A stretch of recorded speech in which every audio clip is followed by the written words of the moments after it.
today, I've prepared the biography of Leonardo da Vinci. Before you fall asleep, make sure to tell us from where you're listening and what time it is. Now, calm down and listen to the story while falling asleep. I'm wishing you a cozy and comfortable night. Let your mind drift back to the rolling hills of Renaissance Italy, where a young Leonardo first opened his curious eyes to the world.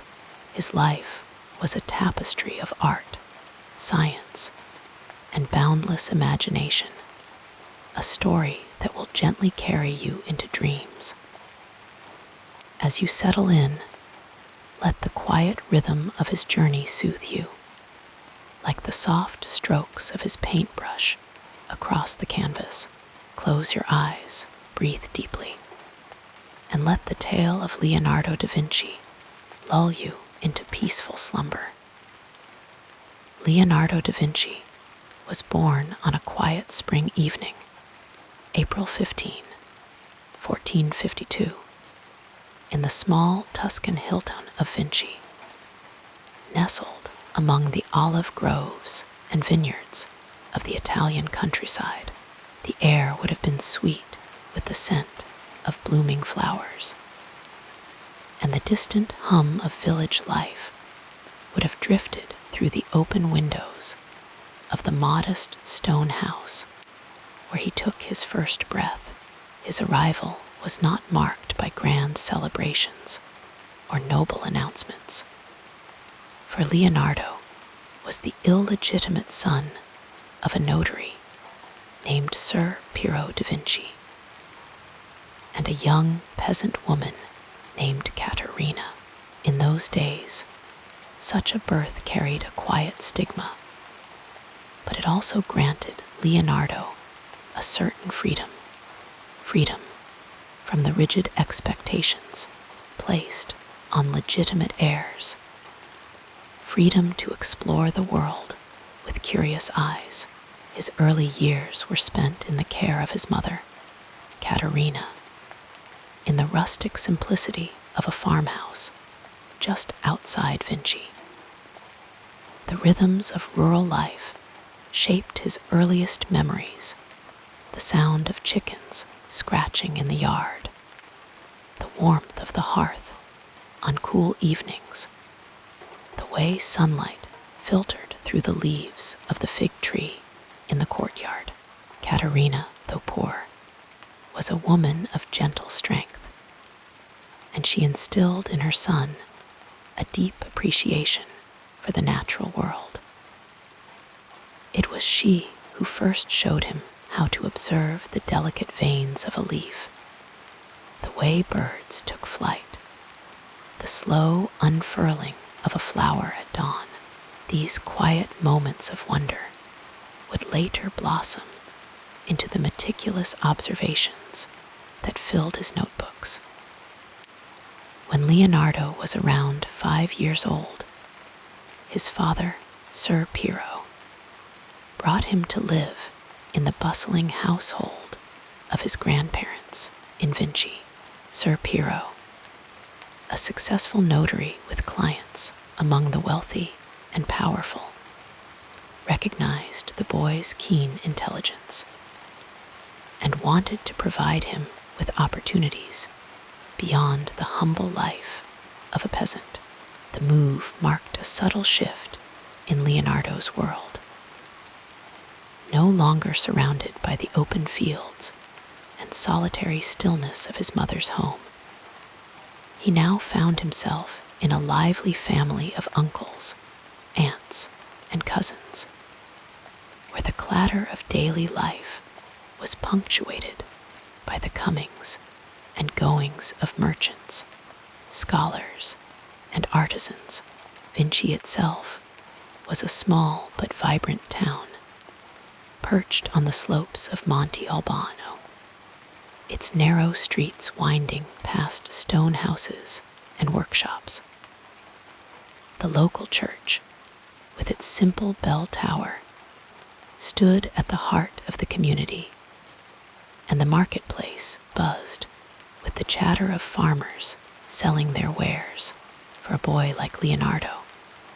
Every corner held something to capture his imagination. The blacksmith's forge glowing red-hot, the potter's wheel spinning clay into shape, the weaver's loom clicking rhythmically as threads intertwined. He would often linger, watching, absorbing, his mind filing away every detail. Though his father hoped he might follow in his footsteps as a notary, Leonardo showed little interest in the dry legal texts that filled Sir Piero's study. Instead, he was drawn to the world of art and invention. With no formal schooling beyond basic reading and arithmetic, he was largely self-taught, learning through observation and experimentation. He filled scraps of paper with sketches of animals, plants, and faces, his lines growing more confident with each passing year. His grandfather, Antonio, a man of quiet patience, would sometimes sit with him, telling stories of distant lands and ancient machines, sparking the boy's fascination with how things worked. One of the defining moments of Leonardo's childhood came when he discovered a cave near his home. The entrance, hidden by thick undergrowth, beckoned to him with a mysterious allure. He would later write about the mix of fear and excitement he felt as he stepped inside. The damp air cool against his skin, the darkness pressing in around him. In that cavern, surrounded by the echoes of dripping water and the faint glimmer of minerals in the rock, he encountered something primal, a sense of wonder that would stay with him for the rest of his life. It was as if the earth itself had secrets to share, and he was determined to uncover them. By the time Leonardo reached his early teens, his talent for drawing had become impossible to ignore. His sketches of flowers, birds, and even the occasional caricature of townspeople were remarkably lifelike, capturing not just the outward form, but the spirit of his subjects. Recognizing this gift, Sir Piero arranged for him to apprentice with one of Florence's most renowned artists, Andrea del Verrocchio. And so, at the age of 14, Leonardo left the quiet hills of Vinci for the bustling, noisy, gloriously chaotic city of Florence, a place where art, commerce, and intellect collided in a whirlwind of creativity. The Florence of the 1460s was a city alive with possibility. The Renaissance was in full swing, and the streets teemed with painters, sculptors, architects, and scholars, all pushing the boundaries of what was thought possible. Verrocchio's workshop was a hive of activity, where young apprentices ground pigments, prepared canvases, and studied the works of the masters. Leonardo, with his sharp eyes and restless mind, thrived in this environment. He learned not just the techniques of painting and sculpture, but also the fundamentals of engineering, anatomy, and mechanics, subjects that would later intertwine in his work. Yet even as he immersed himself in this new world, the lessons of his childhood stayed with him. The patience his mother had taught him, the curiosity nurtured by his grandfather, the quiet hours spent observing nature, all these things shaped the way he approached his art and his studies. He would spend hours watching the way light played on the surface of the Arno River, or how the muscles of a horse moved as it trotted through the streets. To Leonardo, every moment was an opportunity to learn, to see the world anew.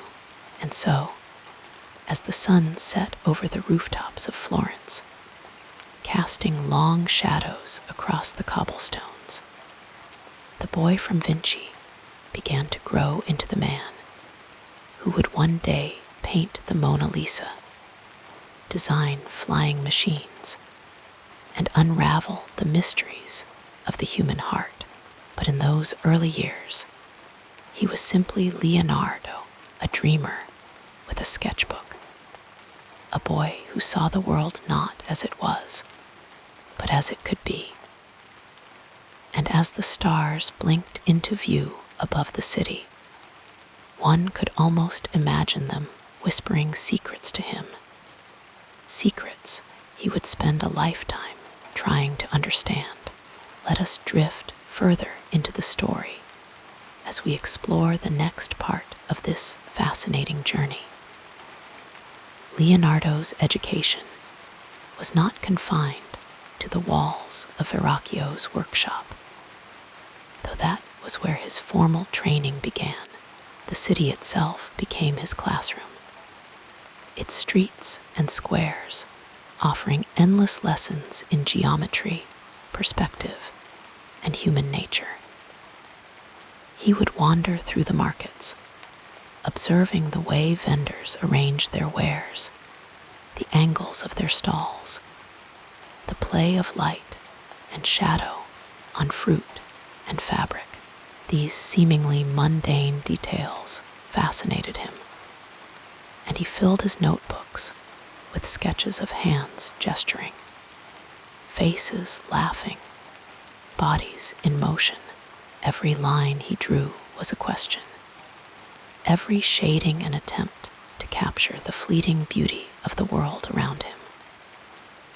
In Verrocchio's studio, Leonardo was surrounded by masters of their craft, men who had dedicated their lives to perfecting the techniques of painting, sculpture, and metalwork. Verrocchio himself was a demanding teacher, insisting that his students understand not just how to create art, but why certain methods worked. He taught Leonardo the importance of anatomy, how the bones and muscles beneath the skin dictated the way a figure moved, how light fell across a face under his guidance. Leonardo dissected animals to better understand their structure, a practice that would later expand into his groundbreaking studies of human cadavers. But Leonardo's mind was too restless to be satisfied with art alone. He began to study mathematics, geometry, and engineering, borrowing books from friends and patrons, absorbing knowledge like a sponge. He was particularly drawn to the works of Archimedes and Vitruvius, ancient thinkers who had explored the principles of mechanics and architecture. These texts opened new worlds to him, revealing the hidden patterns in nature, the mathematical harmony that governed everything from the flight of birds to the flow of water. He would spend nights by candlelight, copying diagrams, testing theories, his quill scratching softly against the paper as he filled page after page with ideas. One of his earliest mentors outside the workshop was the mathematician Luca Pacioli, who recognized Leonardo's insatiable curiosity and encouraged him to pursue his studies in geometry and proportion. Together, they explored the golden ratio, the perfect balance found in nature, art, and architecture. Leonardo's sketches from this time show his growing fascination with symmetry, the spiral of a shell, the branching of a tree, the proportions of the human body.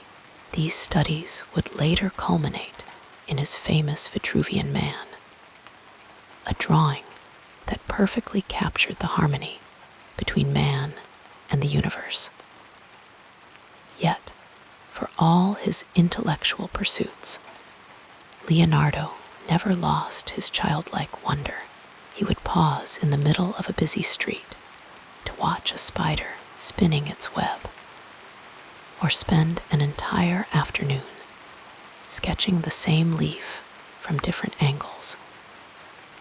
He believed that true understanding came not just from books, but from direct observation, from letting the world speak to him in its own language. His notebooks are filled with musings on the flight of birds, the movement of water, the way smoke curled into the air, each observation a tiny piece of the vast puzzle he was trying to solve. As the years passed, his reputation grew. He began receiving commissions for paintings, his work praised for its lifelike quality and emotional depth. But even as he gained fame as an artist, his mind was always racing ahead, dreaming of inventions that seemed impossible: flying machines, underwater breathing devices, bridges that could span great distances. Some dismissed these ideas as fantasies, but to Leonardo, they were simply problems waiting to be solved. He would lie awake at night, listening to the distant sounds of the city, his thoughts drifting like clouds, forming and reforming into new shapes. And so, in the quiet hours before dawn, when most of Florence still slept, Leonardo would light a candle and return to his sketches. The flickering flame cast long shadows across the page as his hand moved effortlessly, translating the visions in his mind into lines and curves. Outside, the first birds began to sing, their voices soft and distant, a reminder that the world was always turning, always offering new mysteries to explore. And Leonardo, with his endless curiosity and boundless imagination, was ready to meet them. The peaceful narrative of this life continues as we turn our attention to what happened next. Leonardo da Vinci's early career unfolded like the slow, deliberate strokes of his own brush, each moment building upon the last, each experience shaping the genius he would become. In the mid-1470s, Florence was a city alive with creativity, a place where artists and thinkers gathered under the patronage of wealthy families like the Medici. It was here, in the bustling workshops of master craftsmen, that Leonardo took his first steps into the professional world. At the age of 14, he had already shown such promise that his father arranged for him to apprentice under Andrea del Verrocchio, one of the most respected artists of the time. Verrocchio's workshop was a hive of activity, filled with the scent of pigments and the sound of chisels tapping against marble. Young Leonardo, with his keen eye and restless mind, absorbed everything around him: the way light fell on a sculpted face, the precise mixing of colors to create depth, the delicate art of perspective. Those early years were not without their challenges. apprenticeship was demanding, requiring long hours of grinding pigments, preparing canvases, and practicing the same techniques over and over until they became second nature. Leonardo, however, was not content with mere repetition. He questioned everything, experimenting with new methods, sometimes to the frustration of his teachers. There is a story that when Verrocchio assigned him to paint an angel in a larger work, Leonardo's contribution was so lifelike, so radiant, that Verrocchio reportedly put down his brush, humbled by his pupil's skill, whether true or not. The tale speaks to the young artist's growing confidence and the quiet revolution taking place in his mind. By his early 20s, Leonardo had begun to receive his own commissions. Small at first, a portrait here, a religious scene there, his work stood out for its emotional depth. The way his figures seemed to breathe, their expressions flickering between joy and sorrow. One of his earliest known paintings, the Annunciation asterisk, reveals his fascination with nature. The angel's wings are not the stiff, golden appendages of tradition, but feathered and real, as if borrowed from a bird he had studied in flight.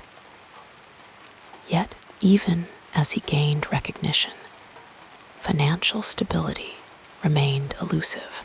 Patronage was fickle, and artists often waited months, even years, to be paid. Leonardo, with his tendency to linger over details, sometimes struggled to complete works on time, a habit that would follow him throughout his life. The historical context of these years was one of both opportunity and tension. Florence was a republic in name, but power often rested in the hands of a few wealthy families. The city thrived on trade, art, and intellectual exchange, but beneath the surface, rivalries simmered. Leonardo, though not politically inclined, could not escape the shifting tides. In 1476, he was anonymously accused of sodomy, a serious charge at the time, along with several other young men. The case was eventually dismissed for lack of evidence, but the shadow of scandal lingered. Some scholars believe this episode may have contributed to his decision to leave Florence for a time, seeking new horizons where his talents might be better appreciated. For a while, he found work in Milan, a city ruled by the ambitious Ludovico Sforza. Here, Leonardo presented himself not just as a painter, but as an engineer, a musician, a man of many talents.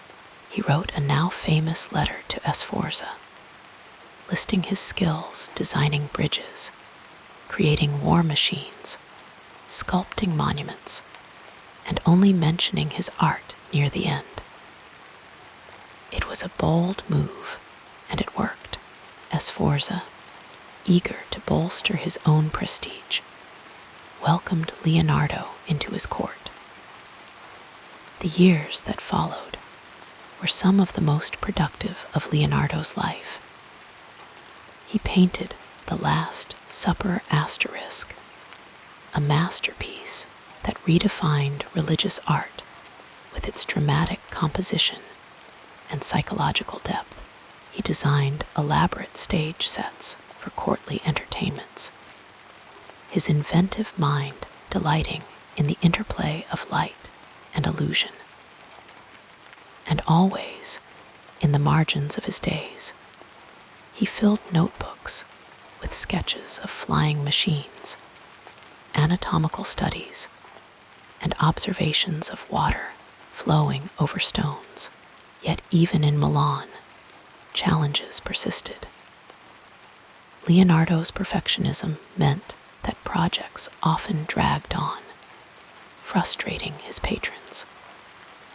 His Last Supper asterisk, painted using an experimental technique, began to deteriorate almost immediately, the colors fading, the plaster cracking, and when political turmoil forced Sforza from power, Leonardo found himself once again searching for stability.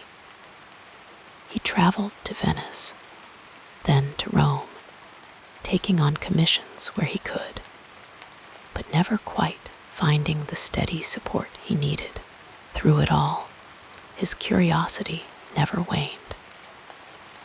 He dissected corpses to understand the human body, sketching muscles and bones with the same care he gave to his paintings. He studied the flight of birds, filling pages with designs for wings and propellers, dreaming of the day man might soar like a swallow. Some of his ideas were centuries ahead of their time: submarines, armored tanks, even a rudimentary calculator. Many were never built, existing only as delicate pencil lines on yellowing paper. But to Leonardo, the act of imagining was as important as the result. As the years passed, his reputation as a polymath grew, but so did the weight of unmet expectations. He left many works unfinished, his mind leaping ahead to the next discovery before the last was complete. Yet, in those unfinished pieces, there is a kind of beauty, a glimpse into a mind that never stopped questioning, never stopped wondering, even in his later years, when he settled in France under the patronage of King Francis I. He continued to sketch and theorize, his hands moving across the page with the same quiet determination as they had in Verrocchio's workshop so many years before. And so, as the candlelight flickered and the world outside grew still, Leonardo would return to his work, the scratch of his pen a soothing rhythm in the night. The challenges he faced, financial struggles, political upheavals, the limits of the technology of his time, never dimmed his vision. Instead, they became part of the tapestry of his life, woven into the story of a man who saw the world not as it was, but as it could be. And in that seeing, in that endless curiosity, lies the true legacy of his early career, a reminder that greatness is not born in a single moment, but in the quiet, patient accumulation of days, each one a step toward understanding. As you relax deeper, let us now softly explore the next chapter of this soothing biography. Leonardo da Vinci's greatest achievements unfolded like the slow, deliberate strokes of his paintbrush, each one a masterpiece of thought, patience, and innovation. His mind was a vast landscape where art and science intertwined, where the beauty of a smile could coexist with the mechanics of flight. Perhaps his most famous work, the asterisk Mona Lisa asterisk, is a testament to this harmony. He painted her over many years, layering thin glazes of oil paint to create a soft, almost glowing effect. Her enigmatic smile seems to shift with the light, as if alive, a result of Leonardo's mastery of esfumato asterisk, a technique that blurred edges to mimic the way human eyes perceive depth and shadow. He carried the portrait with him until his death, refining it endlessly, as though perfection were a journey rather than a destination.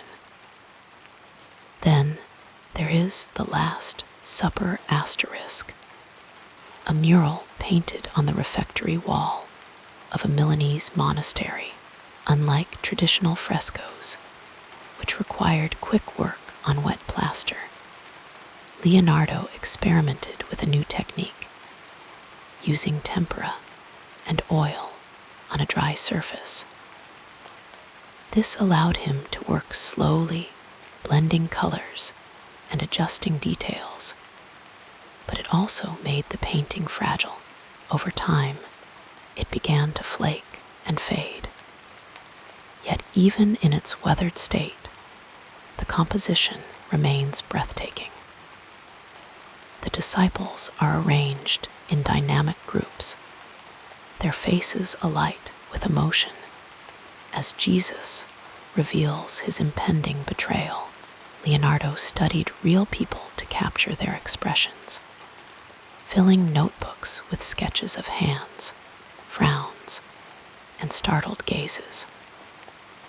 The result is a scene that feels immediate, as though the viewer has stepped into the room at the very moment history unfolds. Beyond painting, Leonardo's scientific inquiries were just as profound. His anatomical studies, conducted in secret by candlelight, revealed the human body with unprecedented accuracy.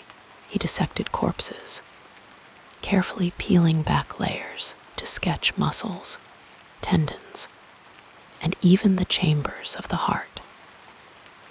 His drawings of a fetus in the womb, delicate and precise, were centuries ahead of medical understanding.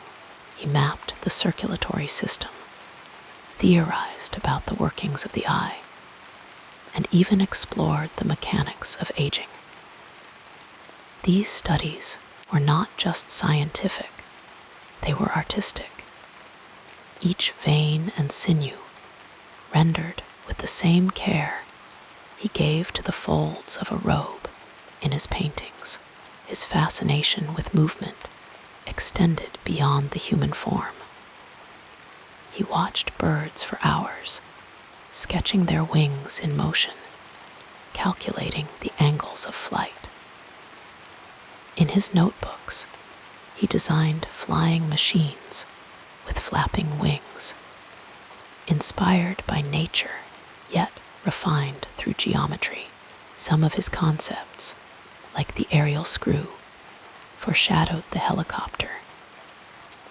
Others, like his parachute design, were so sound that modern recreations have proven them functional, though he never saw these inventions take flight. His ideas were seeds planted in the future, waiting for technology to catch up to his vision. Engineering, too, captured his imagination. He sketched bridges with revolutionary designs, including a single-span structure so sturdy it could have withstood the currents of the Golden Horn in Istanbul. He envisioned armored tanks, their rounded shells deflecting enemy fire, and a robotic knight, its limbs powered by gears and pulleys.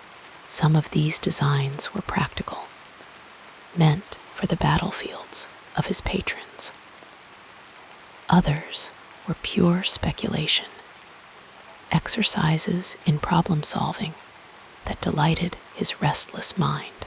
Even in his later years, when he settled in the quiet countryside of Ambience, France, under the care of King Francis I, Leonardo's curiosity never waned. He filled his final notebooks with studies of water, how it spiraled in eddies, how it carved landscapes over time. He designed an ideal city with tiered streets to prevent flooding and improve sanitation. A vision of urban planning that would not be realized for centuries. And though his hands grew weaker, his sketches retained their clarity, each line purposeful, each idea a whisper of what might yet be. Leonardo's legacy is not just in the works he completed, but in the questions he asked. He saw connections where others saw boundaries, between art and anatomy, between engineering and nature. His notebooks, filled with mirror writing to protect his ideas, are a treasure trove of half-finished thoughts, sudden inspirations, and meticulous observations. They remind us that creativity is not a straight path, but a meandering river, winding through disciplines, pooling in moments of brilliance. And so, as the firelight dimmed and the stars turned overhead, Leonardo would set down his pen, his mind still humming with possibilities. The world might remember him for the Mona Lisa asterisk or the Last Supper asterisk, but his true gift was the way he saw deeply, patiently, with a wonder that never faded. In his unfinished projects, his unrealized inventions, there is a quiet reassurance that the pursuit of knowledge is itself a kind of masterpiece, one that never truly ends, but lingers like the soft glow of a candle in the dark. Our soothing biography continues with a look at the next important period in this incredible life. Leonardo da Vinci's personal life was as intricate and layered as the sketches that filled his notebooks. Though he never married or had children of his own, he formed deep and meaningful connections with those around him, relationships that shaped his days and softened the edges of his relentless curiosity. In his later years, living in the peaceful embrace of Ambience, he was often seen strolling through the gardens of the Château du Clos-Lucé, his white beard catching the golden light of the afternoon sun. The French countryside, with its rolling hills and gentle rivers, offered him a tranquility he had seldom known in the bustling cities of Italy. One of his closest companions during this time was his young apprentice, Francesco Melzi, who had followed him from Milan. Francesco was more than just a student. He was a devoted friend, almost like a son to Leonardo. The two would spend hours together, discussing art, philosophy, and the mysteries of nature. Francesco would often read to him as Leonardo's eyes grew weary, his voice a steady murmur blending with the rustle of leaves outside.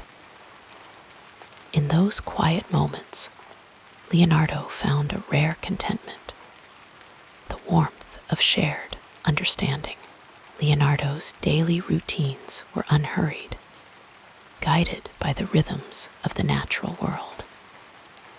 He rose early, often before dawn, to watch the first light spill across the sky. Mornings were for study and sketching, his hands moving with deliberate care across the page. He believed that the mind was most alert in these early hours, and he filled them with observations, the way a bird's wings caught the air, the play of shadows on a flower petal, Breakfast was simple: bread, fruit, and a cup of watered wine, taken slowly as he pondered the day's work. Afternoons were for walking. Leonardo loved to wander, his steps slow and measured, as if he were absorbing the world through his very skin. He would pause to examine the veins of a leaf, the ripples in a stream, or the way light filtered through the branches of an oak tree. These walks were not just exercise for the body, but nourishment for the soul. He carried a small notebook with him always, its pages filled with quick sketches and scribbled notes, fragments of the world as he saw it. Evenings were reserved for reflection. As the sun dipped below the horizon, Leonardo would often sit by the fireplace, his thoughts turning inward. He was a man who valued solitude, but also cherished the company of kindred spirits. King Francis I, who had invited him to France, was a frequent visitor, drawn by Leonardo's wisdom and the quiet magnetism of his presence.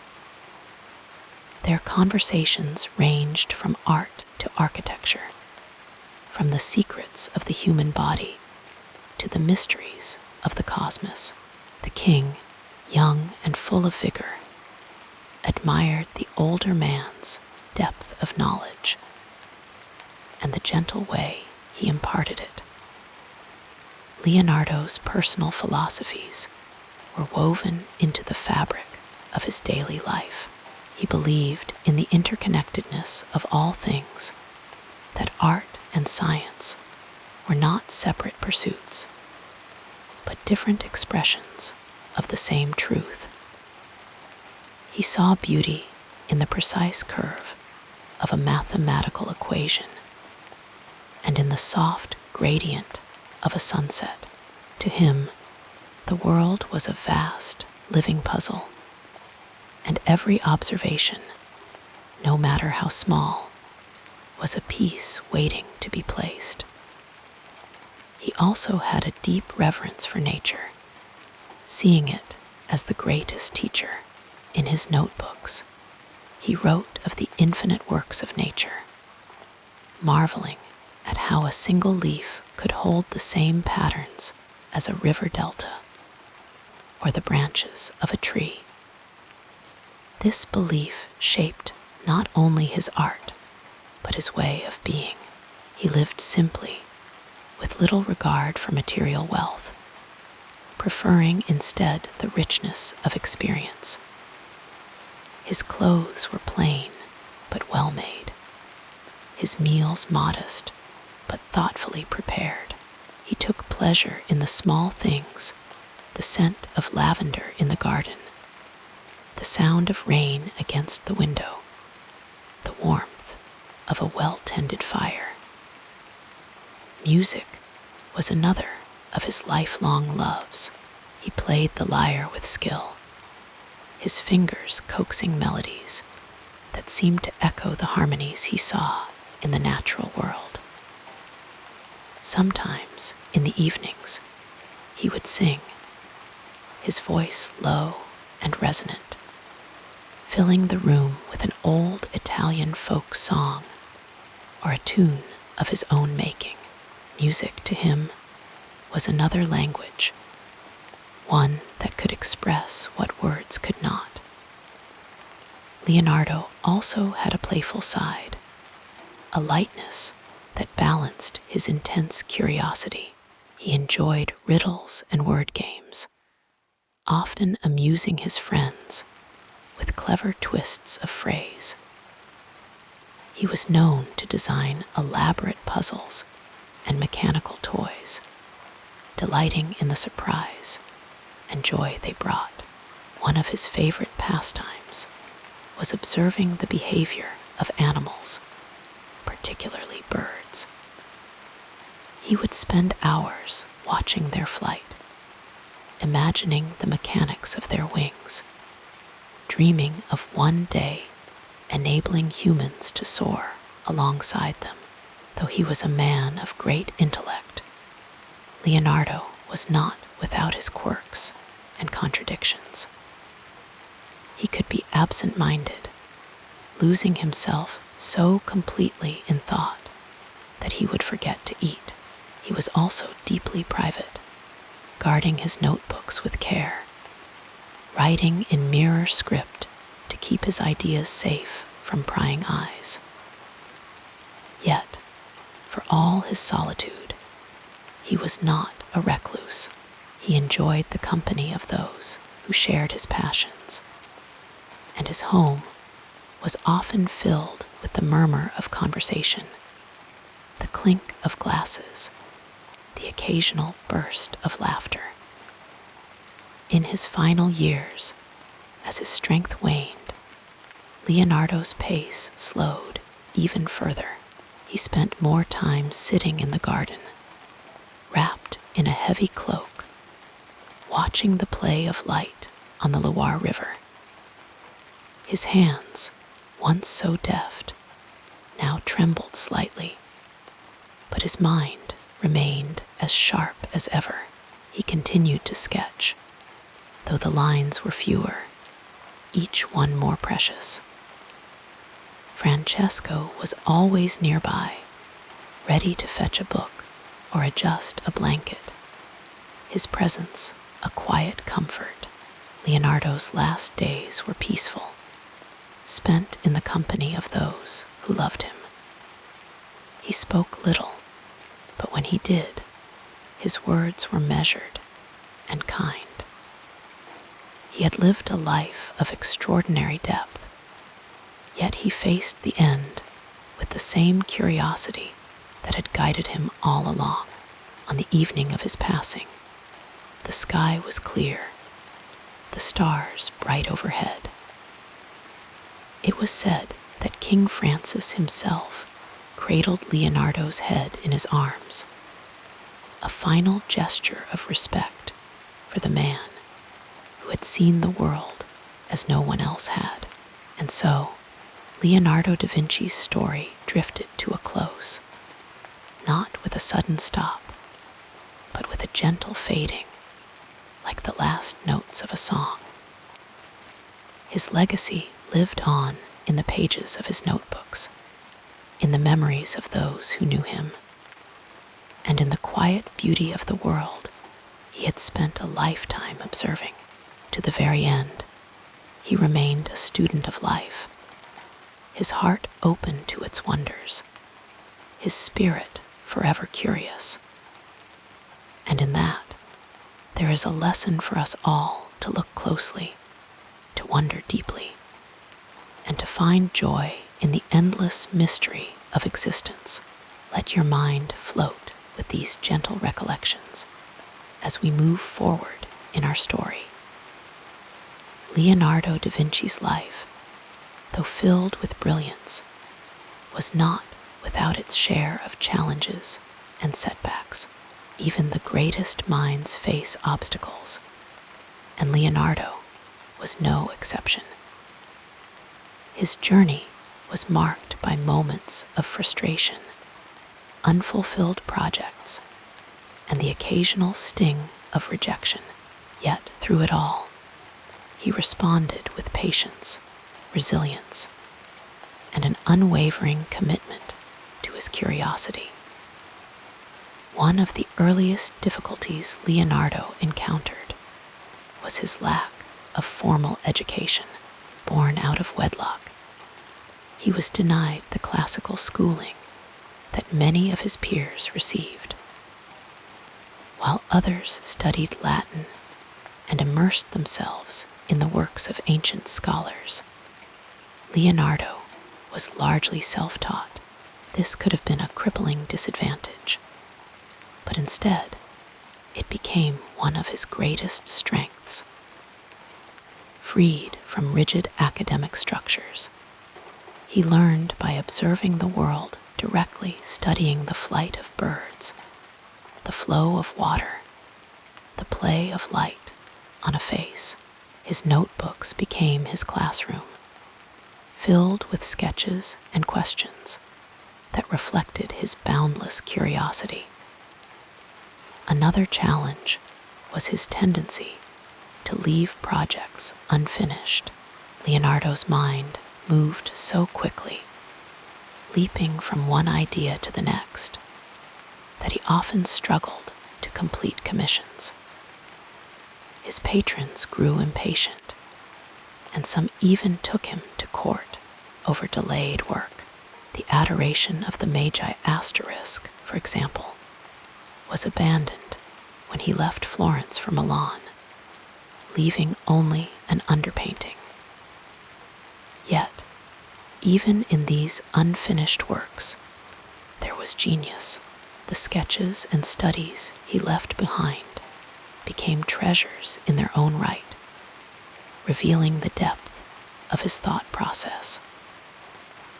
Over time, Leonardo learned to accept this aspect of himself, understanding that his mind was not meant to be confined by deadlines. Financial instability was another recurring theme in his life. Despite his talents, Leonardo often found himself in precarious financial situations. When he first arrived in Milan, he struggled to secure steady patronage. He wrote a famous letter to Ludovico Sforza, listing his many skills from designing bridges to creating war machines in hopes of gaining employment.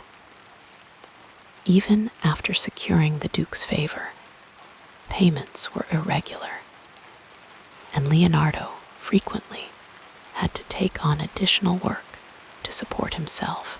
Yet he never compromised his artistic vision. When funds were low, he turned to teaching, taking on students who would later carry forward his techniques.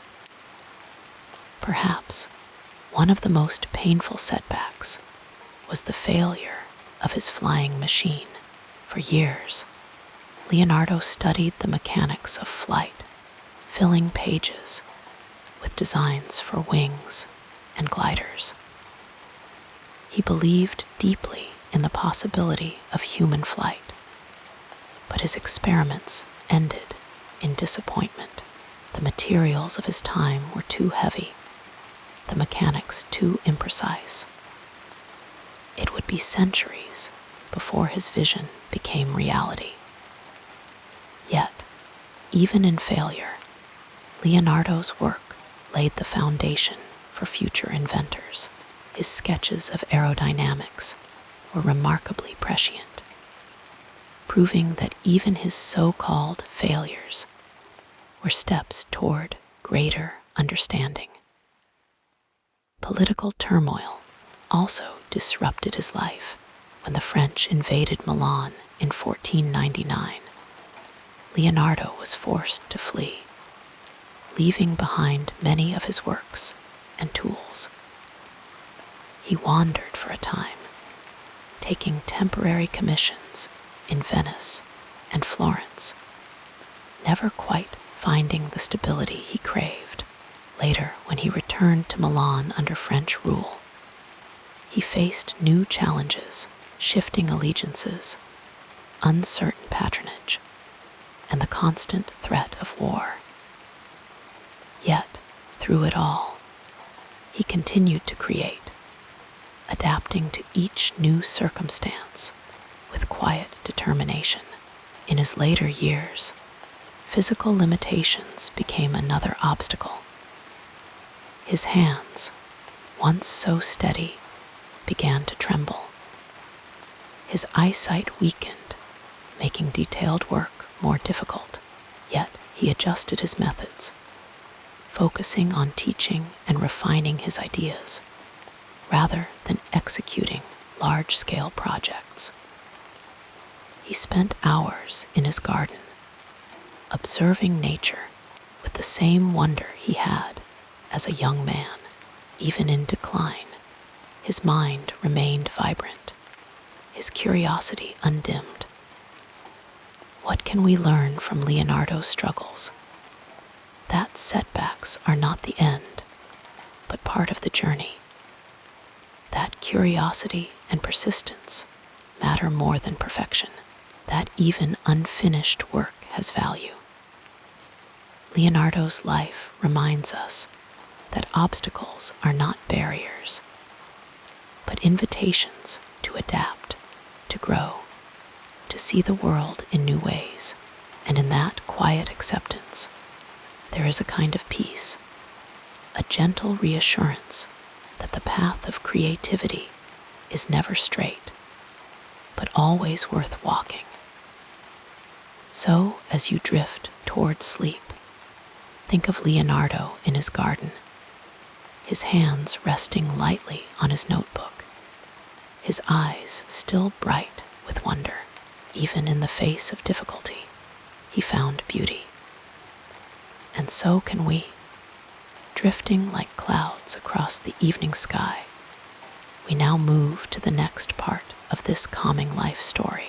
Imagine, if you will, the world into which Leonardo da Vinci was born, a world on the cusp of great change, where the old ways of the Middle Ages were slowly giving way to the bright dawn of the Renaissance. It was the year 1452, in the small Tuscan town of Vinci, nestled among rolling hills and olive groves. The air would have been filled with the scent of earth and the distant sound of church bells, a peaceful backdrop to a time of immense transformation. Europe was emerging from centuries of feudalism, and the rediscovery of classical knowledge was sparking a revolution in art, science, and thought. Leonardo's childhood unfolded in this quiet countryside, where the rhythms of nature shaped his early observations. He was born out of wedlock to a notary, Piero da Vinci, and a peasant woman named Caterina. Though this might have limited his opportunities in a rigid society, his father recognized his talent and ensured he received an education, an act that would change the course of history. In those days, education was a privilege, reserved mostly for the elite. But Leonardo's curious mind absorbed everything around him. He would sketch the plants and animals he saw, his young hands already showing the precision that would later define his work. By the time Leonardo was a teenager, Florence had become the beating heart of the Renaissance. The city thrived under the patronage of the powerful Medici family, who supported artists, philosophers, and scientists. It was here that Leonardo apprenticed under Andrea del Verrocchio, a master whose workshop was a hub of creativity. The streets of Florence buzzed with energy. Artisans crafted exquisite textiles. Scholars debated in bustling piazzas, and the air was thick with the scent of wet paint and fresh parchment. In this vibrant setting, Leonardo learned not just to paint, but to see the world with fresh eyes. The Renaissance was more than an artistic movement. It was a rebirth of human potential. The invention of the printing press in the mid-15th century meant ideas could spread like never before. Ancient texts, long forgotten, were being translated and studied, revealing the wisdom of Greece and Rome.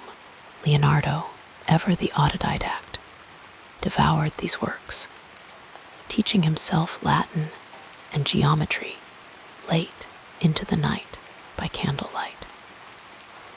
His notebooks, filled with mirror writing to protect his ideas, became a testament to his insatiable curiosity, while Leonardo sketched flying machines and studied anatomy. The world beyond Italy was in flux. The fall of Constantinople in 1453 had sent waves of scholars fleeing westward, carrying precious manuscripts that would fuel the Renaissance. Meanwhile, explorers like Columbus were setting sail into the unknown, expanding the boundaries of the known world. Leonardo, though rooted in Italy, was part of this global awakening, a man who dreamed of flight, while others still feared the edge of the earth. As he matured, Leonardo's reputation grew. He moved to Milan in his 30s, seeking the patronage of Ludovico Sforza, the city's ambitious ruler. Milan was a different world from Florence, more militaristic, yet equally hungry for innovation. Here, Leonardo designed fortifications, theatrical spectacles, and even a colossal bronze horse that was never completed. His mind danced between art and engineering, seeing no boundary between beauty and function. It was during these years that he painted The Last Supper Asterisk, a masterpiece that captured emotion and perspective in ways never before seen. Yet the world was not always kind to visionaries. Wars and political upheavals disrupted Leonardo's life, forcing him to move from city to city. The French invasion of Milan in 1499 scattered artists and thinkers, and Leonardo found himself wandering through Venice, Rome, and eventually back to Florence. Each place left its mark on him. In Venice, he studied water and devised plans to defend the city from naval attacks. In Rome, he dissected cadavers by candlelight, uncovering the secrets of the human body despite the church's disapproval. In his later years, physical limitations became another obstacle. His hands, once so steady, began to tremble. His eyesight weakened, making detailed work more difficult. Yet, he adjusted his methods, focusing on teaching and refining his ideas rather than executing large-scale projects. He spent hours in his garden, observing nature with the same wonder he had as a young man. Even in decline, his mind remained vibrant, his curiosity undimmed. What can we learn from Leonardo's struggles? That setbacks are not the end, but part of the journey. That curiosity and persistence matter more than perfection. That even unfinished work has value. Leonardo's life reminds us that obstacles are not barriers, but invitations to adapt, to grow, to see the world in new ways. And in that quiet acceptance, there is a kind of peace, a gentle reassurance that the path of creativity is never straight, but always worth walking. So, as you drift toward sleep, think of Leonardo in his garden, his hands resting lightly on his notebook, his eyes still bright with wonder. Even in the face of difficulty, he found beauty. And so can we. As your breathing becomes more regular, let us continue with the next chapter of our biography. Leonardo da Vinci, the man whose name has become synonymous with genius, was full of quiet contradictions and unexpected habits that made him all the more fascinating. One of the lesser-known facts about him is that he was left-handed, a trait that was often viewed with suspicion in his time. Yet, he turned this supposed disadvantage into an advantage, developing his famous mirror writing backward script that could only be read when held up to a mirror. Some say he did this to keep his notes private, while others believe it was simply more comfortable for his hand to move in that direction. Either way, it adds to the mystery of his notebooks, filled with sketches and ideas that still captivate us today.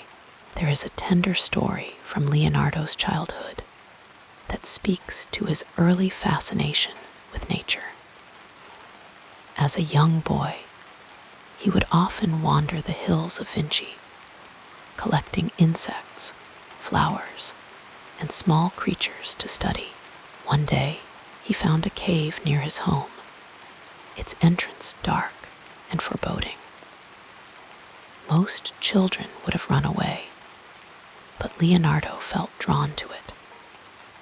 He later wrote about standing at the mouth of that cave, torn between fear and curiosity, the same duality that would define his life. That moment, small as it was, hinted at the insatiable wonder that would drive him to explore anatomy, flight, and the secrets of the natural world.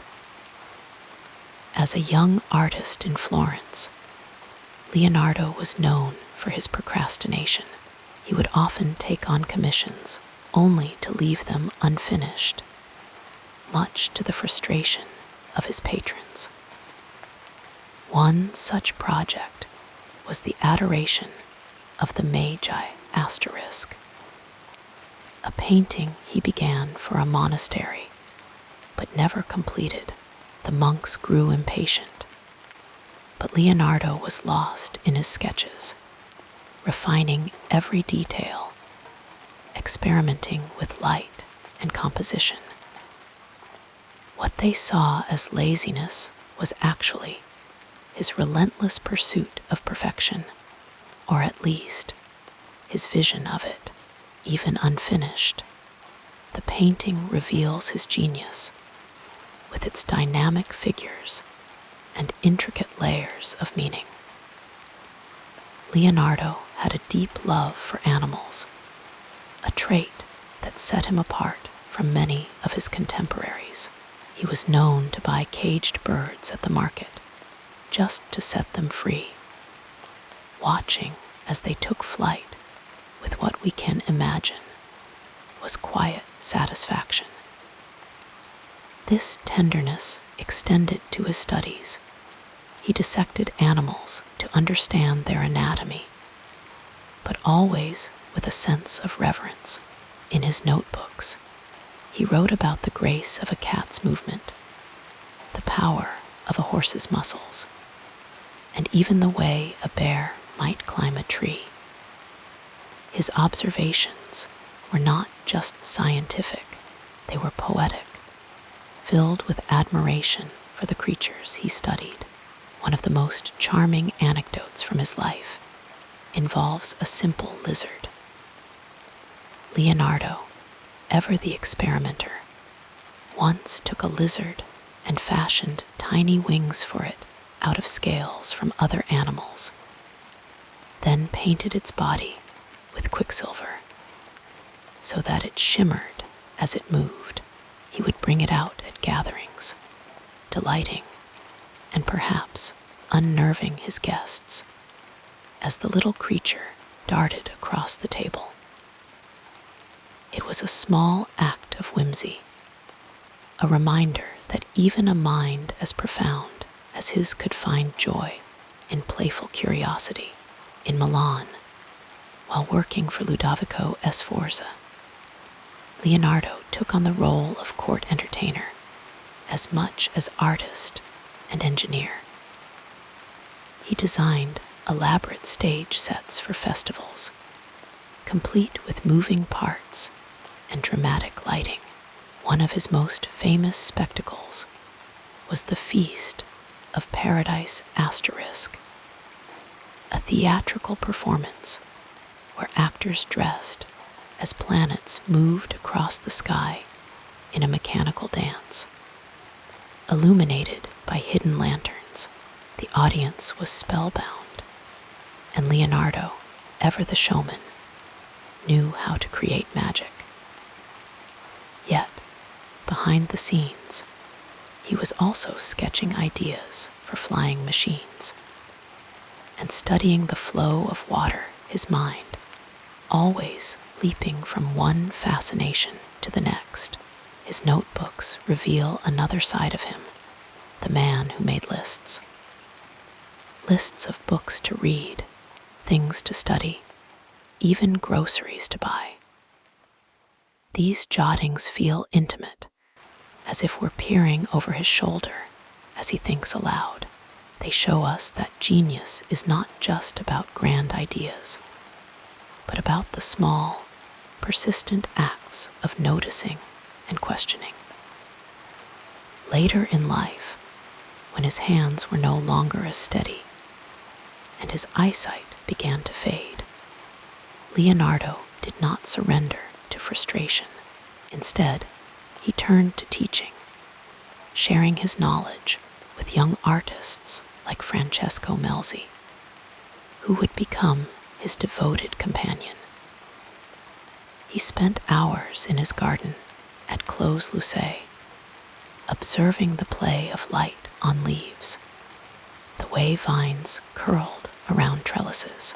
Even in his physical decline, his mind remained restless, always searching, always wondering. And then there is the story of his final days. It is said that as he lay in bed, he asked for his notebooks to be brought to him.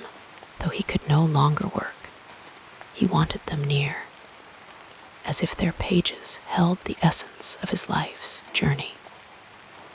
In those quiet moments, surrounded by sketches of flying machines, swirling water, and the delicate muscles of the human hand, he must have felt the weight of all he had discovered and all he had left to explore. Leonardo's life teaches us that creativity is not about finishing everything we start, but about the act of seeking itself. His notebooks are filled with questions, not just answers. These unanswered queries are not failures. They are invitations to keep looking, to keep wondering. So, as you drift toward sleep, imagine Leonardo in his garden, an old man with a young mind, still enchanted by the world. His hands may have trembled, but his curiosity never did. And in that, there is a quiet reassurance that the true joy of life lies not in perfection, but in the endless, gentle pursuit of understanding. The calming story continues as we gently examine what happened next in this remarkable journey. In the soft glow of twilight, Leonardo da Vinci's later years unfolded like the final pages of a beautifully illustrated manuscript. By the time he reached his 60s, his once vibrant hands had begun to slow, but his mind remained as restless as ever. He had spent decades wandering between cities, Florence, Milan, Rome, each place leaving its mark on his work, each new patron offering fresh opportunities. Even as political tides shifted unpredictably around him, yet in his final years, it was France that would become his last home. a quiet refuge where he could reflect on a lifetime of creation. Though Leonardo's health was fading, he accepted, perhaps sensing that this serene landscape, with its rolling vineyards and gentle rivers, would be the perfect place to spend his remaining days. He was given the grand manor house of Clos-Lucé, connected to the king's own residence by an underground passage, a symbol of the deep respect Francis held for him even in these final years. Leonardo's mind never ceased its wandering. Though he no longer painted with the same vigor, he continued to sketch, to dream, to refine his ideas. He worked on designs for a grand palace, studied the flow of water in the nearby streams, and even planned an elaborate festival for the king's court.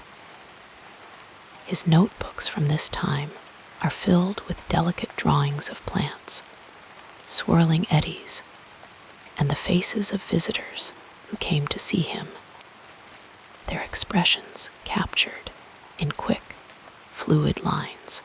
One of his last known paintings, St. John the Baptist asterisk, emerged from this period, a hauntingly beautiful work that seems to glow from within.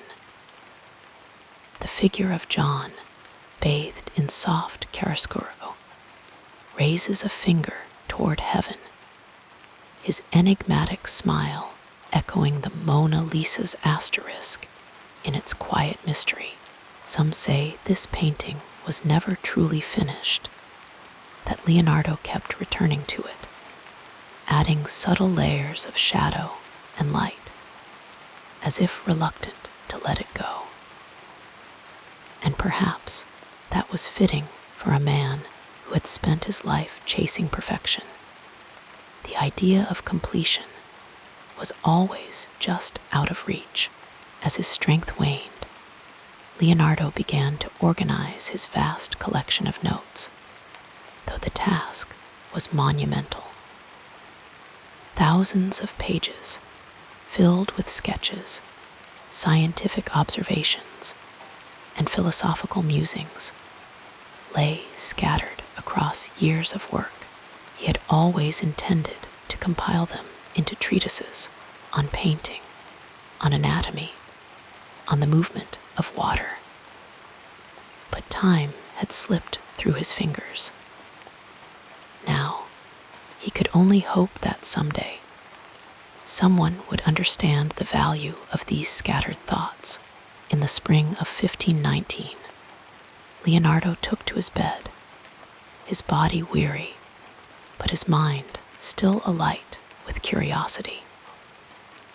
It is said that in those final days, he asked for his notebooks to be brought to him, stacking them carefully beside him as if they were old friends. He would trace the pages with his fingers, lingering over sketches of flying machines, the intricate veins of leaves, the precise geometry of a bird's wing in motion. These were the fragments of a life spent in wonder, and though he knew he would never see them realized, there was a quiet satisfaction in having asked the questions at all. When he passed on May 2, 1519, the world did not yet grasp the full measure of his genius. His paintings were admired, yes, but many of his most revolutionary ideas, his studies of the human heart, his designs for submarines and helicopters, remained hidden in those notebooks, waiting for future generations to uncover them. King Francis I, who had been at his bedside in his final moments, later declared that no man had ever been born who knew so much as Leonardo, a testament to the profound impression he left on those who truly understood him. In the centuries that followed, Leonardo's legacy grew slowly, like a painting emerging from layers of varnish. His artworks became treasures, studied for their mastery of light and emotion. His anatomical drawings, once buried in private collections, were recognized as astonishingly accurate, centuries ahead of their time. And his inventions, once dismissed as fantasies, were proven to be startlingly possible. Modern engineers would later build models of his flying machines, only to find that they could indeed glide through the air, just as he had envisioned. But perhaps his greatest gift was not any single discovery or artwork, but the way he taught us to see the world. Leonardo looked at a river and saw the hidden patterns of its currents.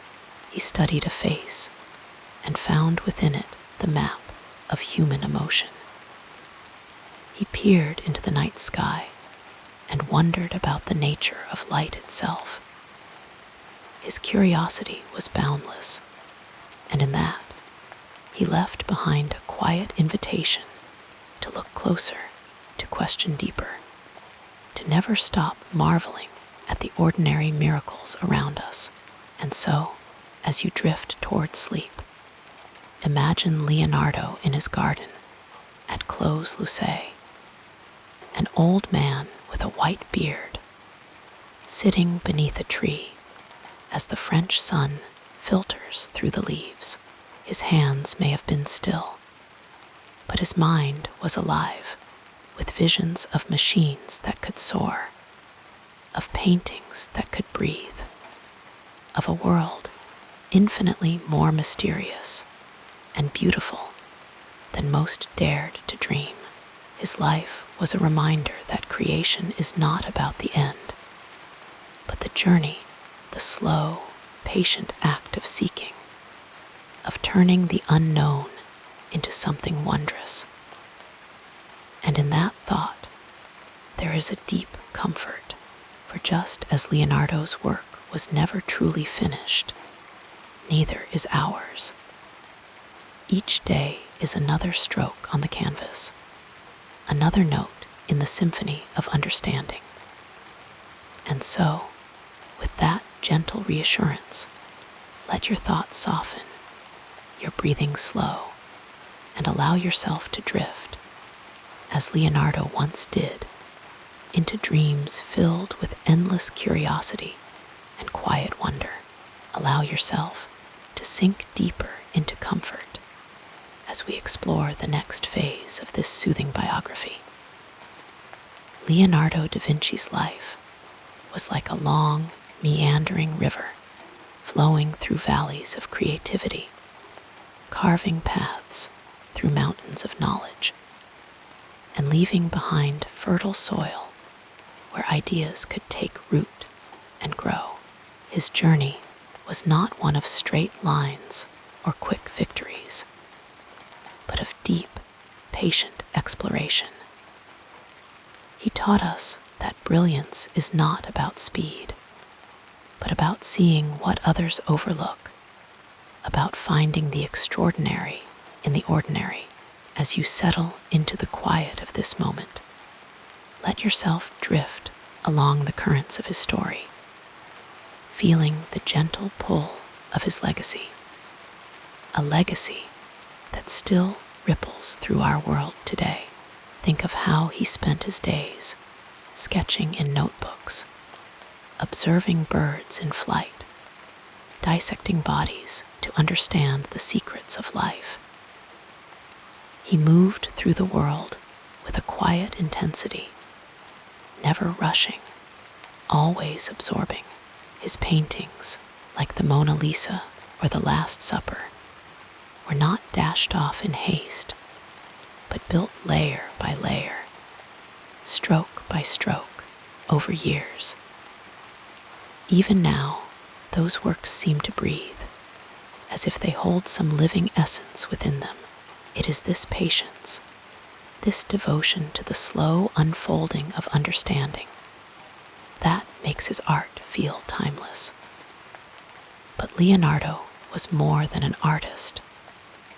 He was a scientist, an engineer, a dreamer who sketched flying machines and underwater breathing devices, who mapped the human heart and the movement of water with equal fascination. He did not separate art from science, beauty from function. To him, they were threads of the same tapestry, woven together in the grand design of the universe. Today, we remember him as the very embodiment of the Renaissance spirit, a man who believed that to know the world was to love it, and to love it was to seek its hidden truths. His notebooks alone are a testament to a mind that never rested. Thousands of pages filled with sketches, equations, musings on light and shadow, anatomy and architecture. Some of his ideas were centuries ahead of their time, like his designs for helicopters or his studies of geological formations. Others were simple observations, the way a smile forms, the bend of a tree in the wind. He found wonder in everything, and in doing so, he invited us to do the same. And yet, for all his genius, Leonardo was human. He left projects unfinished, struggled with doubts, and often felt the weight of his own expectations. He wandered from city to city, taking on commissions, then setting them aside when new questions called to him. There is something deeply comforting in that, knowing that even the greatest minds are not perfect, that creativity is not a straight path, but a winding one, full of pauses and detours. Today, his influence is everywhere. Artists still study his techniques, scientists marvel at his insights, and engineers build upon his visions. But perhaps his greatest gift was the way he taught us to see, to look at a cloud and wonder how it holds its shape, to study a hand and see the intricate mechanics of bone and tendon, to gaze at the stars and feel the pull of the unknown. He showed us that curiosity is a kind of love, a way of embracing the world with open eyes and an open heart. As you lie here, wrapped in the quiet of the night, imagine Leonardo in his final years, sitting in the gardens of Clos-Lucé, the French countryside stretching out around him.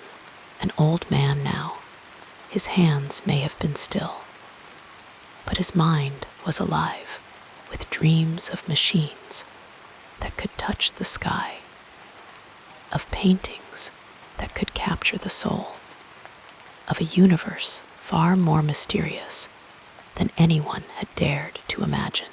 He understood that life is not about reaching an end, but about the journey itself, the slow, beautiful act of seeking, of wondering, of creating.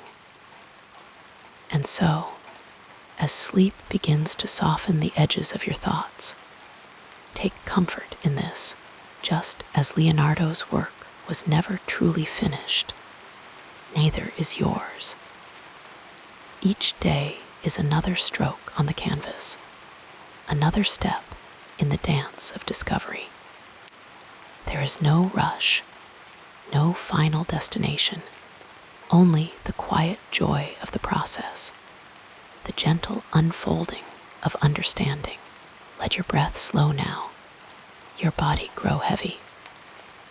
Picture yourself walking through one of Leonardo's gardens, where the air is sweet with the scent of blooming flowers. and the sunlight filters through the leaves in golden patterns. The world is full of mysteries, but for now, there is only peace.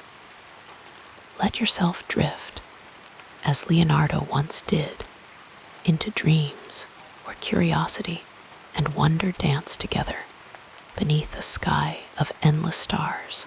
Sleep well, dear dreamer, and may your rest be as deep and boundless as the mind that still inspires us all. Today, I've prepared the biography of Christopher Columbus. Before you fall asleep, make sure to tell us from where you're listening and what time it is. Now, calm down and listen to the story while falling asleep. I'm wishing you a cozy and comfortable night. As you settle deeper into your pillow, let your breathing slow and your mind drift. Tonight, we'll be gently exploring the life of a man who sailed across an ocean in search of one place, only to find another. The soft waves of the Atlantic will rock you to sleep as we journey with Christopher Columbus through time. His story begins in the warm coastal city of Genoa, Italy, where the Mediterranean lapped against the shore, much like the peaceful rhythm of your own breath right now. So close your eyes, pull your blankets close, and let my voice guide you through this historical voyage as you drift peacefully towards slumber. In the gentle light of history's distant glow, we find ourselves drifting back to the 15th century, to a time when the world seemed both smaller and vastly more mysterious than it does today. Let us settle comfortably into the story of a boy named Cristoforo Colombo, whom we now know as Christopher Columbus, born in the Republic of Genoa, in what is now Italy, sometime in the autumn of 1451. Picture, if you will, the medieval port city of Genoa, nestled against the shimmering Mediterranean Sea. The air carried the mingled scents of salt water, fish, exotic spices from distant lands, and the earthy aroma of fresh bread from local bakeries. The narrow, winding streets were lined with stone buildings that had stood for generations, their facades weathered by time and sea air. It was in this bustling maritime republic that our story begins. Christopher was born to Domenico Colombo and Susanna Fontanarossa, a humble wool weaver and his wife.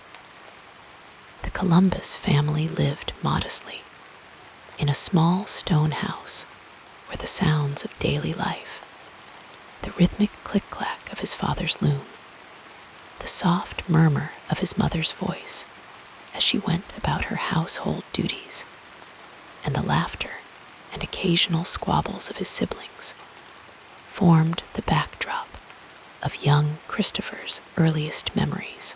As one of 5 children, Christopher learned early the values of sharing, patience, and finding his place within the family constellation. His brothers Bartolomeo and Giacomo, later known as Diego, would one day join him in his seafaring adventures.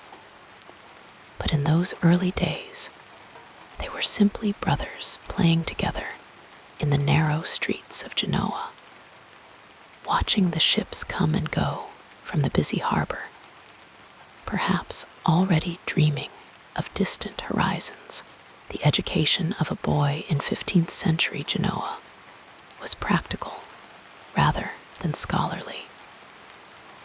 Young Christopher likely attended a church school where he learned basic reading, writing, and arithmetic. Latin would have been taught. though accounts suggest his grasp of the language remained rudimentary throughout his life. More important to his future were the practical skills he acquired. How to navigate by the stars, read weather patterns, and understand the complex art of map-making. Imagine the young boy, perhaps 10 or 11 years old, standing at the edge of the harbor, his eyes wide with wonder as he watched the great merchant ships arriving from ports unknown, their holds filled with silks from the east, spices from distant islands, and stories that fired his imagination. The sailors, with their weathered faces and calloused hands, spoke of lands beyond the horizon, of different peoples and customs, of dangers and marvels that existed in the great unknown expanses of the world. The Genoa of Columbus's youth was a city of traders and seafarers, a place where the art of navigation was not merely an occupation, but a way of life. The Republic had built its wealth and influence through maritime trade, establishing colonies and trading posts throughout the Mediterranean. The very air seemed to carry the promise of adventure and fortune to be made upon the waves. When Christopher was just a boy, perhaps no more than 10 years old, he began accompanying his father to the docks, helping with the family wool business. Here, amid the shouts of stevedores and the creaking of ship timbers, the young Columbus first felt the pull of the sea that would define his life's journey. He listened to the tales of sailors, studied the construction of the great ships, and began to dream of a life beyond the confines of his father's modest trade. By the age of 14, Columbus had already taken to the sea, joining the crew of a merchant vessel. Picture the teenage boy, slender and keen-eyed, learning the ways of the ship, how to read the wind in the set of the sails, how to navigate by the stars when the coastline disappeared from view, how to work as part of a crew where each person's efforts contributed to the safety and success of all. These early voyages, though limited to the Mediterranean, laid the foundation for the maritime knowledge that would one day lead him across an ocean no European had dared to cross. The Mediterranean of the 15th century was a world unto itself, a complex tapestry of cultures, religions, and political entities. Muslim kingdoms controlled much of the southern shores, while Christian states dominated the north. Trade flowed between these worlds despite religious differences, creating a rich exchange of goods and ideas. Young Columbus would have encountered this diversity firsthand, perhaps developing the curiosity about different peoples and places that would later characterize his explorations. In these formative years, Columbus learned not only the practical skills of seamanship, but also absorbed the geographical knowledge of his time. The world, as understood by educated Europeans of the 15th century, consisted of 3 continents: Europe, Asia, and Africa. Surrounded by ocean, the extent of Asia was vastly underestimated, and the Americas were entirely unknown. These misconceptions would later play a crucial role in Columbus's conviction that he could reach Asia by sailing west across the Atlantic. As Columbus entered his 20s, his horizons expanded beyond the Mediterranean. Historical records suggest he participated in trading voyages that took him as far north as England and Ireland, and possibly to the Atlantic islands of Madeira and the Canaries. On one such voyage, disaster struck. According to Columbus's own later account, his ship was attacked by French privateers off the coast of Portugal. The vessel caught fire, and Columbus, clinging to a wooden oar, managed to swim 6 miles to shore. This dramatic event brought Columbus to Portugal around 1476, a twist of fate that would profoundly shape his future. Portugal was then the leading maritime nation of Europe, its sailors pushing ever further down the coast of Africa in search of a sea route to the riches of the East. In this environment of maritime innovation and exploration, Columbus found himself at the center of the nautical world. In Lisbon, Columbus settled among the Genoese community and found work as a chart maker, drawing maps based on the reports of returning sailors. Imagine him bent over his work, carefully inking coastlines and islands, his fingers stained with pigments, his mind constantly absorbing new geographical information. This occupation not only provided him with a livelihood, but also placed him in direct contact with the latest discoveries and theories about the shape and extent of the world. It was during these years in Portugal that Columbus met and married Philippa Manes Perestrelo, the daughter of a Portuguese navigator who had been involved in the colonization of Madeira. The couple lived for a time on Porto Santo, a small island in the Madeira archipelago, where Philippa had inherited property from her father. Here, on this remote Atlantic outpost, Columbus had ample opportunity to observe the patterns of ocean winds and currents, knowledge that would later prove invaluable.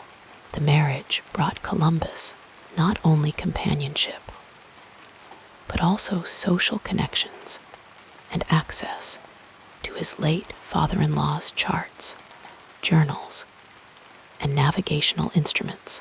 These resources deepened his understanding of Atlantic navigation and perhaps planted the seeds of his grand ambition.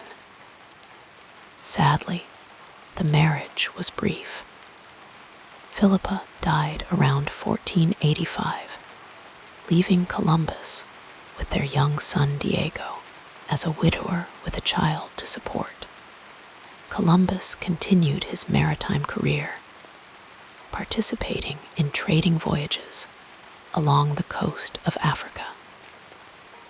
These journeys exposed him to the Portuguese efforts to find a route to India by sailing around Africa, a quest that had been ongoing for decades under the patronage of Prince Henry, the Navigator, and his successors. The world of the late 15th century was one of rapid change and expanding horizons.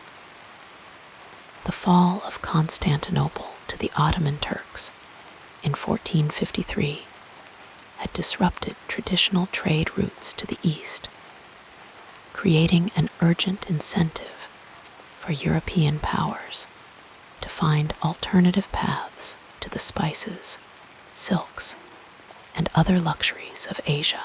The Portuguese solution was to sail south around Africa, a long and perilous journey. Columbus, however, began to consider a different approach, drawing on a combination of ancient geographical texts, contemporary theories, and perhaps a measure of wishful thinking. Columbus became convinced that the world was smaller than commonly believed, and that Asia could be reached by sailing west across the Atlantic. This idea was not entirely original. Others had proposed it before, but Columbus became its most passionate and persistent advocate. The development of this grand plan was likely a gradual process, evolving as Columbus gathered more information and refined his calculations. He studied the works of ancient geographers like Ptolemy, as well as more recent scholars such as Paolo dal Paz Toscanelli, who had suggested the possibility of a western route to Asia. Columbus also drew on the accounts of Marco Polo, whose descriptions of the wealth of the East fired the imagination of Europeans. By the mid-1480s, Columbus had developed his proposal sufficiently to seek royal patronage for an exploratory voyage. He first approached King John II of Portugal, presenting his plan to reach Asia by sailing west. The king referred the proposal to a committee of experts who rejected it on the grounds that Columbus had underestimated the distance to Asia. In reality, Columbus's calculations were indeed flawed. He believed the world to be much smaller than it actually is, and had no knowledge of the American continents that lay between Europe and Asia. Undeterred by this rejection, Columbus turned his attention to the Spanish monarchs, Ferdinand and Isabella. The Spain of the late 15th century was a nation in transition, formed by the recent union of the kingdoms of Castile and Aragon through the marriage of the Catholic monarchs. It was also a country nearing the end of the Reconquista, the centuries-long campaign to expel Muslim rule from the Iberian Peninsula. Columbus arrived at the Spanish court around 1486, beginning what would be a years-long process of lobbying for support. Picture him during this period, a man in his mid-30s, his hair already beginning to turn white. Contemporaries noted that he went gray prematurely. Moving between various Spanish cities as he followed the itinerant royal court, he was not a nobleman or a scholar, but a practical seaman with an extraordinary vision and the determination to see it realized. The Spanish monarchs, like their Portuguese counterpart, referred Columbus's proposal to a committee of scholars. Again, his geographical assumptions were questioned, and his request for funding was initially denied. However, Columbus found allies at court, particularly among Franciscan friars who saw potential for spreading Christianity to new lands. With their support, he was granted a modest stipend to remain in Spain, while the monarchs considered his proposal further. During these years of waiting and lobbying, Columbus formed a relationship with Beatriz Enriquez de Orana, a young woman from Cordoba. Though they never married, their union produced a son, Ferdinand, who would later write a biography of his father. the support of Beatrice, and the joy of his second son must have provided Columbus with personal comfort during this period of professional uncertainty. The years passed, and Columbus's patience was tested. He sent his brother Bartholomew to England and France to seek alternative sponsorship, but without success. By 1491, with no decision forthcoming from the Spanish monarchs, Columbus decided to leave Spain and try his luck elsewhere.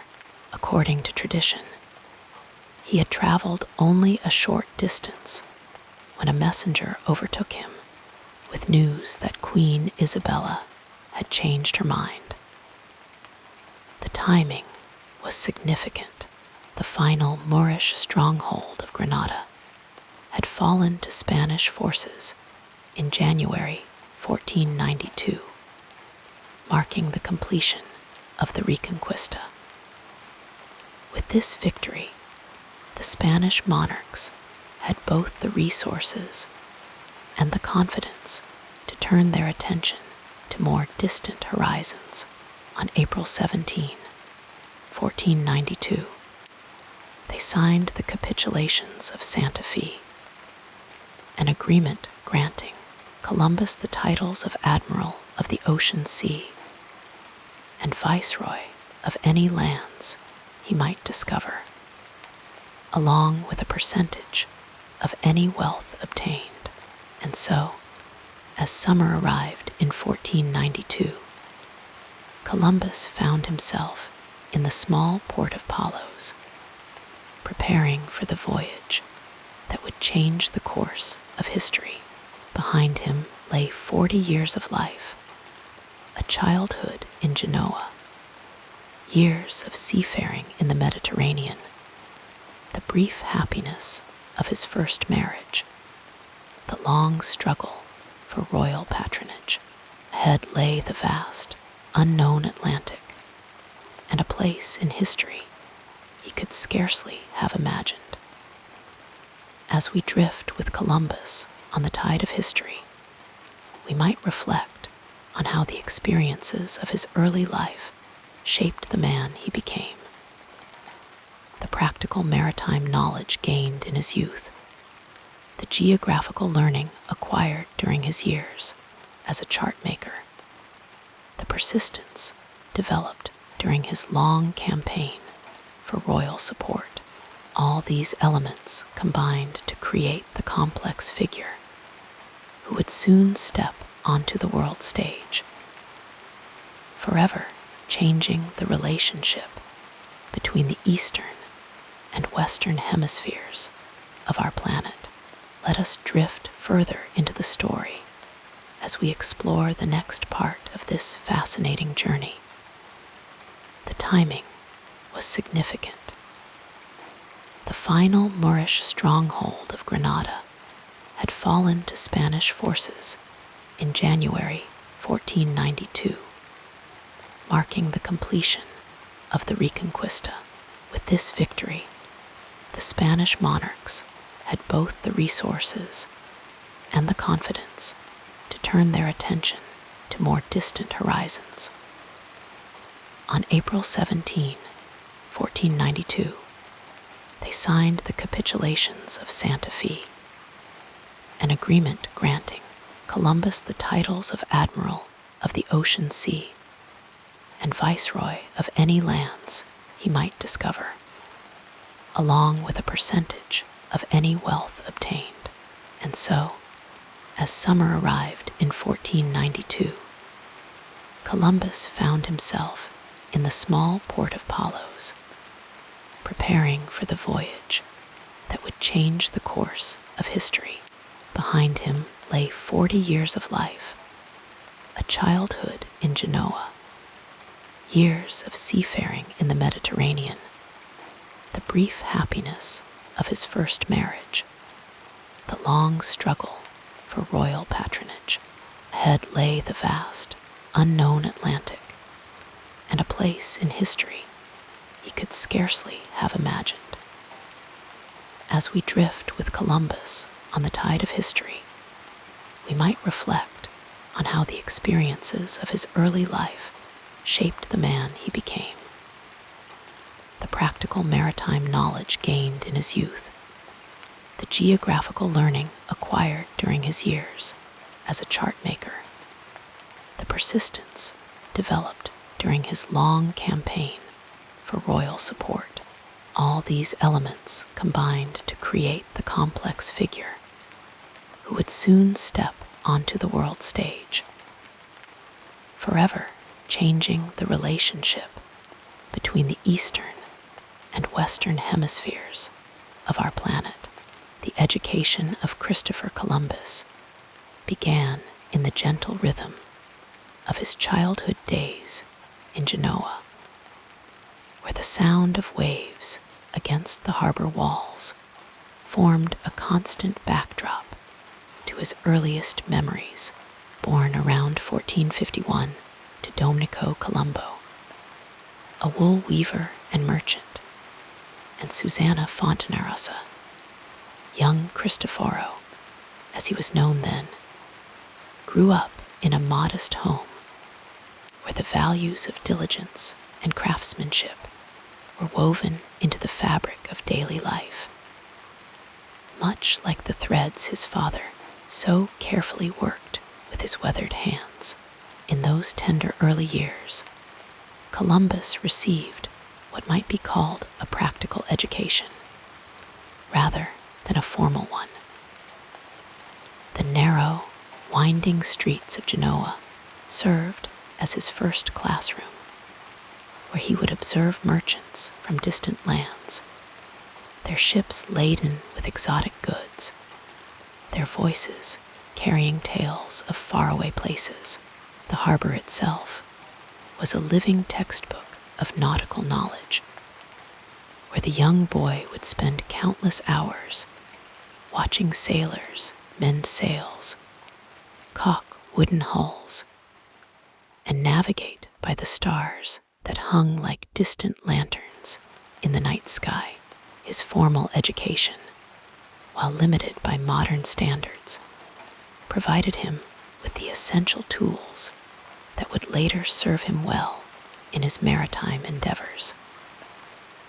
At a small local school, possibly run by the church, Columbus learned to read and write, skills that were far from universal in his time.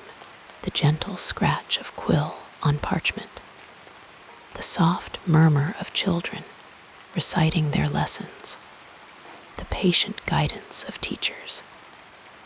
These formed the quiet backdrop to his intellectual awakening. Languages came naturally to Columbus, perhaps because of Genoa's position as a bustling port city where merchants spoke in a dozen tongues. Italian was his native language, flowing like a familiar stream through his childhood conversations.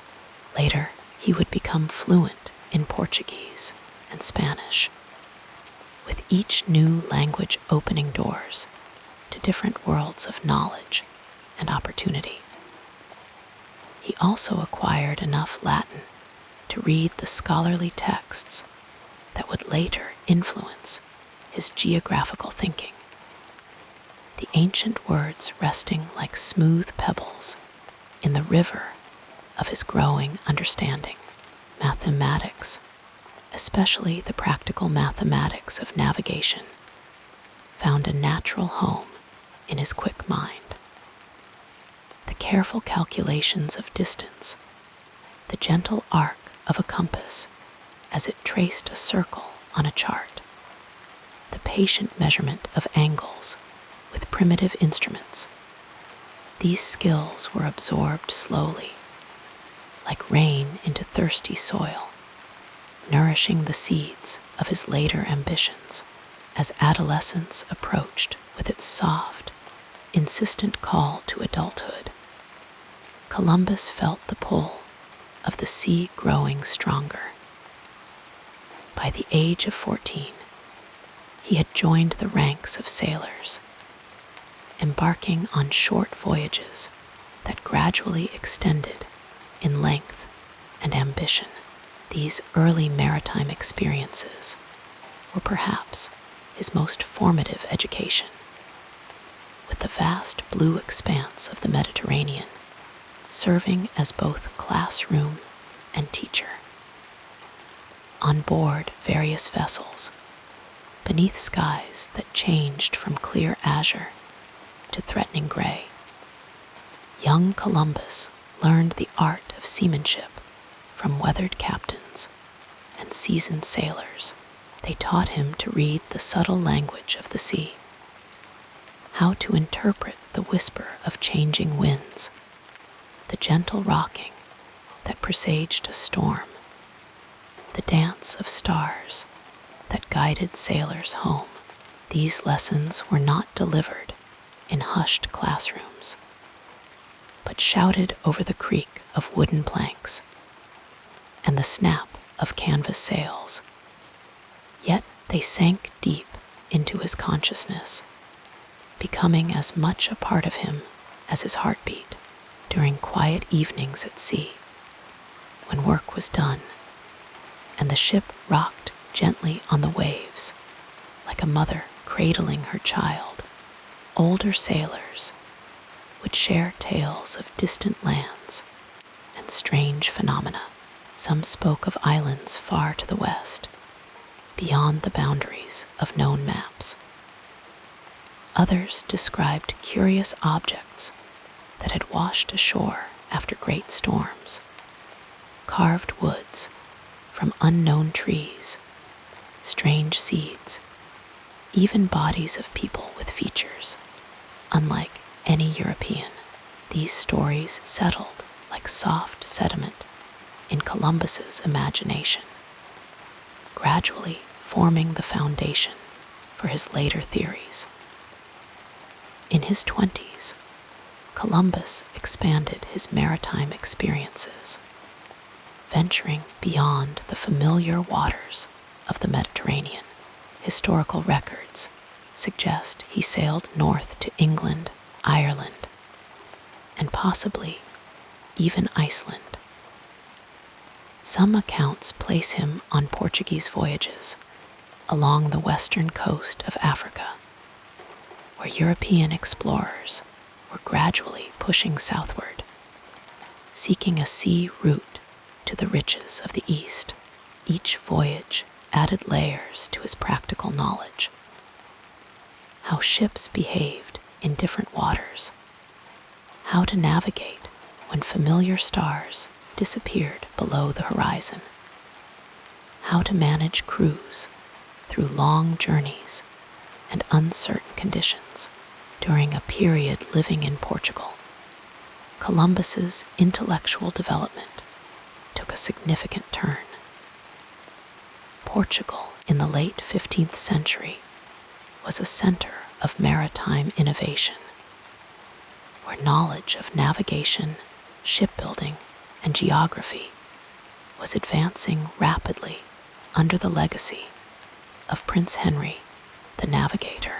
In this stimulating environment, Columbus had access to charts, maps, and the company of experienced navigators who gathered in taverns near the harbor, their conversations flowing as freely as the wine they shared. It was in Portugal that Columbus began his self-directed study of geography and cosmography, reading widely and with growing absorption. Among the texts that influenced him was Pier Daly's Imago Mundi, Image of the World, a geographical work that compiled ancient and medieval knowledge. The pages of this text, with their descriptions of distant lands and calculations of the Earth's circumference, became companions during quiet evenings, the words illuminated by candlelight as Columbus slowly absorbed their meaning. Another influential work was the travels of Marco Polo, whose accounts of the splendors of Asia, the grand palace of Kublai Khan, cities paved with gold, islands rich with spices, painted vivid pictures in Columbus's imagination. These descriptions settled like gentle snow in his mind, accumulating over time into a deep belief in the riches that might await anyone who could find a direct route to Asia.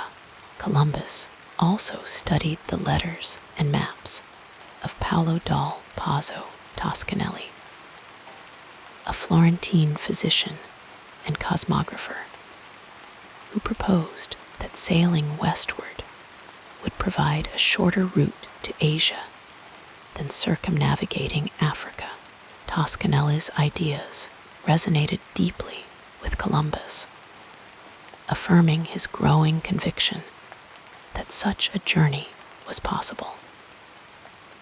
The correspondence between these two men, carried by messengers across the distances that separated them, represents an important intellectual exchange that helped shape Columbus's geographical thinking. During this period of intellectual growth, Columbus began to develop his own theories about the size of the Earth and the distance between Europe and Asia, drawing on various sources, some of which underestimated the Earth's circumference. He calculated that Japan might lie only about 3,000 miles west of the Canary Islands, a significant underestimation that would have profound consequences for his later voyages. His marriage to Philippa Moniz Perestrello in the 1470s provided another avenue for his educational development. Philippa was the daughter of Bartolomeo Perestrello, who had been involved in the Portuguese colonization of Madeira. Through this connection, Columbus gained access to his father-in-law's charts, logs, and instruments, a treasure trove of practical knowledge that he studied with quiet diligence. During the early years of his marriage, the couple settled for a time on Porto Santo, a small island in the Madeira archipelago, where Columbus could observe the patterns of winds and currents in the eastern Atlantic. These observations, made during long walks along shorelines or from the vantage point of high cliffs, contributed to his understanding of Atlantic navigation and reinforced his belief that predictable wind patterns could carry ships westward and then return them safely to Europe.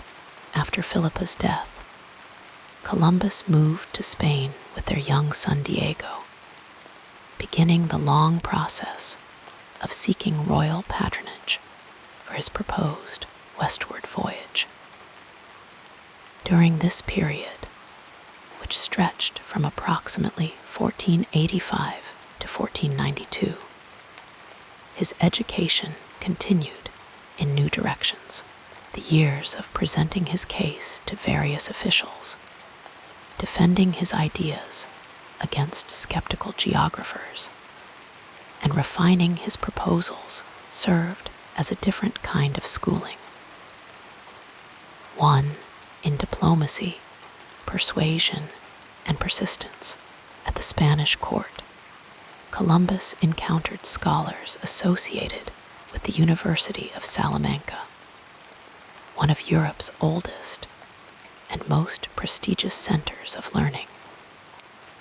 These interactions, sometimes in formal settings and sometimes in more casual conversations, exposed him to current European thinking on geography, astronomy, and navigation.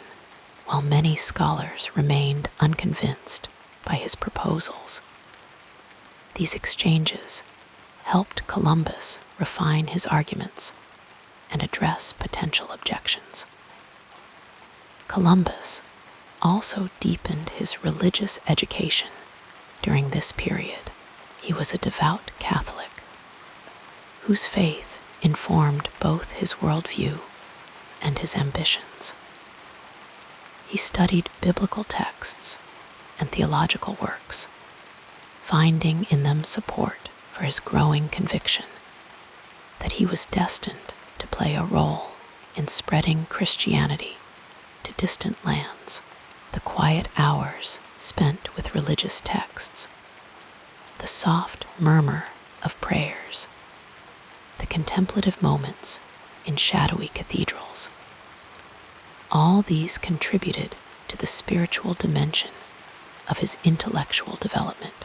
By the time he finally secured the support of Ferdinand and Isabella in 1492, Columbus had accumulated a remarkable, if unconventional, education. He was not a university-trained scholar, but a self-taught man whose knowledge came from a blend of practical experience, extensive reading, and persistent inquiry. His understanding of navigation was profound, based on years of observation and practice. His geographical knowledge, while containing significant errors about the size of the Earth and the location of Asia, was nevertheless extensive for his time, and integrated information from diverse sources. Perhaps most importantly, Columbus had developed the confidence and communication skills to advocate effectively for his ideas, persuading the Spanish monarchs to invest in a voyage that many considered foolhardy. This ability to envision possibilities beyond the horizon of conventional thinking, and to inspire others to share that vision, represents a different kind of intelligence, one nurtured not in formal educational settings, but in the challenging school of real-world advocacy. As Columbus made his final preparations in Palos during the summer of 1492, he carried with him this lifetime of learning, knowledge gathered from books and charts, from sailors' tales and scholars' debates, from the patient observation of natural phenomena and the practical experience of seamanship. All these educational threads, woven together over 4 decades, had created a man uniquely prepared for the journey that lay ahead. A journey that would draw on every aspect of his varied education and test both his knowledge and his character in ways he could not yet imagine. The gentle waves lapping against the hulls of his 3 ships, the Nina, the Pinta, and the Santa Maria, seemed to whisper of possibilities, of distant shores waiting to be discovered, of a new chapter about to unfold in the book of human exploration. As Columbus supervised the loading of provisions and checked navigational instruments, his mind must have returned to those early lessons learned on Genoese docks, to the maps studied by candlelight, to the conversations with scholars and sailors that had shaped his understanding of the world. And so, with his education complete, but his learning far from finished, Christopher Columbus prepared to sail into history, carrying with him not just the hopes of his royal sponsors, but the accumulated knowledge of a lifetime spent preparing for this moment. a moment when education would meet opportunity on the shores of a new world. The peaceful narrative of this life continues as we turn our attention to what happened next.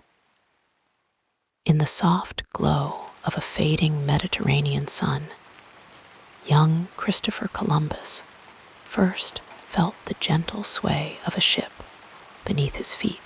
Born in Genoa, Italy around 1451, his early years unfolded in a bustling port city where the rhythmic sounds of commerce and seafaring formed the lullaby of his childhood.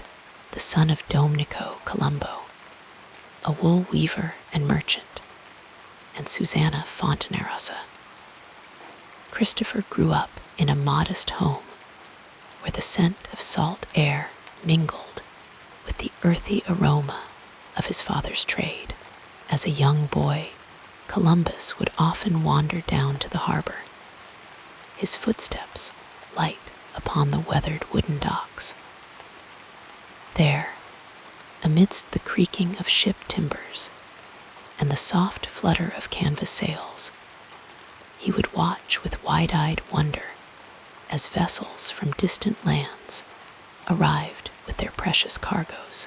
The sailors, their skin tanned and weathered by sun and sea, shared tales of faraway places that drifted through the air like dreams, settling gently into the receptive mind of the young Columbus. His formal education was simple and unhurried, as was common for children of his social standing in 15th century Italy. He learned to read and write, his fingers carefully tracing letters on rough parchment, while the afternoon light filtered through narrow windows. Mathematics came to him naturally, particularly the calculations useful for navigation and trade. Languages, too, flowed into his understanding. His native Italian, of course, but later Portuguese and Spanish would become familiar to his tongue, each new word a bridge to another world of knowledge. By the age of 14, Columbus had already begun his apprenticeship to the sea. The endless blue horizon called to him, a whispered invitation to adventure that he could not resist. His first voyages were modest affairs, coastal trading expeditions that rarely ventured beyond sight of land. Yet, even these short journeys taught him valuable lessons. How to read the changing moods of the sky, how to feel the direction of winds against his cheek, how to navigate by the steady light of stars that hung like silver lanterns in the night sky. In these formative years, Columbus absorbed the practical wisdom of experienced mariners. They showed him how to tie knots that would hold firm against the strongest gales, how to trim sails to capture even the gentlest breeze, how to use a compass when clouds obscured the stars. These men, with their calloused hands and weather-beaten faces, became his true teachers, imparting knowledge that no book could contain. The Mediterranean Sea cradled his early career, its waters relatively calm compared to the vast Atlantic that would later define his legacy.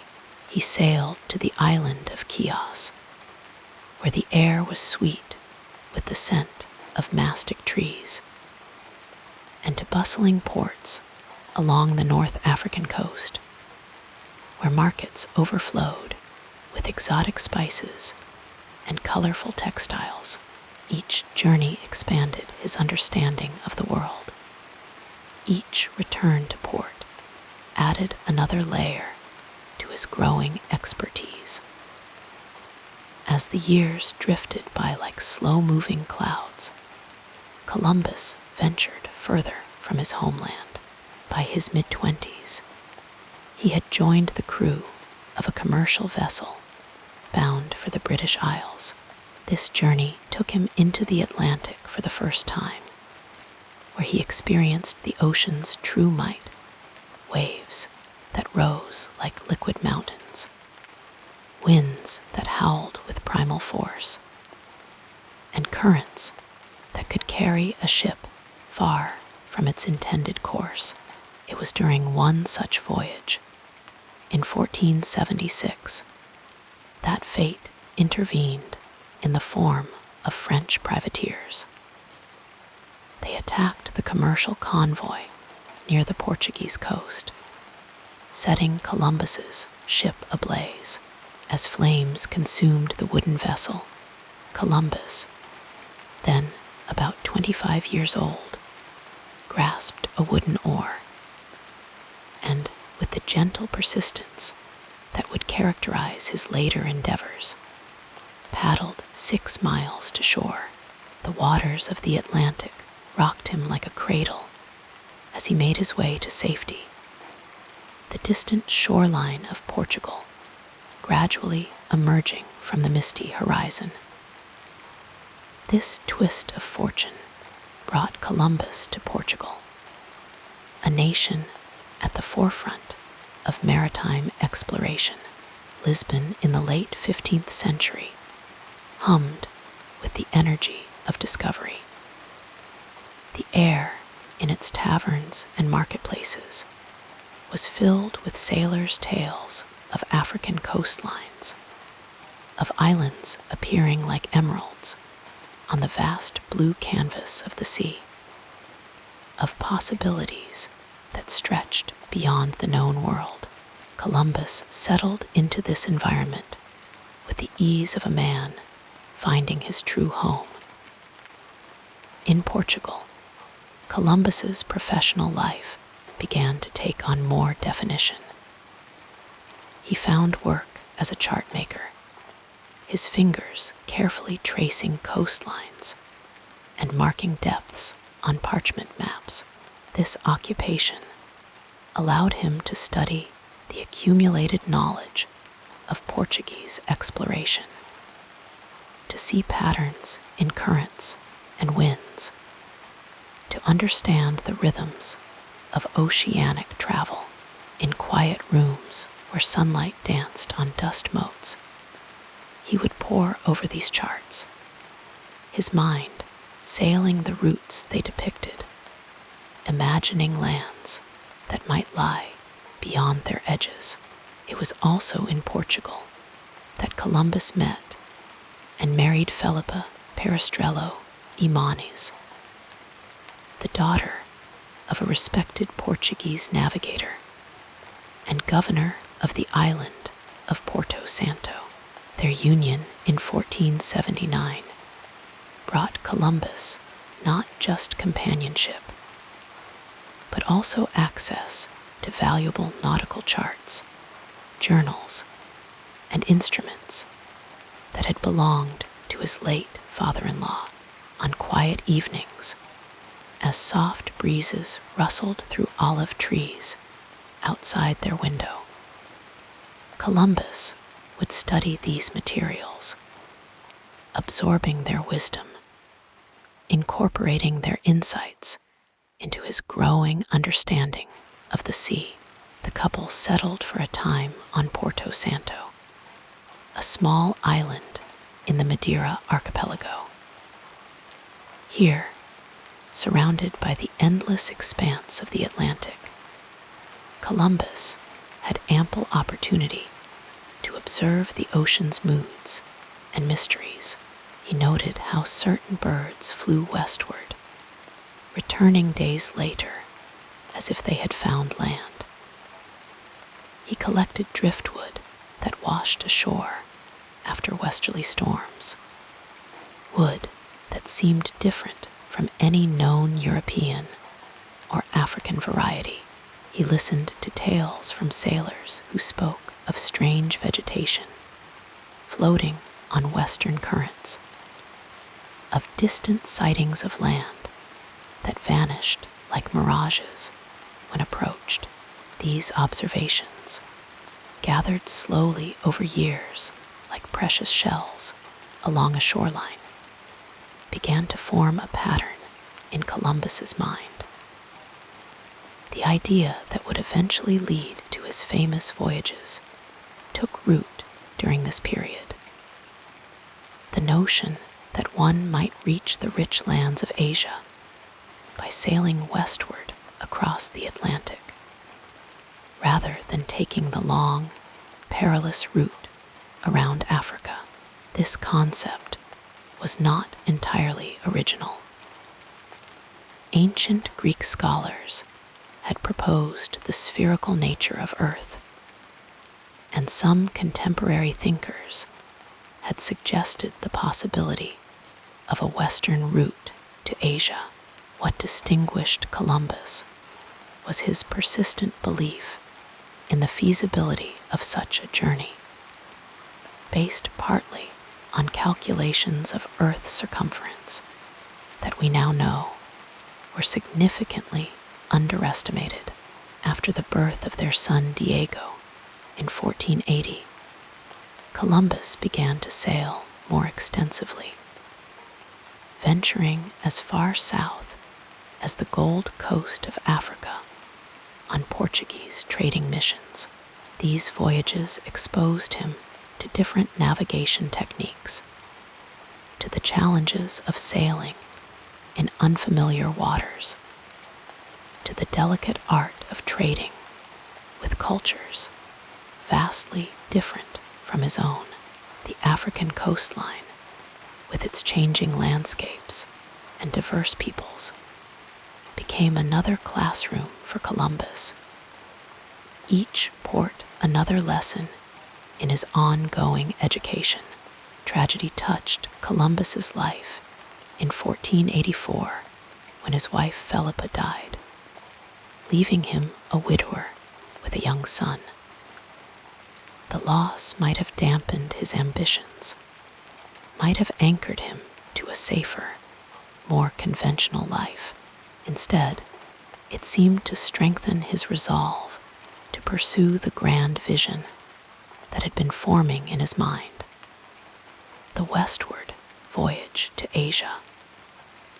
With his characteristic, quiet determination, Columbus began to seek sponsorship for his proposed expedition. He first approached King John II of Portugal, presenting his case with maps and calculations. With the careful logic of a man who had spent decades studying the sea, the Portuguese monarch, however, was committed to finding a route to Asia by sailing around Africa, a path that would eventually prove successful when Vasco da Gama reached India in 1498. Undeterred by this rejection, Columbus turned his gaze toward Spain. In 1485, he arrived at the Franciscan monastery of La Rábida near Palos, Spain. The monastery stood on a gentle hill overlooking the Atlantic, its stone walls warmed by the Spanish sun, its gardens filled with the soft fragrance of herbs and flowers. Here, Columbus found sympathetic ears in the form of Friar Juan Perez, who had once been Queen Isabella's confessor, and who recognized something special in the quiet, determined navigator who had arrived at their gates. The years that followed were a testament to Columbus's patience and perseverance. While waiting for royal patronage, he supported himself and his son through chart making and bookselling, humble occupations that nonetheless kept him connected to the world of knowledge and navigation. he continued to refine his proposals, to strengthen his arguments, to gather supporting evidence for his theories. Spain in the late 15th century was preoccupied with the Reconquista, the centuries-long effort to reclaim the Iberian Peninsula from Moorish control. The campaign consumed royal attention and resources, leaving little of either for speculative voyages of discovery. Yet Columbus waited, his patience flowing like a slow, steady river, eroding resistance through gentle persistence rather than forceful demand. During this period of waiting, Columbus formed a relationship with Beatriz Enriquez de Orana, a young woman from Cordoba, who would become the mother of his second son, Ferdinand, born in 1488. Though they never married, Beatriz provided Columbus with companionship and support during the long years of seeking sponsorship. Her quiet presence, a comfort during times of disappointment and delay. Columbus also used this time to expand his knowledge, reading widely and corresponding with learned men of his day.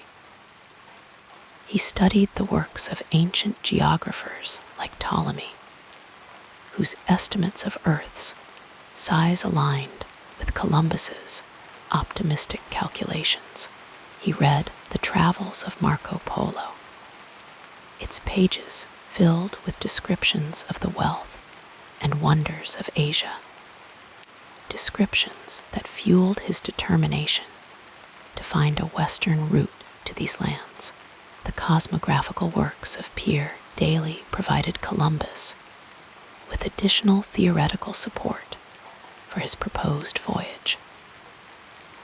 Daly suggested that the oceans separating Europe from Asia might be navigable, might be crossed in a matter of weeks, rather than the months or years required for an eastward journey. Columbus annotated his copy of Daly's Imago Mundi extensively, the margins filled with his neat, thoughtful handwriting, each note a stepping stone on the path to his great endeavor.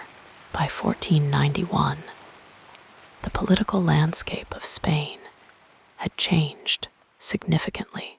The Reconquista was nearing its conclusion with the siege of Granada, the last Moorish stronghold on the Iberian Peninsula.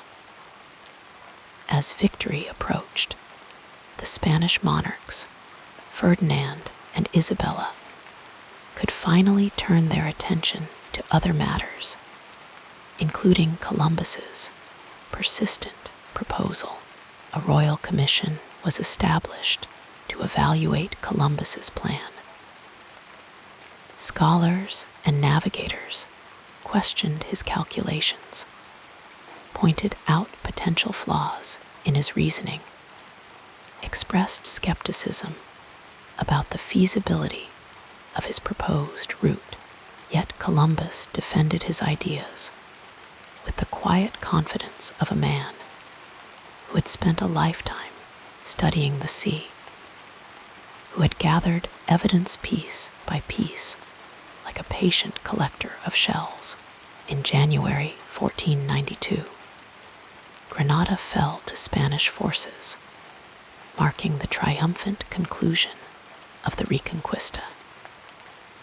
In the atmosphere of victory and possibility that followed, Queen Isabella finally agreed to sponsor Columbus's voyage. The terms were negotiated in the spring of that year. Columbus would receive the title of Admiral of the Ocean Sea, would be appointed Viceroy and Governor of any lands he discovered, and would be entitled to 10% of any wealth these lands produced, with royal patronage secured at last, Columbus turned his attention to the practical preparations for the voyage. He chose the port of Palos as his point of departure, partly because the town owed a debt to the crown that could be repaid by providing vessels for the expedition. The Pinzon brothers, respected local mariners, agreed to join the venture, bringing their expertise and helping to recruit crew members from among the skeptical sailors of the region.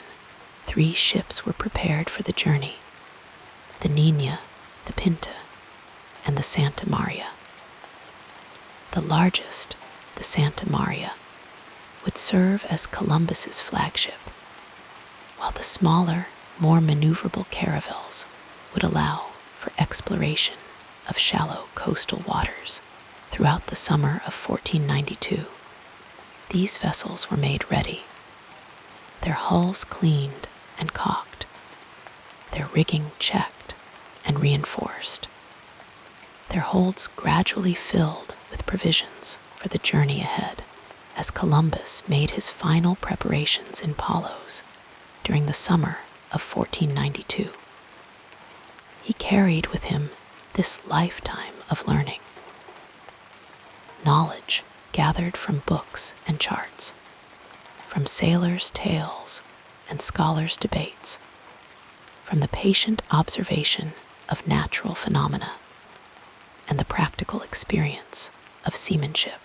All these educational threads, woven together over 4 decades, had created a man uniquely prepared for the journey that lay ahead.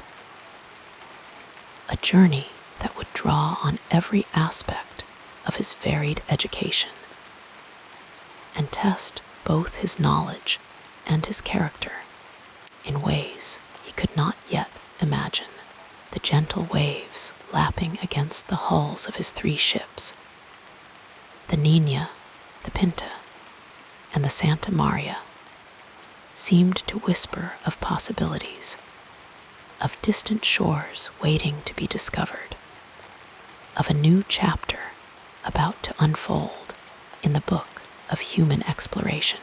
As Columbus supervised the loading of provisions and checked navigational instruments, his mind must have returned to those early lessons learned on Genoese docks, to the maps studied by candlelight, to the conversations with scholars and sailors that had shaped his understanding of the world.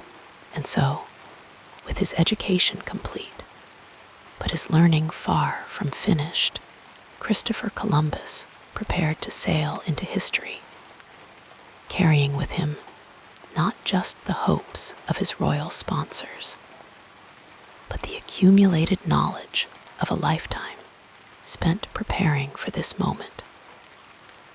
A moment when education would meet opportunity on the shores of a new world. As you relax deeper, let us now softly explore the next chapter of this soothing biography. As Columbus made his final preparations in Palos during the summer of 1492, he carried with him this lifetime of learning, knowledge gathered from books and charts, from sailors' tales and scholars' debates, from the patient observation of natural phenomena and the practical experience of seamanship. All these educational threads, woven together over 4 decades, had created a man uniquely prepared for the journey that lay ahead. A journey that would draw on every aspect of his varied education and test both his knowledge and his character in ways he could not yet imagine.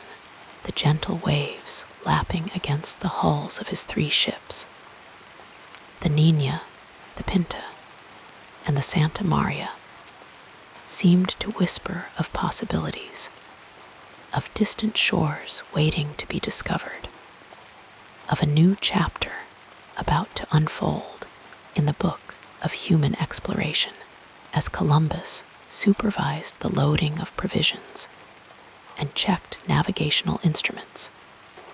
His mind must have returned to those early lessons learned on Genoese docks, to the maps studied by candlelight, to the conversations with scholars and sailors that had shaped his understanding of the world.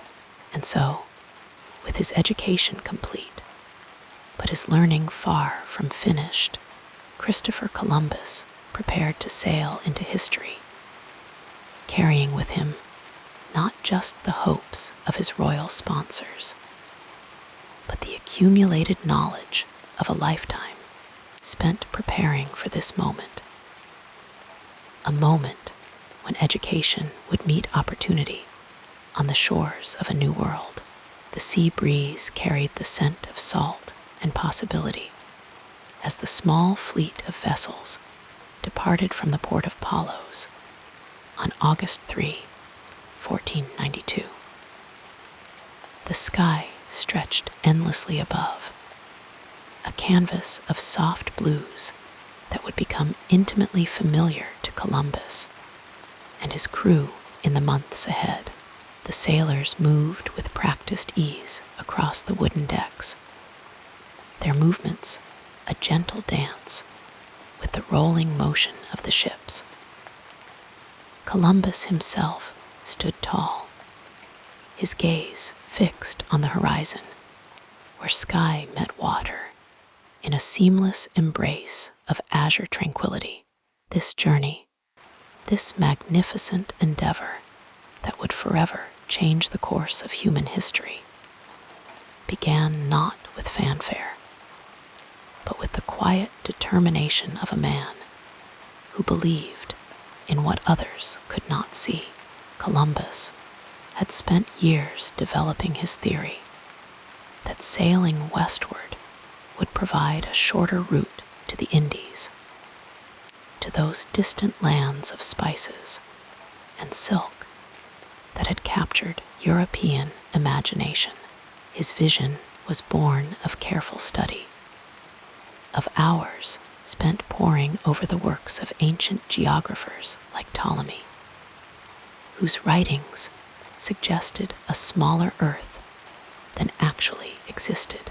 The steady rhythm of waves against wood became the soundtrack of their days. As the fleet moved farther from the familiar shores of Spain, Columbus kept meticulous records in his journal, his quill moving across parchment with deliberate strokes as he documented wind patterns, the behavior of sea birds, the changing colors of the ocean. These observations were not merely the notes of a captain, but the reflections of a naturalist, a man who understood that knowledge came from patient attention to the world's subtle whispers.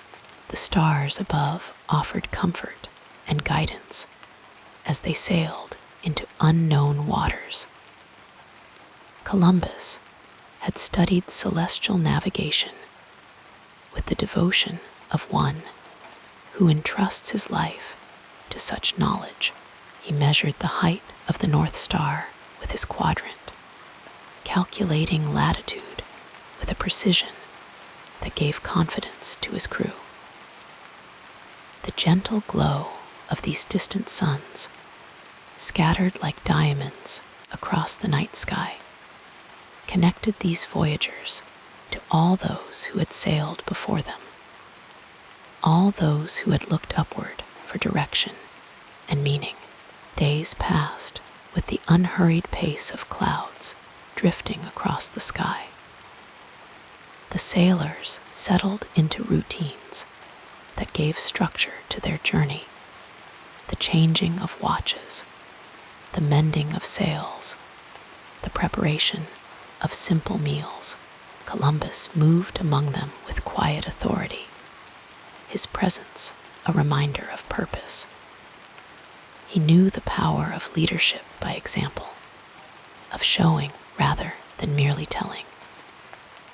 When concerns arose about the distance traveled, he maintained 2 logs, one shared with the crew showing a shorter distance, one private and accurate. A small deception born of practical necessity rather than dishonesty. The ocean itself seemed to change as they ventured farther west.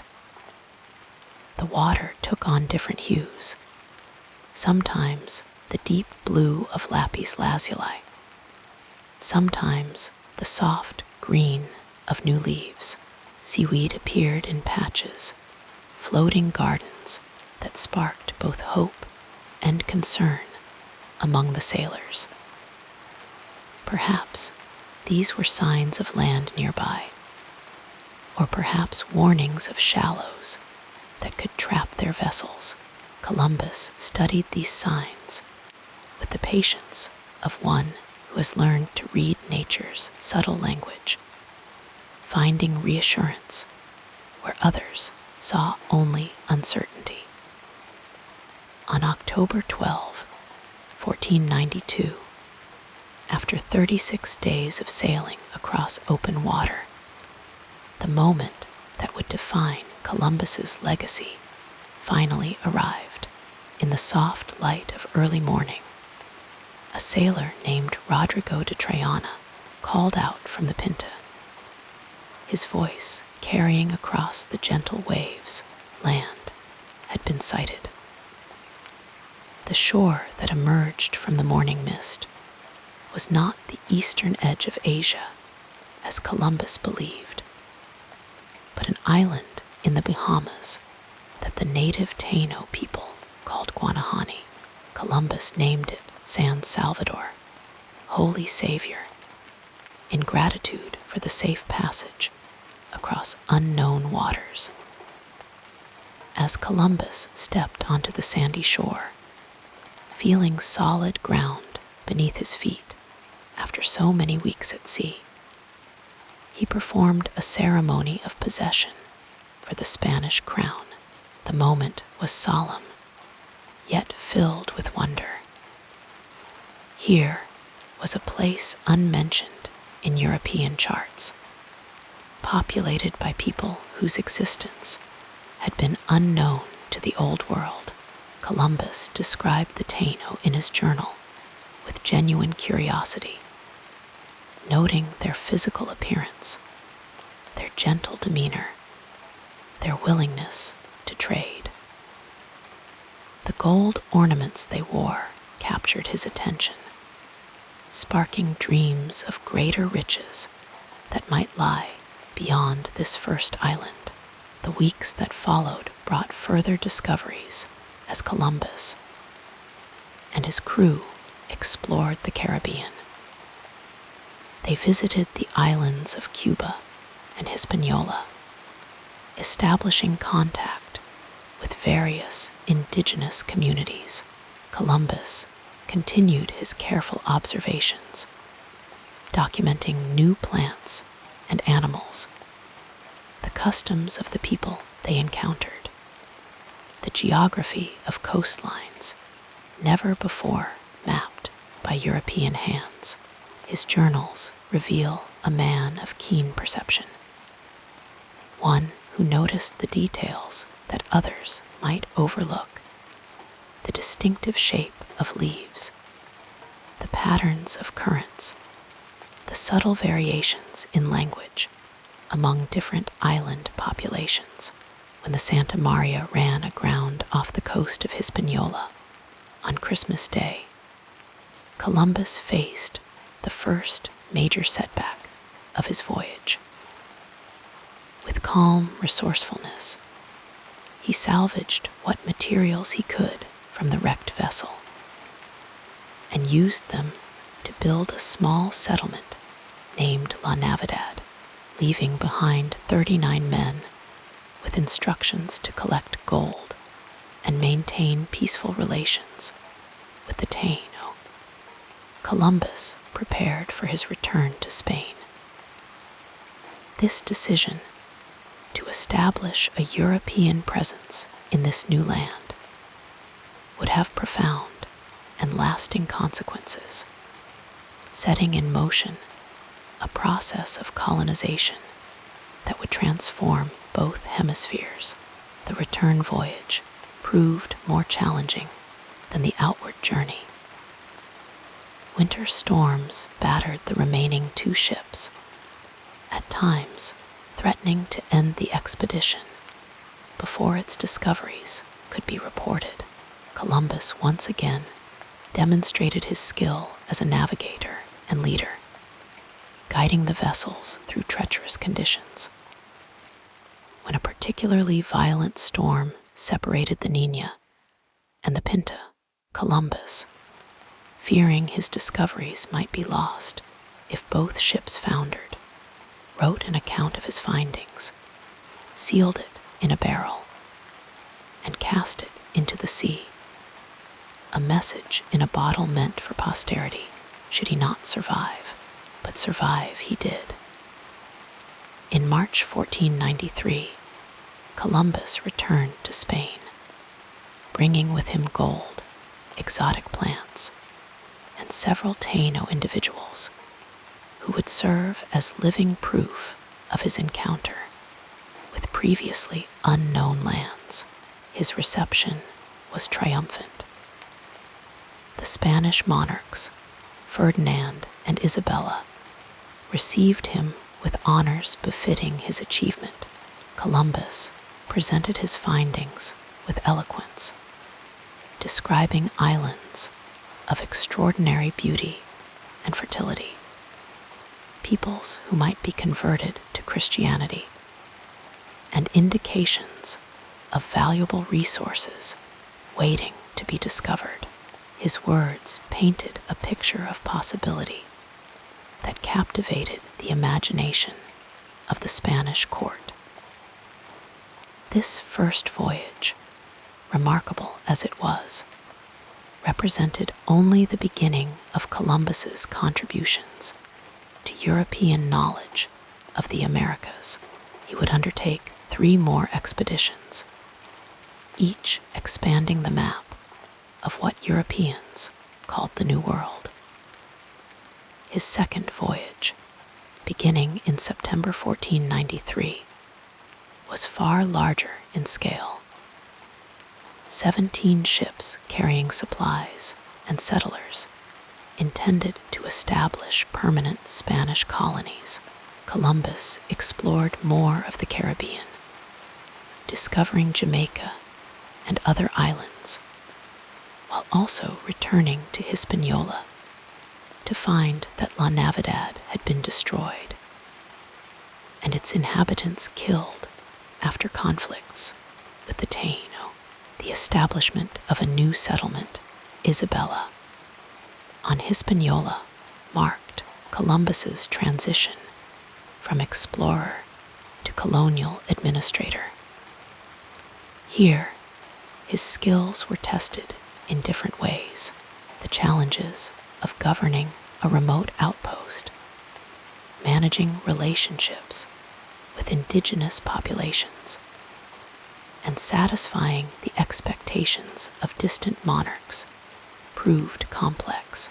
Columbus instituted a tribute system requiring gold from the Taino, a policy that brought hardship to the indigenous people and revealed the more troubling aspects of European colonization.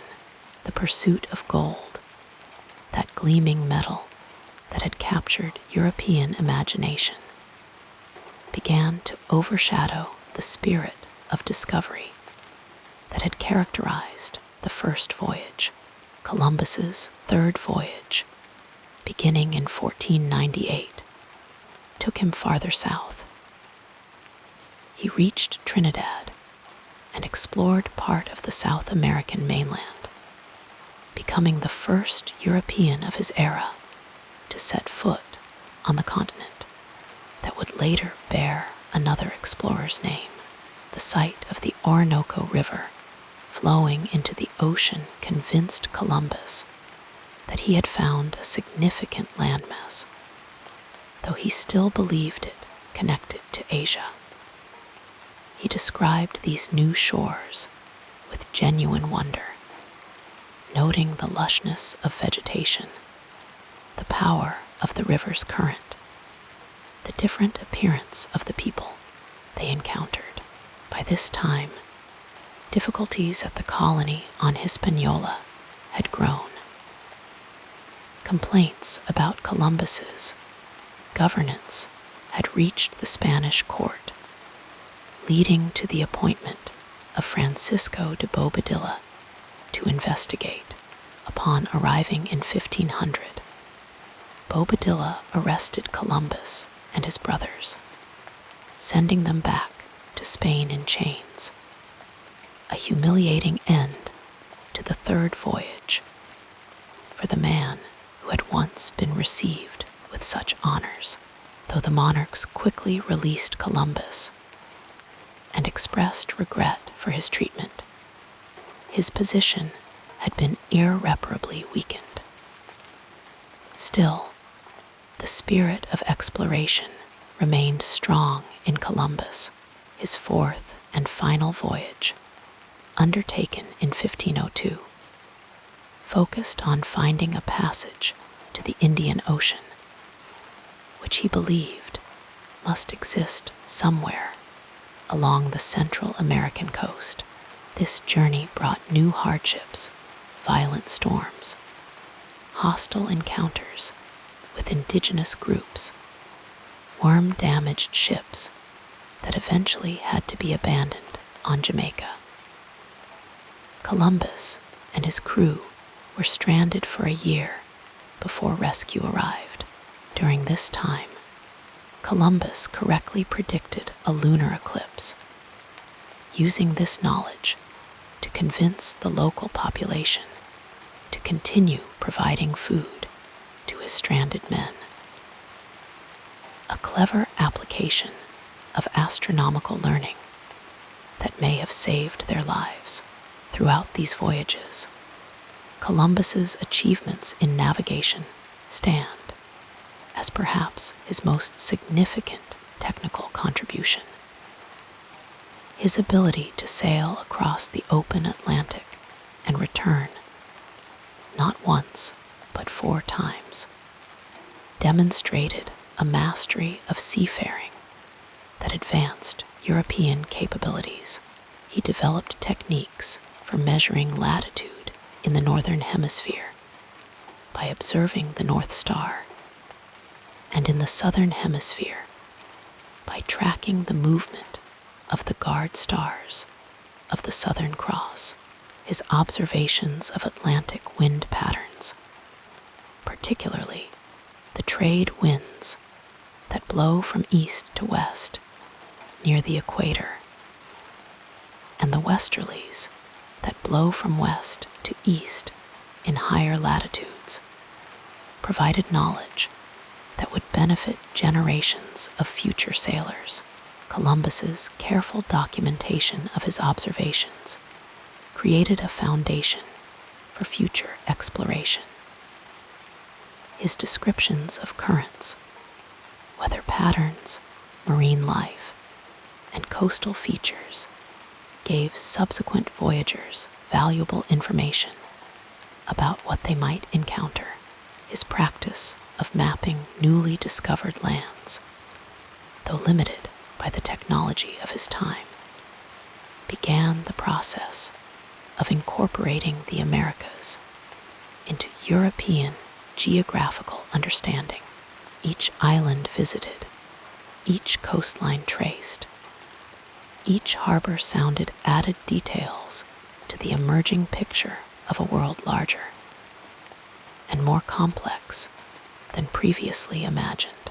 The plants and animals Columbus brought back to Europe introduced the Old World to species previously unknown. Maize, potatoes, tomatoes, tobacco, turkeys, and many others that would eventually transform European agriculture cuisine, and economy. Similarly, European crops, livestock, and technologies brought to the Americas initiated ecological and agricultural changes of enormous consequence. This Columbian exchange, as historians would later call it, represents one of the most significant processes of biological transfer in human history, altering landscapes, diets, and populations on both sides of the Atlantic. Beyond these tangible contributions, Columbus's voyages catalyzed a profound shift in European consciousness. The realization that entire continents existed beyond the boundaries of the known world challenged established geographical theories and opened new horizons of possibility. Exploration became not merely a practical endeavor, but a philosophical one, an expansion of human knowledge that raised questions about the nature of humanity itself. If such lands and peoples could exist unknown to European awareness for millennia, what other discoveries might await? What might be learned from these encounters with difference? The legacy of Columbus is complex and cannot be separated from the darker aspects of European colonization that followed in his wake. The Spanish settlements he established became footholds for an empire that would bring tremendous suffering to indigenous populations through disease, warfare, displacement, and forced labor. The pursuit of gold that motivated much of Columbus's activity after the first voyage foreshadowed centuries of resource extraction that would reshape the Americas environmentally and demographically. These consequences, though not fully foreseeable to Columbus himself, remain inextricably linked to his achievements. As Columbus returned to Spain for the final time in 1504, his health failing and his reputation diminished, he could not have fully comprehended the historical significance of what he had begun. He died in 1506, still believing he had reached Asia, never fully recognizing that his greatest discovery was not finding a new route to a known destination, but revealing the existence of continents previously unimagined by European geography.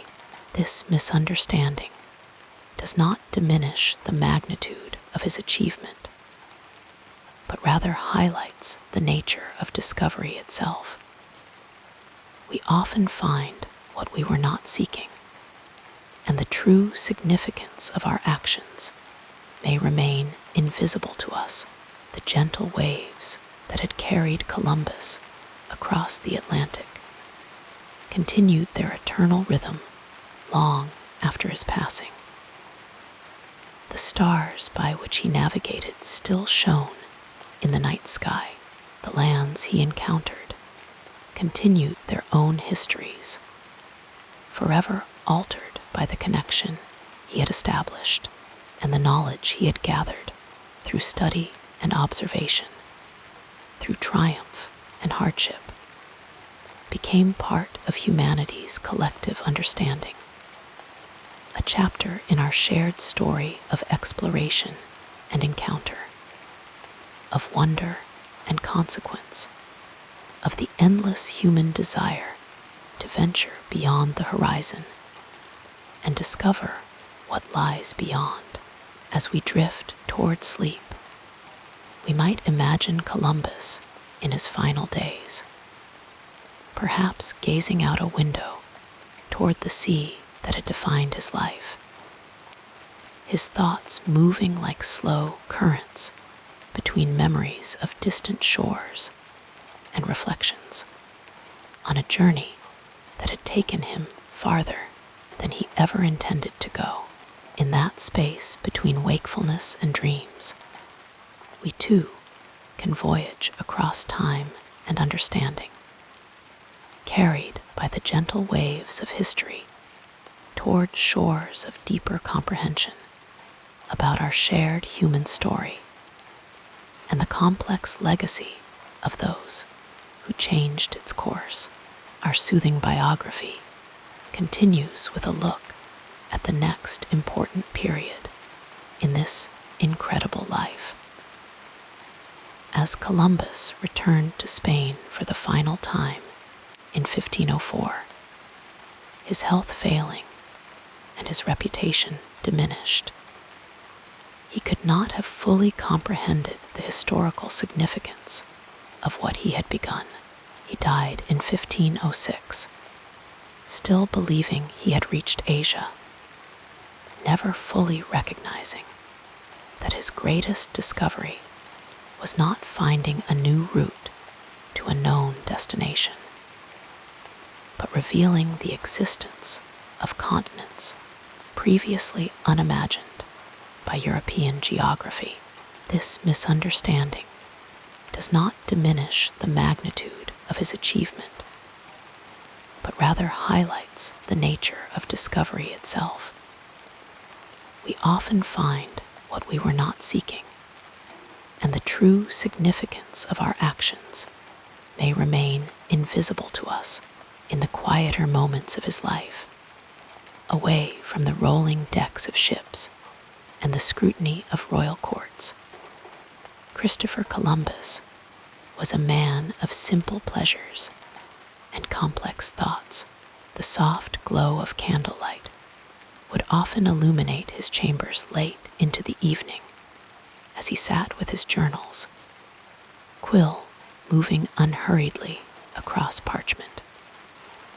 Columbus found solace in writing, not just navigational notes and observations of new lands, but personal reflections that revealed a contemplative soul beneath the explorer's exterior.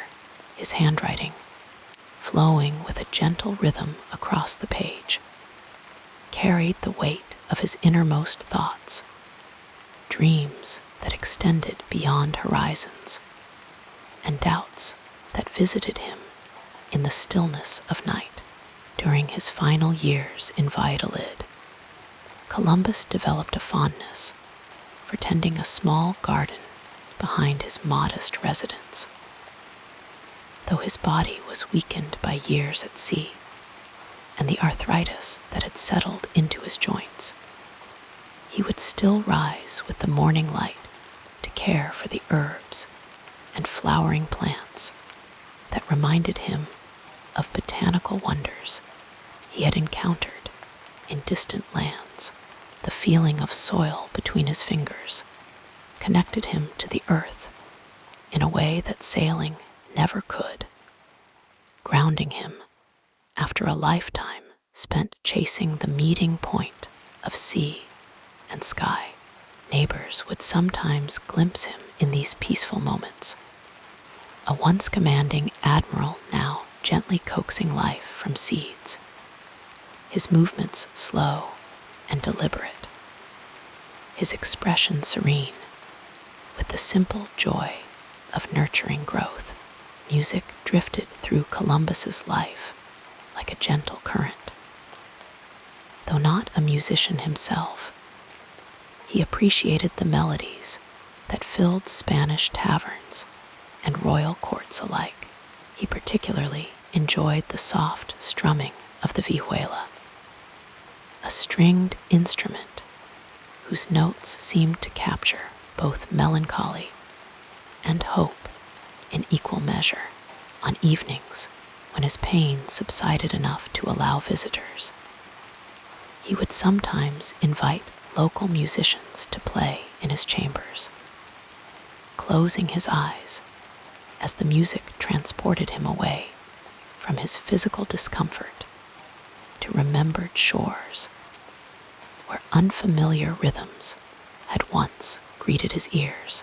These musical interludes became increasingly important as his mobility decreased, offering voyages of the mind when his body could no longer sail. Columbus maintained a small but cherished collection of books throughout his life, carrying select volumes even on his voyages. Beyond the navigational texts and astronomical guides essential to his profession, he found comfort in works of philosophy and religious contemplation. The writings of Marco Polo had inspired his early ambitions, but as he aged, Columbus increasingly turned to the reflective words of Thomas à Kempis, whose Imitation of Christ offered spiritual guidance during nights when sleep eluded him. The soft rustle of turning pages became a soothing ritual, each word absorbed slowly and thoughtfully, as if savoring a fine wine. The explorer's relationship with food evolved throughout his life, shaped by necessity at sea and opportunity at court. In his final years, Columbus developed an appreciation for the simple flavors of his childhood in Genoa. Fresh bread dipped in olive oil, ripe figs warmed by the sun, the clean taste of fish prepared with lemon and herbs, though his status would have allowed for elaborate meals. He often preferred uncomplicated dishes that connected him to memories of family gatherings before fame and controversy had complicated his life. He would sometimes spend hours describing tropical fruits he had discovered to his cook, attempting to recreate flavors that existed only in his memory. A sweet mango, or the surprising tartness of pineapple, becoming portals to distant experiences. Columbus's family relationships reveal a man divided between ambition and affection. His marriage to Philippa Moniz Perestrello had introduced him to valuable navigational knowledge through her family's maritime connections. But their time together was brief before her death. Their son Diego remained a constant presence in Columbus's life, though their relationship was sometimes strained by the explorer's long absences, and later by disagreements over the family's rightful claims to titles and rewards. In his quieter moments, Columbus would sometimes express regret that his pursuit of discovery had taken him away from watching his son grow, missing the small daily miracles of childhood that, unlike new continents, could never be rediscovered once past. His relationship with Beatriz Enriquez de Orana, mother of his second son Fernando, existed in a gentle shadow between formal recognition and private devotion. Though they never married, Columbus provided for her throughout his life and mentioned her with affection in his will. In letters to Fernando, Columbus's words reveal a tender paternal pride, especially as his younger son showed scholarly inclinations. During his final years, Fernando's visits brought particular joy. The young man's eager questions about distant lands and peoples, allowing Columbus to revisit his adventures through the fresh perspective of his son's curiosity. Sleep came unevenly to Columbus throughout his life.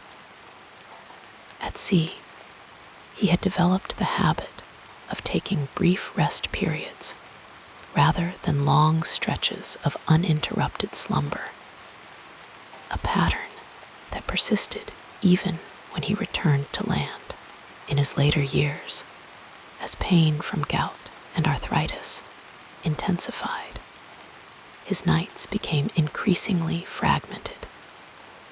He developed rituals to court elusive sleep: a warm drink of honeyed wine, the soft repetition of prayers learned in childhood, and the gentle weight of extra blankets, even in warm weather, perhaps recreating the comforting pressure of snug ship's quarters during ocean swells. Dawn held special significance for Columbus, who had spent countless mornings watching the sun emerge from the sea's embrace. Even in his final years, when health permitted, he would position himself to observe this daily renewal, finding in it a reassurance that transcended his physical decline and the disappointments of court politics. There was something in the quality of early morning light that seemed to illuminate not just the physical world, but the chambers of memory, allowing him to revisit moments of discovery with a clarity that often faded as the day progressed. The explorer maintained a complex relationship with faith throughout his life. Though his voyages had practical and economic motivations, Columbus also carried a deep spiritual conviction about his mission to bring Christianity to new lands. In private moments, he would often read from his well-worn copy of the book of Isaiah, finding particular resonance in passages about islands and distant shores. His personal devotions became increasingly important as court favor waned, providing a sense of purpose that transcended worldly recognition. He kept a small altar in his bedchamber, adorned with a silver crucifix he had carried on all his voyages, its surface smoothed by years of handling during storms and uncertainties. Columbus found unexpected pleasure in observing the night sky from land rather than sea. Without the constant motion of a ship's deck, he could trace constellations with greater precision, reconnecting with celestial guides that had directed his journeys. On clear evenings, he would sometimes have a chair placed near his window, where he would sit wrapped in blankets, mapping the heavens with his gaze, and occasionally making notes about stellar positions with the same careful attention he had once given to ocean currents and wind patterns. The natural world had always spoken to Columbus in a language he understood intuitively. Even confined by illness, he maintained this connection through small observances, noting the migration patterns of birds visible from his window, tracking seasonal changes in the quality of light, collecting interesting stones and shells brought to him by visitors aware of his curiosity. He kept a particularly beautiful nautilus shell on the table beside his bed, its spiral chambers echoing the mathematical perfection he had always sensed underlying the apparent chaos of nature. Conversation remained one of Columbus's greatest pleasures as his physical world contracted. Visitors often remarked on his ability to listen with complete attention, his questions revealing a mind still hungry for knowledge of distant places and peoples. He particularly enjoyed speaking with younger sailors and mapmakers, whose fresh perspectives and recent observations allowed him vicarious participation in ongoing explorations. These exchanges would often continue until Columbus's strength waned, his voice growing softer, but his engagement unwavering, until sleep finally claimed him. Dreams carried Columbus back to sea with remarkable consistency in the fluid realm between sleeping and waking. He would often find himself once again standing on a ship's deck, feeling the living pulse of waves beneath wooden planks, scanning horizons unbounded by walls or illness. He sometimes spoke of these dreams to Fernando, describing them not as mere memories, but as continued explorations, journeys of spirit undertaken while his body rested. There was a quality of peace in his voice when he shared these nocturnal voyages, as if they offered reconciliation between the competing desires that had shaped his life. The call to discover and the yearning for home. As evening shadows lengthened across his room in Valladolid, Columbus would often request that his window remain open, allowing the sounds and scents of the world to reach him, even as his own movements became increasingly limited. The distant laughter of children playing, the call of vendors in the street, the fragrance of cooking fires and flowering trees. These sensory connections reminded him that discovery continues in small ways even when grand expeditions end, that each day offers its own new world to those attentive enough to notice. In these final quiet harbors of his life, Christopher Columbus revealed himself not just as the admiral who had crossed an ocean, but as a man who noticed how light changed the color of water throughout the day, who could identify dozens of different seabirds by their calls alone, who remembered the names of sailors who had served under him decades earlier, who could be moved to tears by a particularly beautiful sunset. The same attention to detail that had made him a successful navigator allowed him to find meaning in increasingly confined circumstances. His curiosity undiminished, even as his horizons narrowed. As sleep approaches, we might imagine Columbus on his final evening, the May air of Castile drifting through his window, carrying the scent of olive groves and distant rain. Perhaps he dreamed once more of salt spray and billowing sails, of shores appearing like miracles from morning mist. Perhaps, in that liminal space between worlds, he finally understood that discovery is not merely about finding new lands, but about seeing with new eyes, that the greatest voyages are those that transform the traveler. And as our own consciousness drifts toward sleep, we too become explorers, sailing toward dreams on the gentle current of history's endless tide.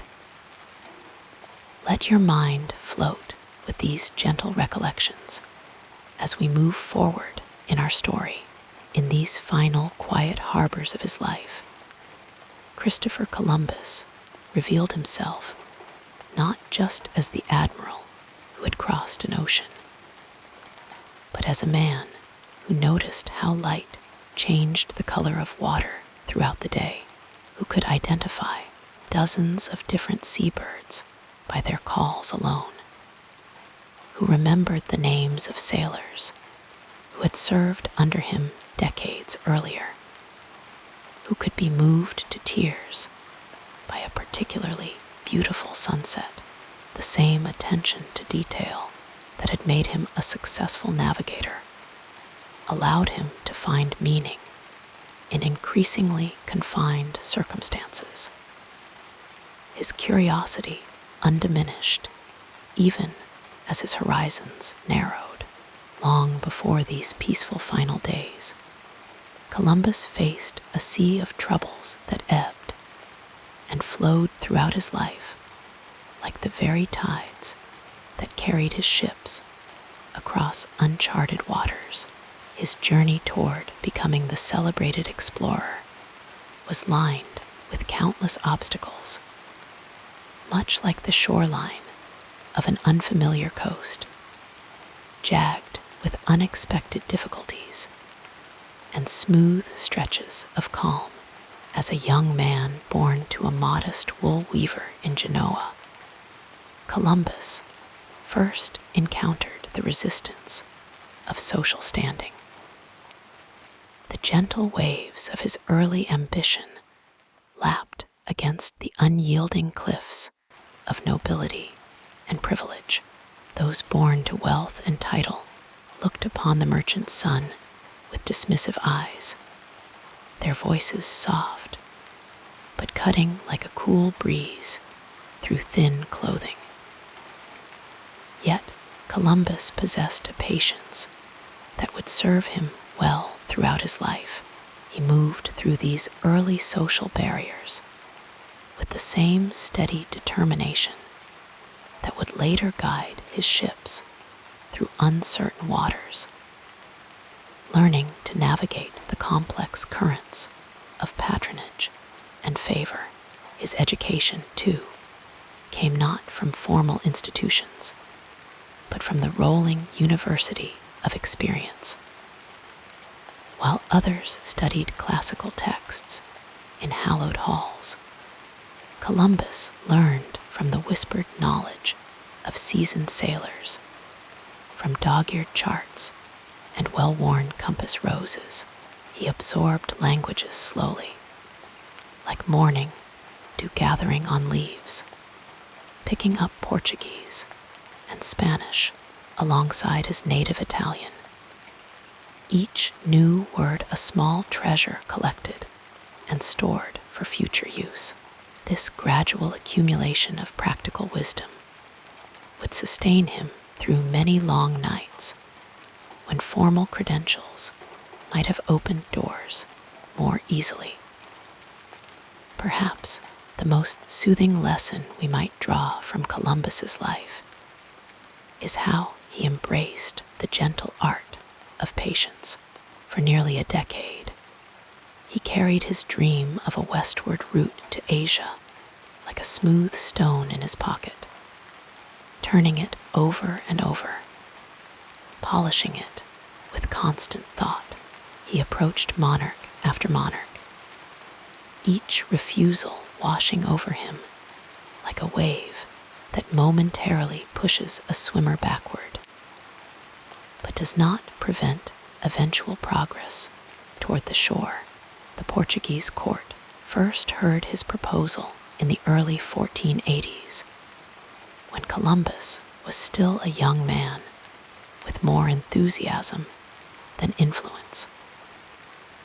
Their scholars reviewed his calculations and found them wanting, suggesting the distance to Asia would be far greater than Columbus had estimated. In truth, they were correct, though neither they nor Columbus could have known what lands actually lay between Europe and Asia. The rejection came not as a sudden storm, but as a slow-building fog, gradually obscuring the path he had hoped to follow. Rather than allowing disappointment to settle over him like heavy dew, Columbus adjusted his course. He moved to Spain, where the marriage of Isabella of Castile and Ferdinand of Aragon had created new possibilities. Here, too, he encountered the soft resistance of skepticism. A commission appointed by the monarchs considered his proposal for years. The slow turning of bureaucratic wheels matching the patient rotation of seasons. During this time, Columbus lived modestly, occasionally selling maps and charts to support himself and his son Diego, who had been left in his care after the passing of his wife. The waiting stretched like the long shadows of late afternoon, year after year. Columbus would sometimes walk along the harbor, watching ships come and go, their sails filling with winds that might have carried his own vessels had his proposals found favor. The scent of distant spices from incoming merchant ships must have reminded him constantly of his delayed dream. Each cinnamon-laden breeze a whisper of what might still be possible. In these years of waiting, Columbus experienced the particular challenge of maintaining belief in oneself when others do not share that faith. It is a special kind of solitude to hold a vision that others cannot see, to feel the certainty of something unproven. He carried this solitude with him, like sailors carry the memory of land when at sea, a comfort and burden both. Each night as he fell asleep, perhaps he imagined the creaking of ship timbers instead of the sounds of his modest lodgings, the gentle rocking of waves rather than the stillness of land. When Spain finally rejected his proposal in 1490, Columbus prepared to leave for France.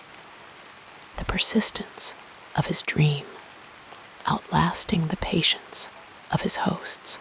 It was then that fortune shifted like a sudden change in wind direction.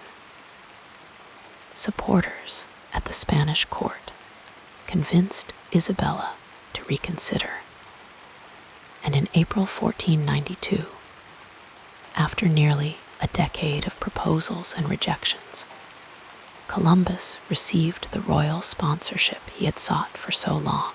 Yet even with royal approval secured like a ship, safely anchored in harbor, new challenges appeared on the horizon. Finding crew members willing to sail into the unknown presented its own difficulties. Sailors, practical men intimately familiar with the sea's dangers, were understandably hesitant to venture beyond the edges of known maps.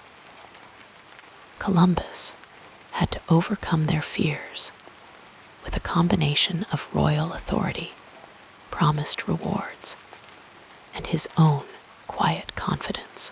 Some men were convinced by logic, others by opportunity, and still others by the simple human desire to be part of something unprecedented. As provisions were gathered and ships prepared, Columbus faced the logistical challenges that attend any great undertaking: the selection of vessels, the calculation of supplies, the 1,000 small decisions that would determine success or failure. All these rested on his shoulders like a captain's heavy coat. The Nina, the Pinta, and the Santa Maria were not the grand vessels of later exploration, but smaller ships adapted for an uncertain journey.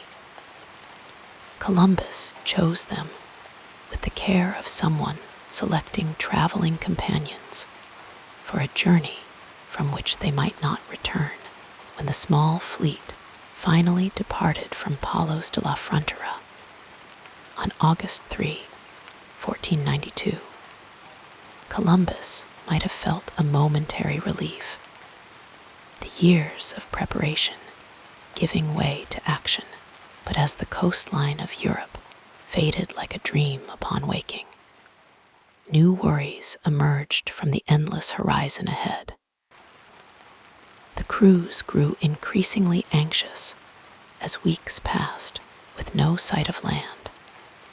Their trust in Columbus, wearing thin like rope, stretched too tight for too long. The gentle rhythm of waves against the hull became a constant reminder of their isolation. Each day, without sighting land, added to the growing tension aboard the ships. The men began to whisper of turning back, their voices mixing with the sound of wind through rigging. Columbus maintained his course with the same patience that had sustained him through years of rejection, his eyes constantly searching the horizon for any change, any sign. When signs did appear, floating vegetation, birds flying westward, changes in the quality of light at sunset, Columbus noted them with the careful attention of someone reading a letter from a distant loved one, finding meaning in details others might overlook. He used these observations to reassure his increasingly frightened crew, pointing to each natural indicator as evidence that their destination approached. The famous agreement with his crew to turn back if land was not sighted within 3 days represents perhaps the most delicate negotiation of his career. With mutiny a whispered possibility carried on the salt air, Columbus balanced his unshakable belief against the very real limits of human endurance. When land was finally sighted on October 12, 1492, it must have appeared to Columbus not just as the fulfillment of a geographical prediction, but as the physical manifestation of his decade-long faith. Yet discovery brought new challenges as gentle as rainfall, but as persistent. The lands Columbus found were not the spice-rich Asian shores he sought, but something else entirely. The indigenous Taino people he encountered were not the subjects of the Great Khan, but communities with their own complex societies. The gold he had promised his sponsors was present, but not in the abundance he had hoped. These realizations accumulated slowly, like sand, gradually revealing a new shoreline. His subsequent voyages brought increasingly difficult trials. On his second expedition, he returned to find the settlement he had established destroyed, and its inhabitants gone. The colonists he brought to establish a more permanent presence fell to disease and conflict. Spanish nobles who accompanied him expected immediate wealth and grew resentful when reality failed to match their golden dreams. As Columbus attempted to govern the new colonies, he encountered the challenge of leadership without adequate preparation. He was a navigator by training and temperament, more comfortable charting courses than creating systems of governance.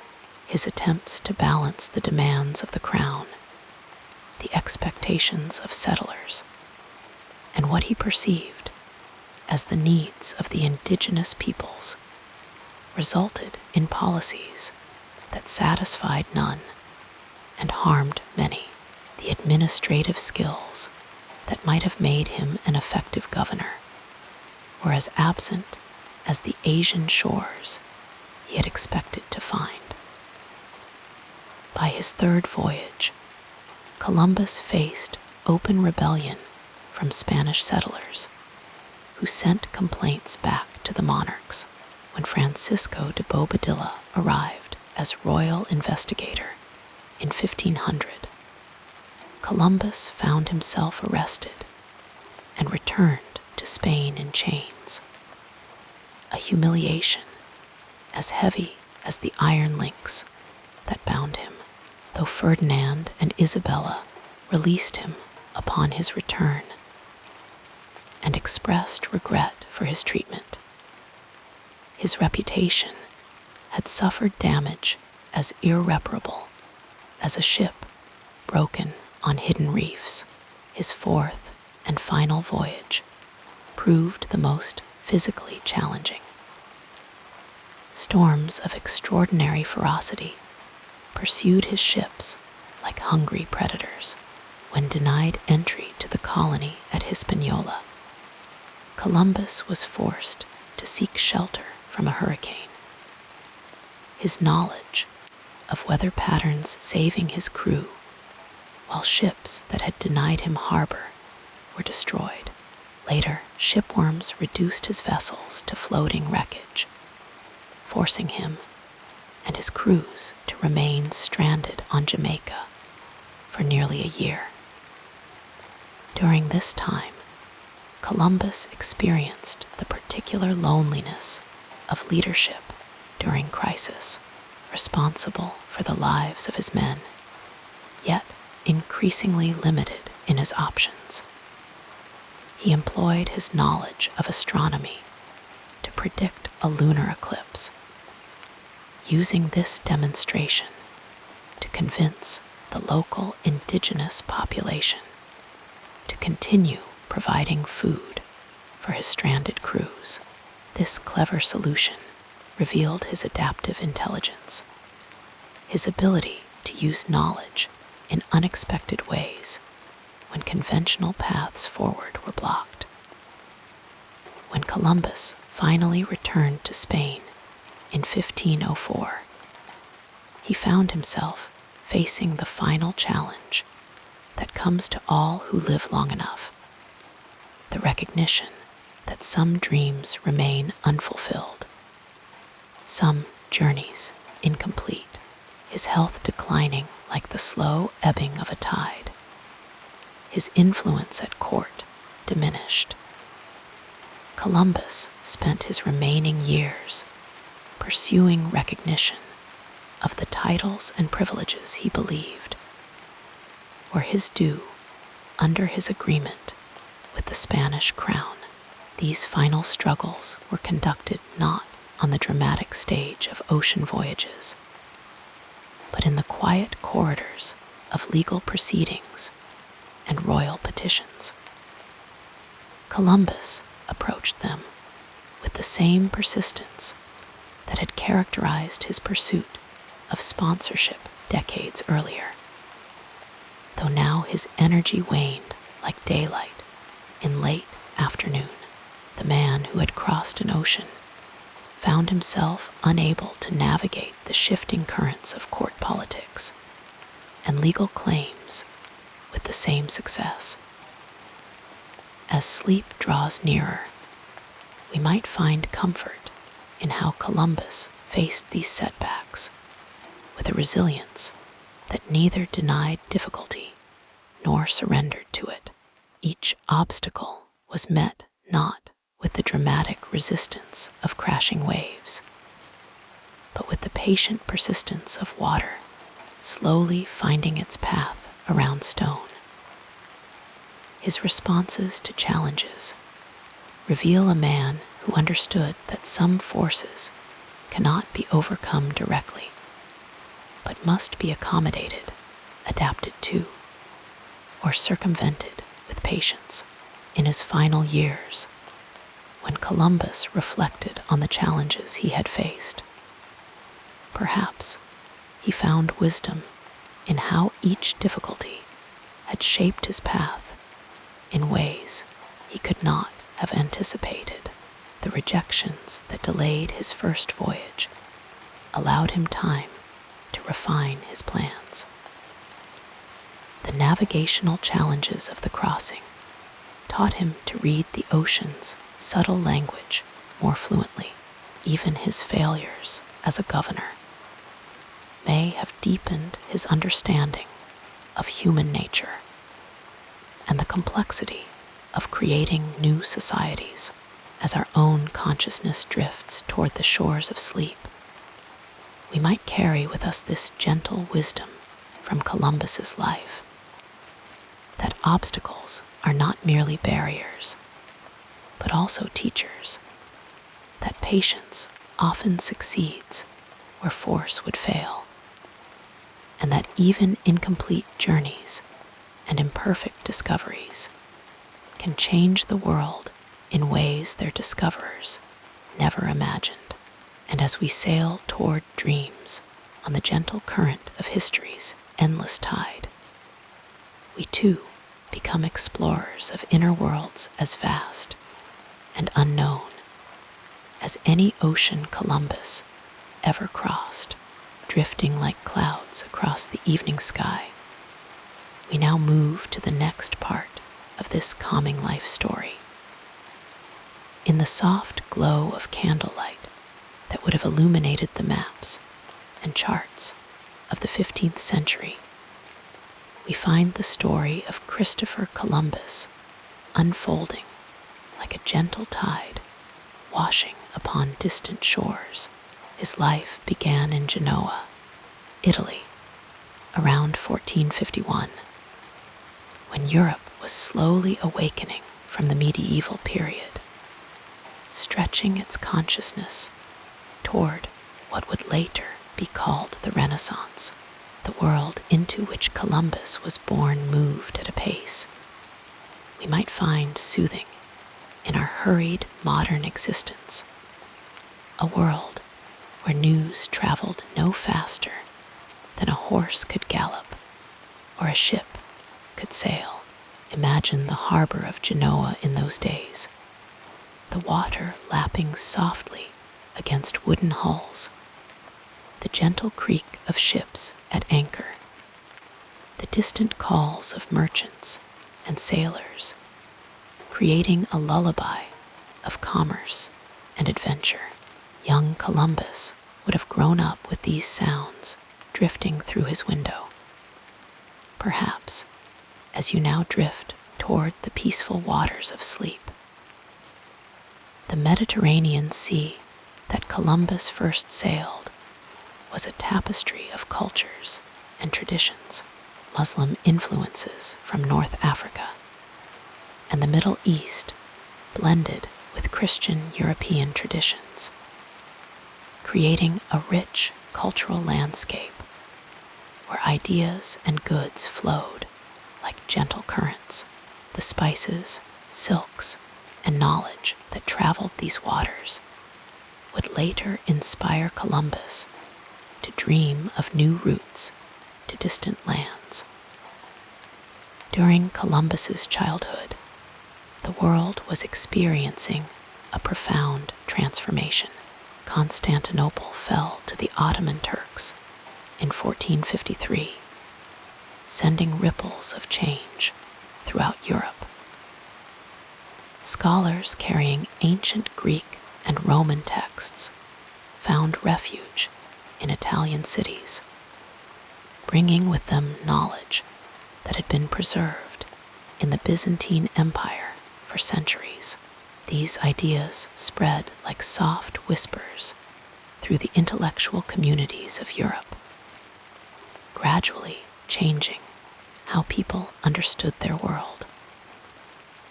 The invention of the printing press by Johannes Gutenberg around 1440 meant that knowledge could be shared more widely than ever before.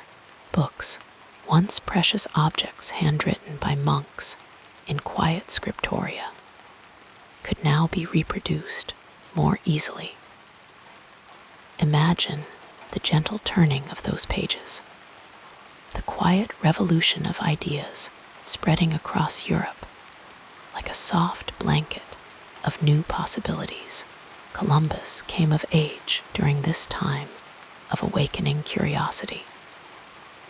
The Portuguese were venturing down the coast of Africa, each voyage reaching a bit further than the last, like a hand slowly extending into the unknown.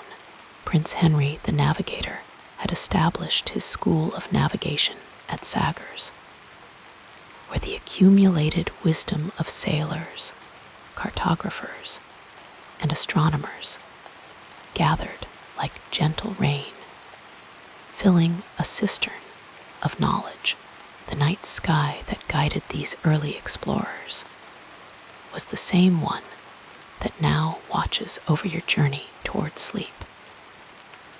Stars wheeled overhead in patterns that sailors learned to read like a celestial road map. The North Star, constant and unwavering, provided a fixed point around which everything else seemed to turn, much like how certain truths anchor our lives as circumstances change around us. Columbus learned the art of navigation in this era, when it was still as much intuition as science. Sailors observed the color of the water, the types of birds that flew overhead, the patterns of clouds on the horizon. They felt the direction of the wind on their faces and sensed changes in the air that might signal approaching weather. There is something deeply soothing in imagining this connection to nature's rhythms, this attunement to the subtle language of the natural world. The maps Columbus studied showed a world still largely unknown to Europeans. Africa extended downward, its full extent still being explored by Portuguese ships that inched their way along its coastline year by year. Asia lay to the east, a land of spices and silks, of wealth beyond imagining. Between Europe and Asia on these maps was simply the ocean sea, a vast expanse of water whose breadth no one truly knew. Some scholars believed it might be possible to sail westward from Europe to reach the eastern shores of Asia. This idea settled into Columbus's mind like a seed that would slowly grow into his life's great purpose. The political landscape of Europe during Columbus's early years was as fluid as the seas he would later sail. Spain was not yet the unified country it would become. The marriage of Isabella of Castile and Ferdinand of Aragon in 1469 began the process of unifying the Spanish kingdoms. But Granada remained under Moorish control until 1492, the same year Columbus would first set sail across the Atlantic. This reconquista, or reconquest, of the Iberian Peninsula from Muslim rule had occupied Spanish energies and resources for generations, creating a culture accustomed to expansion and conquest. Columbus spent his early seafaring years learning the patterns of the ocean, the way waves moved beneath his ship, the feel of the wind as it filled the sails. He sailed to England, Ireland, and possibly Iceland. He lived in Portugal for a time, where he married Philippa Moniz Perestrello, the daughter of a Portuguese nobleman and navigator. In the quiet evenings after long days at sea, perhaps Columbus and his wife spoke of distant shores and the possibilities that lay beyond the horizon, their voices a gentle murmur like the soft conversation of waves against the shore. The loss of his wife, after only a few years of marriage, must have washed over Columbus like a cold tide. He was left with their son Diego and a dream that was slowly taking shape, a vision of sailing westward across the ocean sea to reach the Indies. This dream would carry him through grief, through rejection, through years of patient persistence as he sought support for his voyage. Columbus began to seek patronage for his westward voyage in the early 1480s. His ideas were based on a fundamental miscalculation. He believed the world to be much smaller than it actually is, and Asia to be much larger. He thought the ocean separating Europe from Asia could be crossed in a matter of weeks. Scholars at the courts of Portugal and later Spain recognized this error and initially rejected his proposals.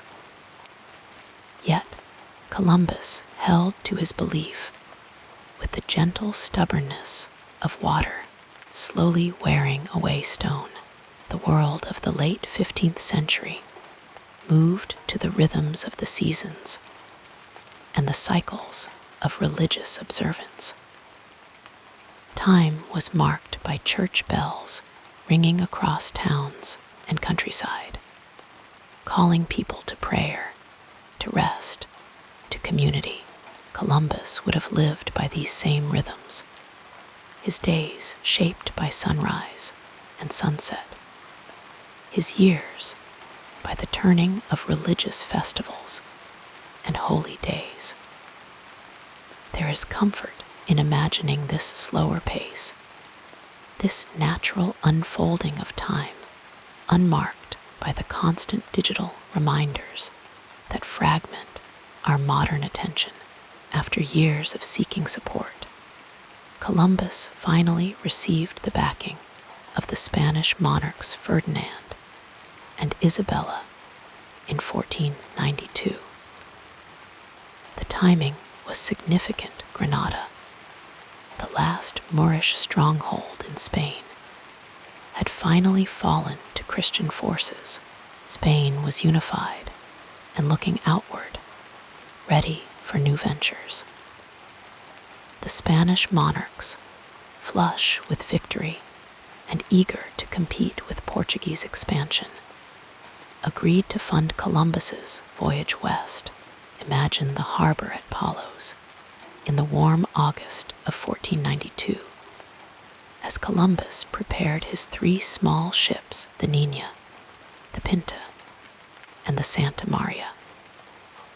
The gentle lapping of waves against wooden hulls, the soft creaking of ropes and timbers, the murmured conversations of sailors preparing for a journey into the unknown. Some came willingly, drawn by the promise of adventure and reward. Others were reluctant, pressed into service, or serving in lieu of criminal sentences. All faced their fears as they looked out at the vast ocean that stretched beyond the limits of their knowledge. The Atlantic crossing that began on August 3, 1492, was a journey into uncertainty. As the shores of the Canary Islands faded behind them, Columbus and his crew entered a world where European ships had never sailed before. Days passed with nothing but the endless rhythm of waves, the whisper of wind in the sails, the occasional cry of birds that grew fewer as they moved further from land. The gentle rocking of the ships might remind us of the soothing motion that carries us toward sleep. a surrender to forces larger than ourselves. The men marked the passage of time by the rising and setting of the sun, by the phases of the moon that illuminated the water with silver light, by the slow wheeling of stars overhead. They watched the compass needle that pointed always to the north, a constant amid the changing seas. They measured their progress by casting a log overboard and counting how quickly the ship moved away from it. A simple technology for a journey of immense ambition. As September turned to October, tension grew among the crew. They had sailed further west than any European expedition before them, and still there was no sign of land. The wind that had carried them swiftly across the Atlantic now seemed a force of exile, taking them further from everything familiar. Columbus maintained a double log of their progress, one for the crew that underestimated the distance they had traveled, and one for himself that recorded their true position. This gentle deception was meant to ease the fears of men who worried they had gone too far to return. Signs of land began to appear like whispered promises, floating vegetation, birds that could not fly far from shore, the quality of the air changing subtly. On October 11, the crew spotted a branch with berries floating in the water, a small piece of carved wood, evidence of human presence. That night, Columbus himself saw a light in the distance, flickering like a candle flame on the horizon, and in the soft light of dawn on October 12, 1492, a sailor named Rodrigo de Triana called out the words they had longed to hear: tierra. Land, land, the island they encountered, which Columbus named San Salvador, was in the Bahamas. Though the exact identity of this first landfall remains debated by historians, Columbus believed he had reached the outer islands of Asia, perhaps Japan, or islands near China. He could not know that he had encountered a hemisphere unknown to Europeans, a vast double continent that would later be named America. The Taino people who greeted Columbus and his men approached with caution, but also with gifts and curiosity. In Columbus's journal, he described them as handsome, peaceful people who wore no clothing and seemed to own little property. The encounter between these two worlds, European and Taino, was like two dreams intersecting, two entirely different understandings of reality, meeting on a shore washed by the same ocean. Columbus continued his exploration, sailing to Cuba and Hispaniola, modern Haiti and Dominican Republic. He searched for gold, for spices, for evidence that he had reached Asia. He found some gold, but not the abundant riches he had anticipated. Still, he returned to Spain in 1493, convinced of the value of his discovery, unaware that he had opened a door to a world entirely different from what he imagined. The remaining years of Columbus's life unfolded like a story, with moments of triumph and disappointment, achievement and failure. He made 3 more voyages across the Atlantic, exploring more of the Caribbean touching the mainland of South America, searching always for a passage to Asia that did not exist. He faced storms at sea, the loss of ships, mutiny among his crews, conflicts with indigenous peoples, and with Spanish settlers. His efforts to govern the colonies he established revealed the limitations of a man trained as a navigator, not as an administrator or diplomat. His harsh treatment of both indigenous peoples and Spanish settlers led to his arrest and temporary disgrace.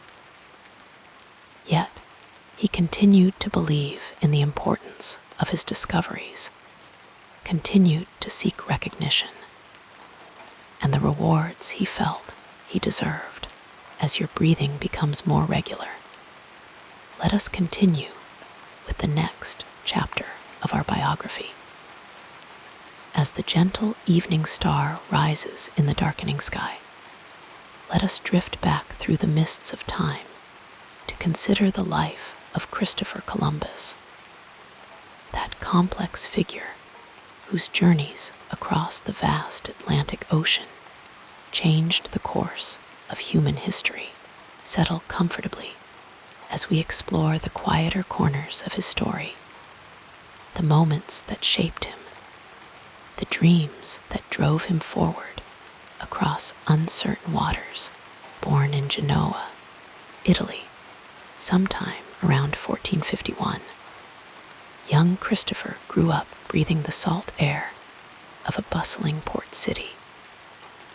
Imagine him as a child, walking along the stone quays, watching ships come and go, their sails billowing like clouds against the blue Mediterranean sky. His father was a wool weaver and merchant, a humble beginning for a boy whose name would one day be known across continents. As a young man, Columbus would spend hours watching the horizon, feeling the gentle pull of distant shores calling to him across the waters. Long before his famous voyages, Columbus learned the ways of the sea. Picture him as a young sailor, perhaps just 15 or 16, feeling the deck roll beneath his feet, learning to read the stars and winds, to understand the moods of the ocean that would become his path to both glory and sorrow. On one early voyage, his ship was attacked by pirates off the coast of Portugal. The vessels caught fire in the struggle, and Columbus, thrown into the sea, clung to a floating oar and slowly paddled his way 6 miles to shore. This brush with death, perhaps, gave him that quiet determination that would later sustain him through many trials. In Portugal, Columbus married Philippa Moniz Perestrello, the daughter of a respectable family with connections to maritime exploration.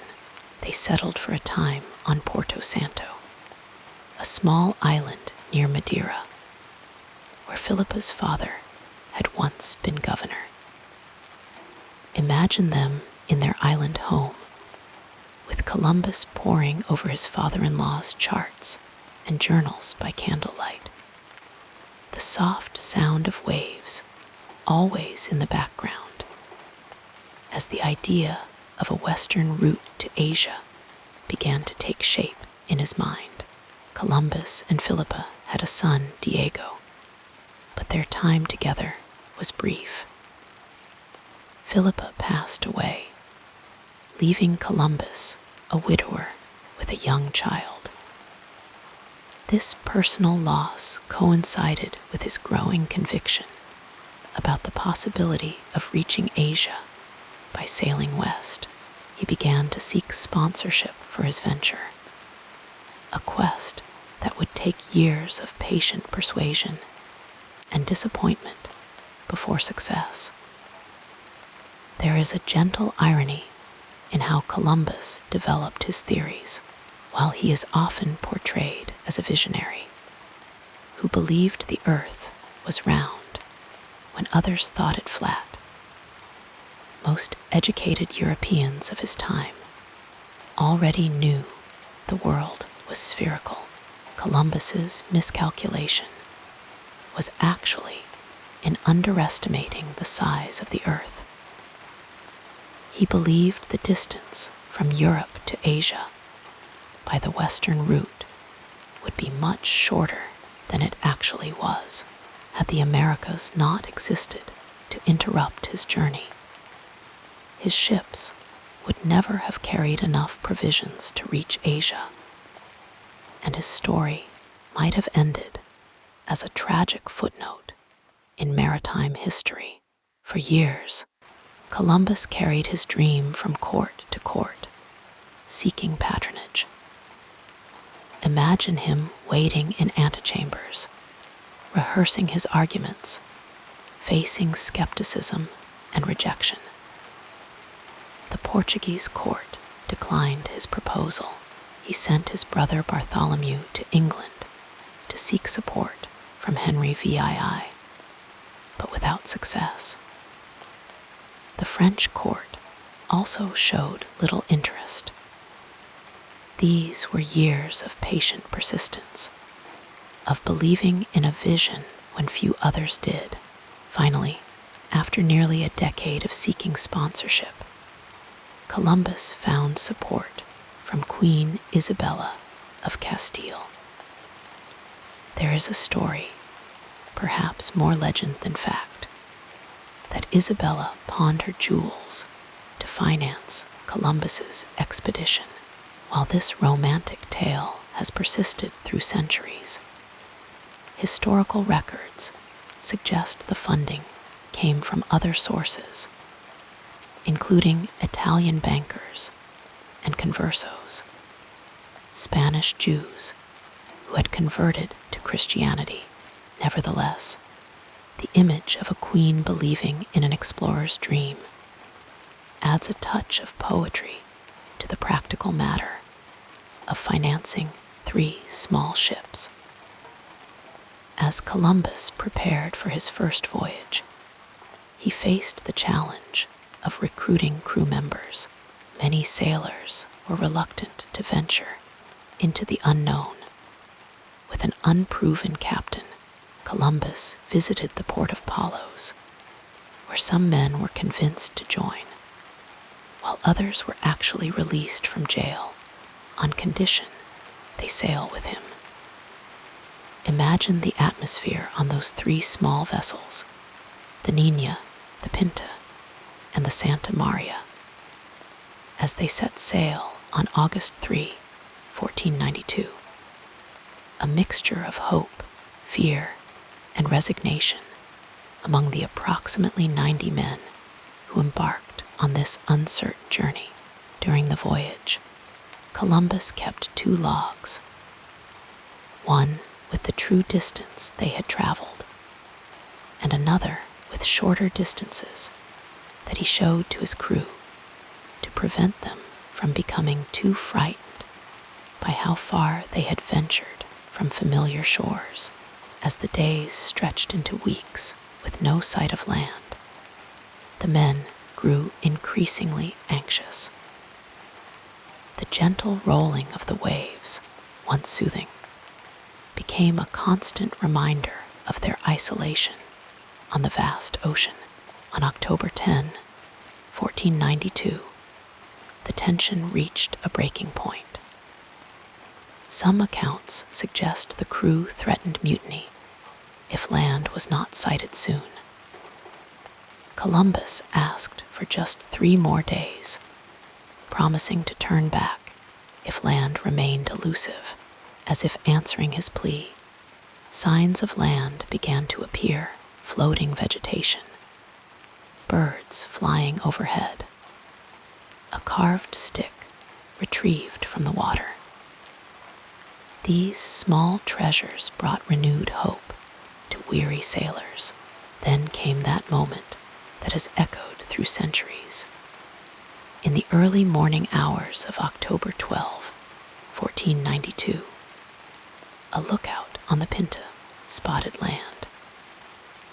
Imagine the first faint line of shore emerging from the darkness, the calls passing from ship to ship, the men gathering on deck to witness the end of their long journey across unknown waters. The land they had reached was an island in the Bahamas, which Columbus named San Salvador, though the indigenous Taino people called it Guanahani. Columbus believed he had reached the outer islands of Asia, perhaps Japan or the East Indies. He continued his exploration, sailing to Cuba and Hispaniola, modern Haiti and Dominican Republic. He searched for gold, for spices, for evidence that he had reached Asia. He found some gold, but not the abundant riches he had anticipated. Still, he returned to Spain in 1493, convinced of the value of his discovery, unaware that he had opened a door to a world entirely different from what he imagined. The remaining years of Columbus's life unfolded like a story, with moments of triumph and disappointment, achievement and failure. He made 3 more voyages across the Atlantic, exploring more of the Caribbean, touching the mainland of South America, searching always for a passage to Asia that did not exist. He faced storms at sea, the loss of ships, mutiny among his crews, conflicts with indigenous peoples, and with Spanish settlers. His efforts to govern the colonies he established revealed the limitations of a man trained as a navigator, not as an administrator or diplomat. His harsh treatment of both indigenous peoples and Spanish settlers led to his arrest and temporary disgrace. Yet, he continued to believe in the importance of his discoveries, continued to seek recognition, and the rewards he felt he deserved. On his 4th and final voyage, Columbus and his crews faced extraordinary hardships. In 1502, they encountered a hurricane near Hispaniola that sank many ships. Columbus had predicted the storm based on his observations of the weather patterns and had sought shelter in a harbor. But the governor of Hispaniola had denied him entry. The fleet that had refused his warning was destroyed, while Columbus's ships survived. Later in that same voyage, shipworms damaged his vessels so severely that Columbus was forced to beach them on Jamaica. Stranded with his men for nearly a year, he faced a mutiny led by the Porras brothers. In a moment that reveals Columbus's knowledge of astronomy, he used his almanac to predict a lunar eclipse on February 29, 1504. He told the local Arawak people that his god was angry with them for not continuing to provide food to the stranded sailors, and that the moon would disappear as a sign of divine displeasure. When the eclipse occurred as predicted, the impressed Arawak resumed their assistance until rescue finally arrived. There is a poignant detail from Columbus's later years that speaks to his complex character. He took to signing his name with a peculiar cryptic signature that resembled a pyramid of letters. and dots. This suggests how deeply he had come to identify with his role as the one who had carried Christianity across the ocean, even as his other dreams remained unfulfilled. In his final years, Columbus grew increasingly concerned with his legacy and the rewards promised to him. He engaged in legal battles with the Spanish crown over the titles and percentage of profits he had been guaranteed in his original agreement. Imagine him in those twilight years, perhaps sitting by a window in Valladolid, Spain, quill in hand, writing letters to defend his achievements and claim his due.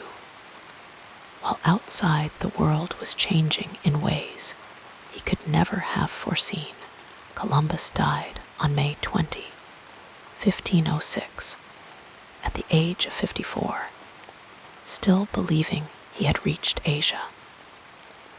He never knew that he had found continents previously unknown to Europeans, never understood the true magnitude of his achievement.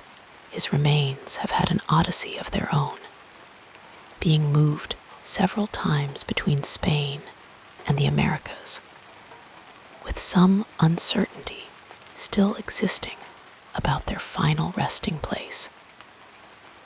A fitting metaphor, perhaps, for a man whose life and legacy remain subject to continuing reassessment. As we drift toward sleep, we might reflect on how Columbus's story reminds us of the human capacity for both vision and blindness, achievement and error. In the quiet darkness, we can imagine those 3 small ships setting out across an unknown ocean, carrying men whose courage and fear, wisdom and folly would change the course of history in ways none of them could possibly have imagined. The gentle waves that carried Columbus to new shores continue their eternal rhythm, a soothing reminder of the continuous flow of human striving, discovery, and the endless mystery of what lies beyond our horizon. The calming story continues as we gently examine what happened next in this remarkable journey. In his final years, Columbus grew increasingly concerned with his legacy and the rewards promised to him. He engaged in legal battles with the Spanish crown over the titles and percentage of profits he had been guaranteed in his original agreement. Imagine him in those twilight years, perhaps sitting by a window in Valladolid, Spain, quill in hand, writing letters to defend his achievements and claim his due. While outside the world was changing in ways he could never have foreseen, the evening light would softly illuminate his parchment as Columbus penned his thoughts, his hand perhaps trembling slightly with age and the ailments that increasingly troubled him. The arthritis that plagued his joints, likely worsened by years at sea, exposed to the elements, made writing difficult, but did not diminish his determination. The explorer who had once commanded ships across unknown waters now navigated the complex currents of royal politics and legal claims, a different kind of voyage altogether. During these years, Columbus compiled what became known as the Book of Privileges, a careful collection of royal decrees and agreements that outlined the rewards he had been promised. With meticulous attention, he gathered these documents as evidence of what he was owed: titles, governorships, and a percentage of the wealth flowing from the lands he had discovered, like waves gently lapping against a shore. He patiently built his case, document by document, letter by letter. In the quiet of his room, Columbus might have reflected on the journey that had brought him to this point. Born in Genoa, Italy, to a modest family of weavers, he had risen to command the attention of monarchs and to forever change the understanding of the world. Yet now, in his final chapter, he found himself engaged not in exploration, but in litigation, seeking recognition that seemed increasingly elusive. The Spain that Columbus knew was changing rapidly around him. The wealth from the Americas was beginning to transform the nation, creating new centers of power and influence. Gold and silver flowed into Spanish coffers, enriching the monarchy and funding Spain's ascendance as a European power. Yet, Columbus himself saw little of this wealth. The man who had opened the door to this new era of Spanish prosperity found himself increasingly marginalized, watching others benefit from his discoveries. In these twilight years, Columbus's health declined steadily. The man who had once stood tall on the deck of the Santa Maria now found himself confined often to his bed. He suffered from what modern historians believe may have been Reiter's syndrome, a form of inflammatory arthritis. Along with malaria, he had likely contracted during his voyages.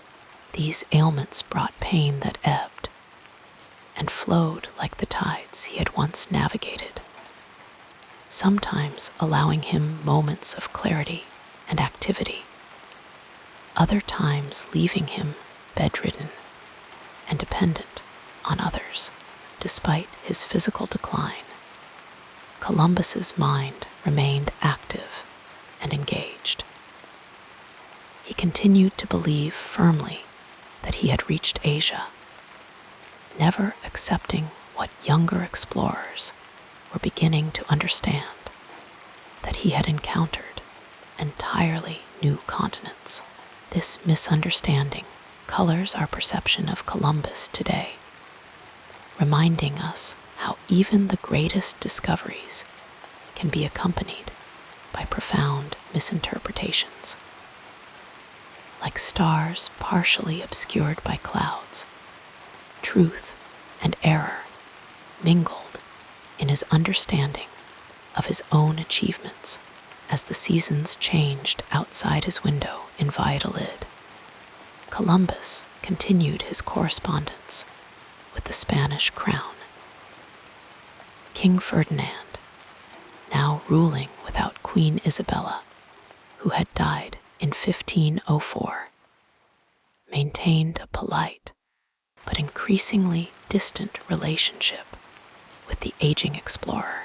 The passionate support Columbus had once enjoyed from Isabella was gone, leaving him to navigate court politics without his most powerful advocate. The Queen's death marked another kind of twilight in Columbus's life, the fading of a relationship that had made his voyages possible. In his quieter moments, Columbus might have found solace in his religious faith, which had always been a guiding force in his life. He had long believed that his voyages were not merely explorations, but fulfillments of divine purpose. In his personal writings, he sometimes referred to himself as a messenger of God, chosen to carry Christianity across the ocean. This spiritual dimension of his thinking provided comfort as his worldly status diminished, like a soft blanket warming him against the chill of royal neglect. Columbus prepared a will in these final years, dividing his possessions and claims among his sons.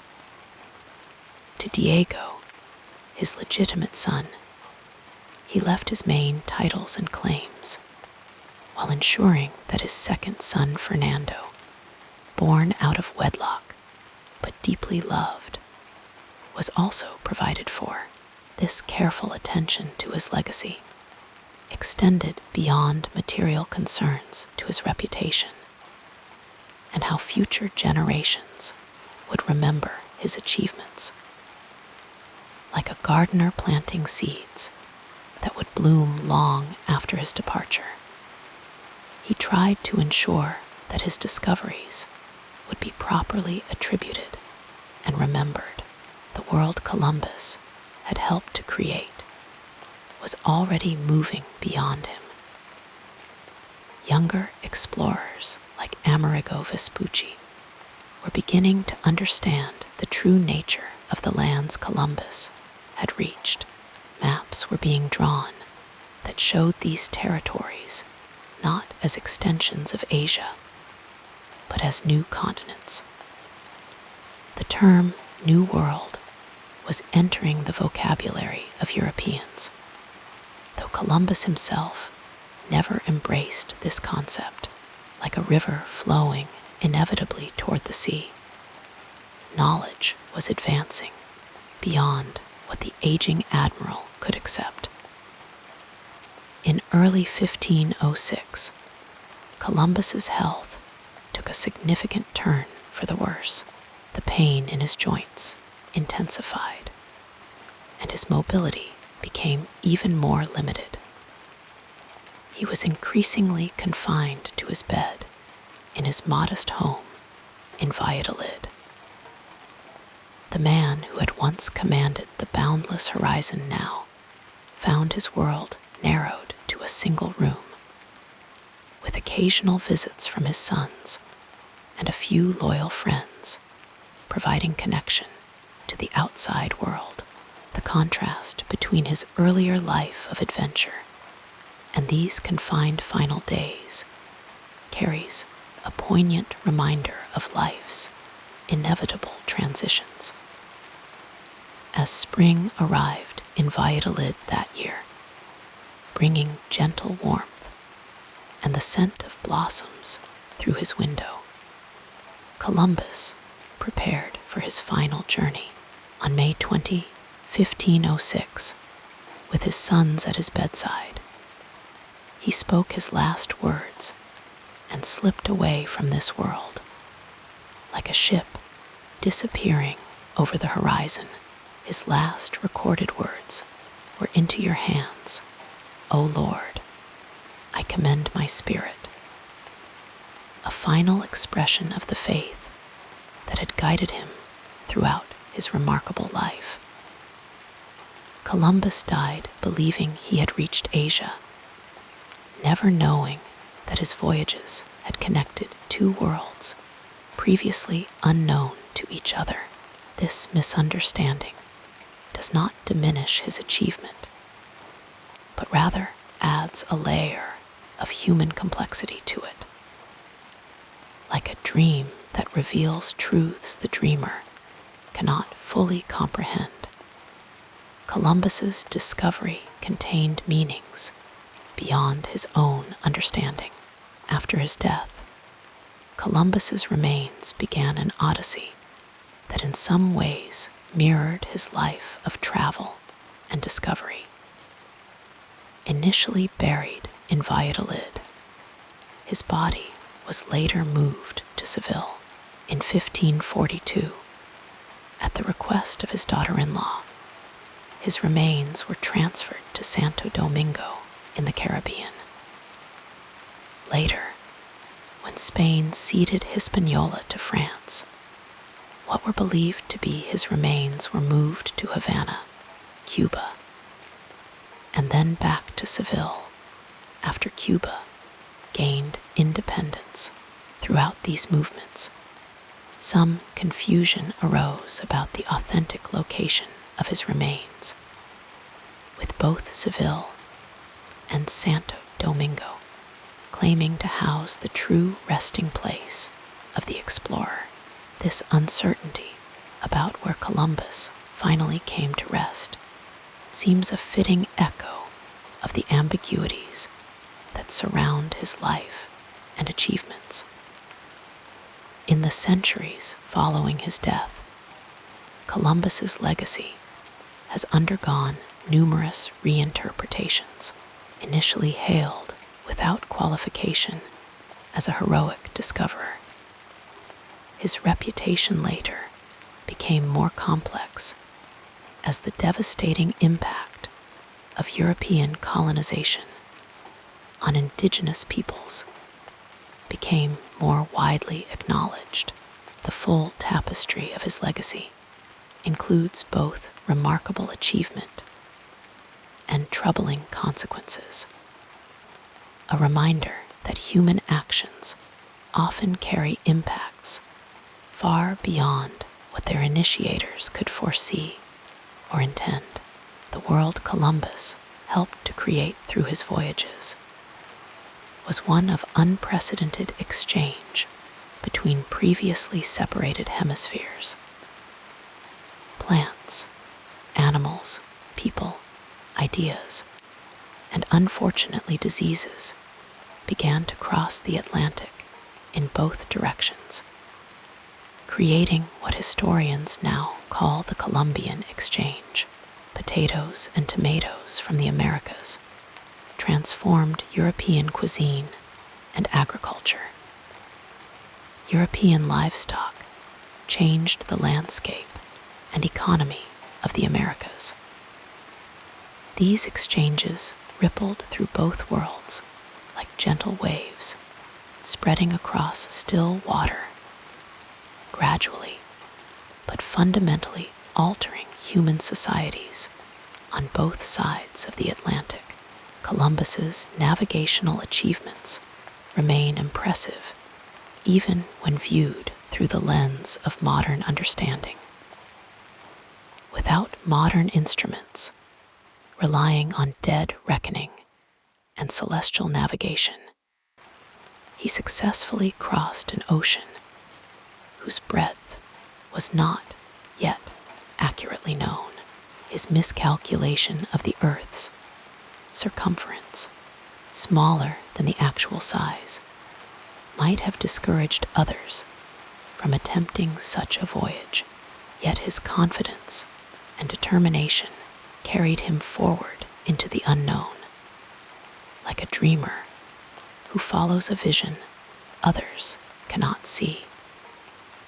The maps that Columbus used, based on the work of Paolo dal Pozzo Toscanelli, contained significant errors, yet Columbus's ability to navigate using these imperfect tools speaks to his extraordinary skill as a mariner. He understood the Atlantic wind patterns, noting the trade winds that could carry ships westward, and the more northerly winds that could bring them back to Europe. This practical knowledge, gained through years of observation and experience, complemented his theoretical understanding and made his voyages possible. Like a musician who can play beautifully on an imperfect instrument, Columbus worked within the limitations of the knowledge available to him. In his personal life, Columbus experienced both profound achievement and deep disappointment. He rose from humble origins to walk with kings and queens, yet ended his life feeling that the rewards he had been promised were unfairly withheld. He discovered lands that would transform the world, yet never fully understood what he had found. This interweaving of triumph and tragedy gives his story a deeply human dimension. a reminder that even the most extraordinary lives contain their share of unfulfilled hopes and unresolved questions. The legal battles Columbus initiated over his titles and percentage of profits continued after his death, carried forward by his son Diego. These proceedings, known as the Plato's Colombinos or Colombian lawsuits, continued for decades, eventually resulting in some concessions from the Spanish crown. The persistence of these legal claims across generations shows how important recognition and legacy were to Columbus and his family. Like a melody that continues after the musician has stopped playing, these efforts to secure his place in history extended beyond his lifetime. Columbus's writings reveal a complex individual whose motivations included religious zeal, scientific curiosity, ambition for wealth and status, and genuine wonder at the natural world. In his journal from the first voyage, he describes the landscapes he encountered with evident appreciation for their beauty. He notes the clarity of the water, the lushness of the vegetation, the songs of birds he had never heard before. These moments of pure observation and appreciation remind us that beneath the historical significance of his voyages lay a human being capable of being moved by beauty and novelty. The relationship between Columbus and the indigenous peoples he encountered remains one of the most problematic aspects of his legacy. While he sometimes expressed admiration for the Taino people he met in the Caribbean, describing them as gentle and generous, his actions often contradicted these words. He captured natives to serve as guides and interpreters, sent others to Spain as specimens of the people he had found, and established systems of tribute that would eventually evolve into more formal structures of exploitation, like shadows lengthening as the sun sets. These aspects of his legacy have grown more prominent in modern assessments of his life. As we drift toward sleep, we might reflect on how Columbus's story reminds us of the human capacity for both vision and blindness, achievement and error. In the quiet darkness, we can imagine those 3 small ships setting out across an unknown ocean, carrying men whose courage and fear, wisdom and folly would change the course of history in ways none of them could possibly have imagined. The gentle waves that carried Columbus to new shores continue their eternal rhythm, a soothing reminder of the continuous flow of human striving, discovery, and the endless mystery of what lies beyond our horizon. The legacy of Columbus floats through our collective consciousness like a ship on a tranquil sea, sometimes visible in sharp detail, sometimes obscured by the mists of time and changing perspective. Each generation reinterprets his significance according to its own understanding and values. Yet, beneath these changing interpretations lies the unchangeable reality of what he did, connecting worlds that had developed separately for millennia, setting in motion exchanges and encounters that continue to shape our world today. As sleep approaches, we can let these thoughts gently rock us like a boat on calm waters, carrying us toward dreams where perhaps we too might voyage to undiscovered shores. Allow yourself to sink deeper into comfort as we explore the next phase of this soothing biography. As the evening shadows lengthen and the mind begins to settle, let us contemplate the complex tapestry that was Christopher Columbus's life, a story that unfolds like gentle waves upon a distant shore. His journey through history, much like our journey toward sleep, contains moments of brilliance and shadow, triumph and regret. Columbus rests now in the quiet harbor of history, his voyages long complete, born in Genoa, Italy, sometime around 1451. He grew from a humble weaver's son into a man whose name would echo through centuries. As we settle deeper into our pillows, imagine young Columbus by the Mediterranean shore, watching ships disappear over the horizon, dreaming of distant lands beyond the sea's embrace, the rhythm of those waves, rising and falling like our own breathing, called to him throughout his life. His vision of reaching the east by sailing west was not entirely original, but the persistence with which he pursued it speaks to something in the human spirit that refuses to surrender its dreams.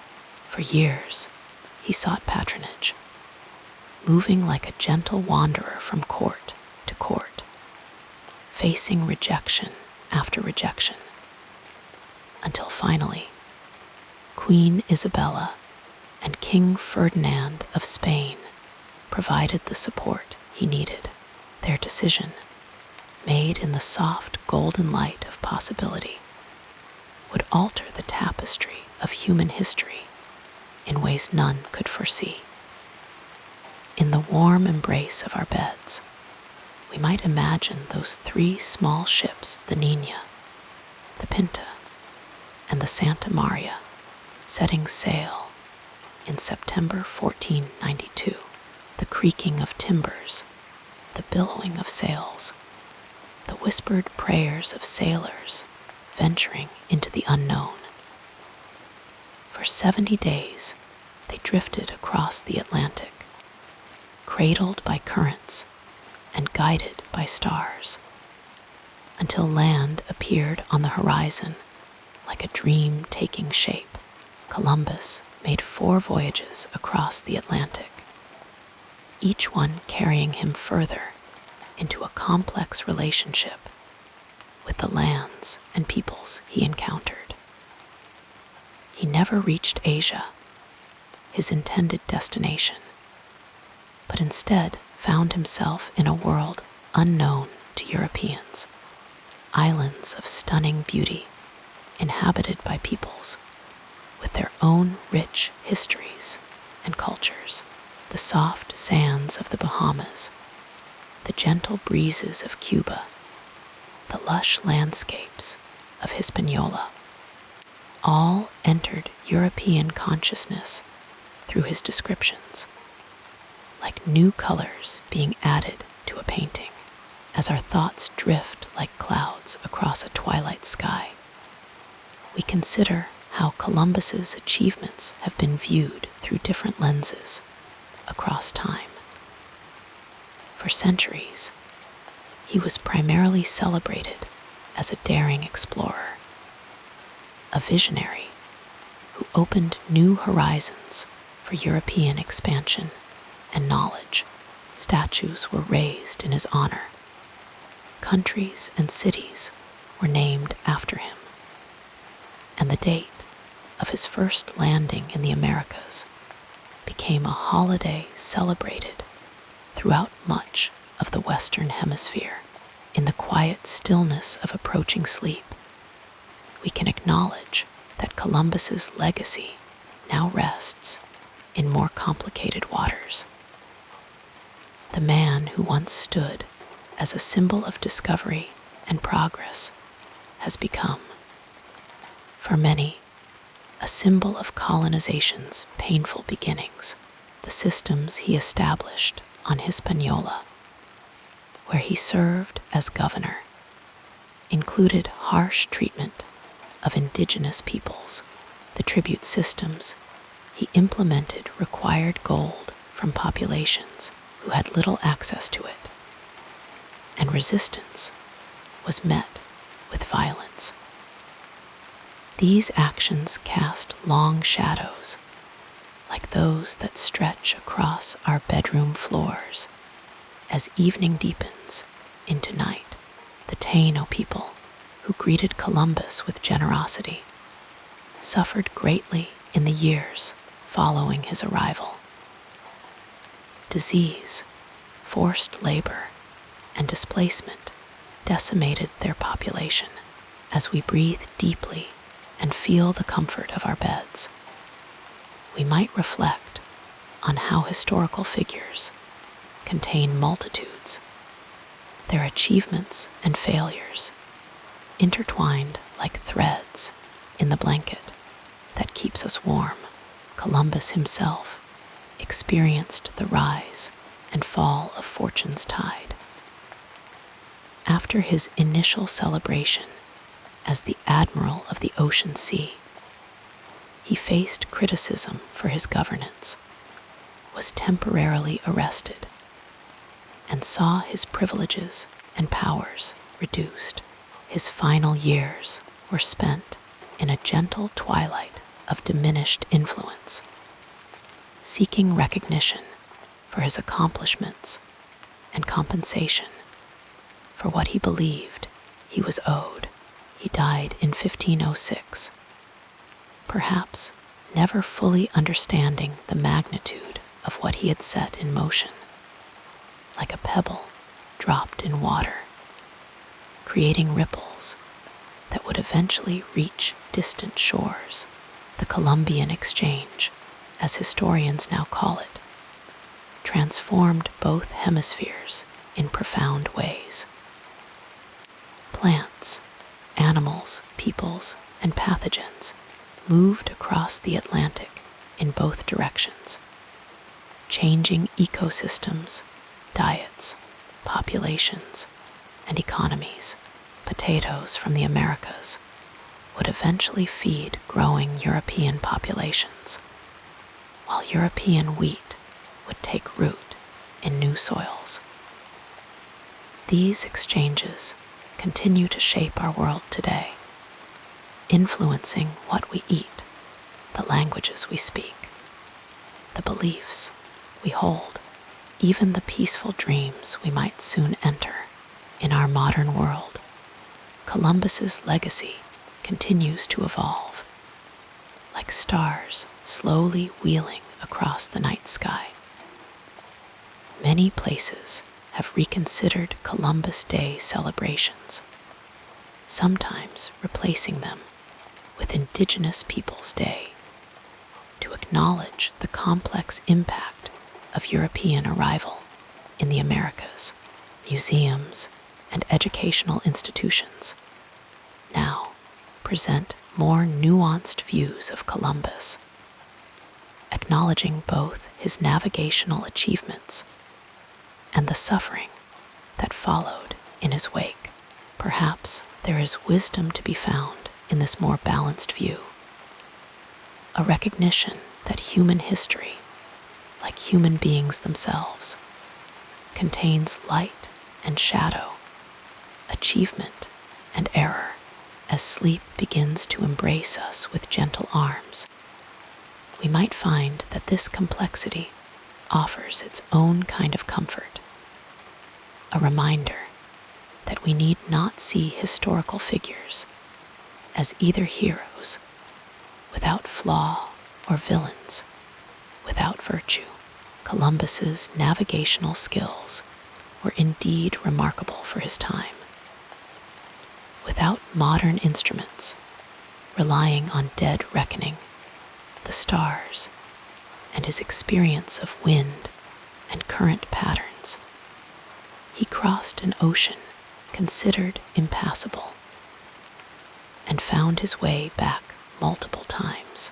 This achievement in itself speaks to human ingenuity and courage, qualities that continue to guide exploration in our own time, whether of ocean depths, distant planets, or the frontiers of human knowledge.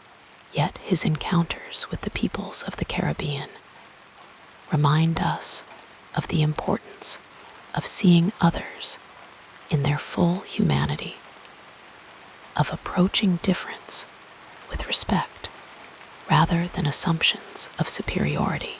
As our breathing becomes slower and deeper, we might reflect on how this lesson remains relevant in our interconnected world, where understanding across cultural differences continues to challenge and enrich us. The story of Columbus is also a reminder of how individual lives intersect with larger historical forces. He lived during a time of expanding trade networks, technological innovation in shipbuilding and navigation, and competition among European powers. These currents carried him forward, just as larger social and economic forces shape our own lives in ways we might not fully perceive. As our thoughts become more diffuse and dreamlike, we might imagine Columbus in his final years, looking back on a life that had taken him far from his beginnings in Genoa. Did he understand what he had begun? Did he sense the magnitude of the changes that would flow from his voyages? Or did he, like all of us, see primarily his own intentions, his own struggles, his own limited perspective? History continues to reassess Columbus, just as the ocean continues to reshape its shores with each gentle wave. New research, new perspectives, and new values influence how we understand his significance. This ongoing conversation across time is itself a kind of voyage of discovery, one that never reaches a final shore. As you drift closer to sleep's welcoming harbor, let these complex thoughts settle like sediment in still water. There is no need to resolve all the contradictions in Columbus's legacy tonight. Like him, we are all travelers through time, making our way as best we can with the knowledge and understanding available to us. May the gentle rocking of these thoughts carry you toward peaceful dreams, where perhaps you too might voyage across unknown waters, discovering new horizons within yourself. May the stars that guided Columbus now watch over your sleep, and may morning find you refreshed, like a shore washed clean by the night tide. Rest now, gentle traveler, as history continues its endless voyage, and the world turns slowly beneath the canopy of night. Today, I've prepared the biography of Thomas Edison. Before you fall asleep, make sure to tell us from where you're listening and what time it is. Now, calm down and listen to the story while falling asleep. I'm wishing you a cozy and comfortable night. As you settle deeper into your pillow, let your breathing slow and your thoughts grow quiet. Tonight, we'll drift through the remarkable life of Thomas Edison, the Wizard of Menlo Park, whose inventions illuminate our world to this day. His story begins in the gentle quiet of a small Ohio town, much like the peaceful quiet that's beginning to surround you now. Let his journey of curiosity and perseverance carry you softly into your dreams. The warm glow of his most famous invention, the light bulb, will guide our tale as your eyelids grow heavier with each passing moment. In the quiet village of Milan, Ohio, as winter's gentle hold began to soften into the earliest whispers of spring, a child was born who would one day illuminate the world. It was February 11, 1847, when Thomas Alva Edison drew his first breath in a modest home on the banks of the Huron River. The world outside was still largely lit by candlelight and oil lamps, unaware that this newborn would someday transform darkness into light with inventions beyond imagination. Thomas was the seventh and youngest child of Samuel and Nancy Edison. His father, Samuel, was a man of many trades, a shingle maker, a land speculator, and later a shopkeeper who sold grain and feed. Samuel had fled to Canada after participating in the Mackenzie Rebellion in Ontario, eventually making his way to Ohio, where he would meet Nancy. Thomas's mother, Nancy Matthews Elliott Edison, was a former schoolteacher, a woman of intellect and warmth, who would become the most profound influence in young Thomas's early life. The Edison household was one of modest means, but rich in curiosity and learning. The family lived in a simple white frame house where the sounds of the nearby river provided a constant, soothing backdrop to daily life. In those days, Milan was a bustling canal town where boats laden with grain and other goods would pass through on their journey to Lake Erie. Young Thomas would often wander to the canal, watching with wide-eyed fascination as the boats moved through the locks, his mind already beginning to wonder about the mechanics of the world around him. When Thomas was just 7 years old, the family moved to Port Huron, Michigan, a decision prompted by the declining fortunes of Milan as railroads began to replace canals as the preferred means of transportation. The journey to their new home was made by steamboat across Lake Erie, an adventure that must have filled the young boy with wonder and excitement. Port Huron, situated at the southern end of Lake Huron, where it meets the St. Clair River, would be the backdrop for Thomas's formative years. The new Edison home was a large, comfortable house on 6th Street, with enough space for the family to spread out. Port Huron in the 1850s was a growing community, with ships constantly passing through the busy harbor, connecting the Great Lakes to the expanding American frontier. For a curious child like Thomas, it was a place filled with endless opportunities for observation and learning. Thomas's formal education was brief, and by most accounts, unremarkable.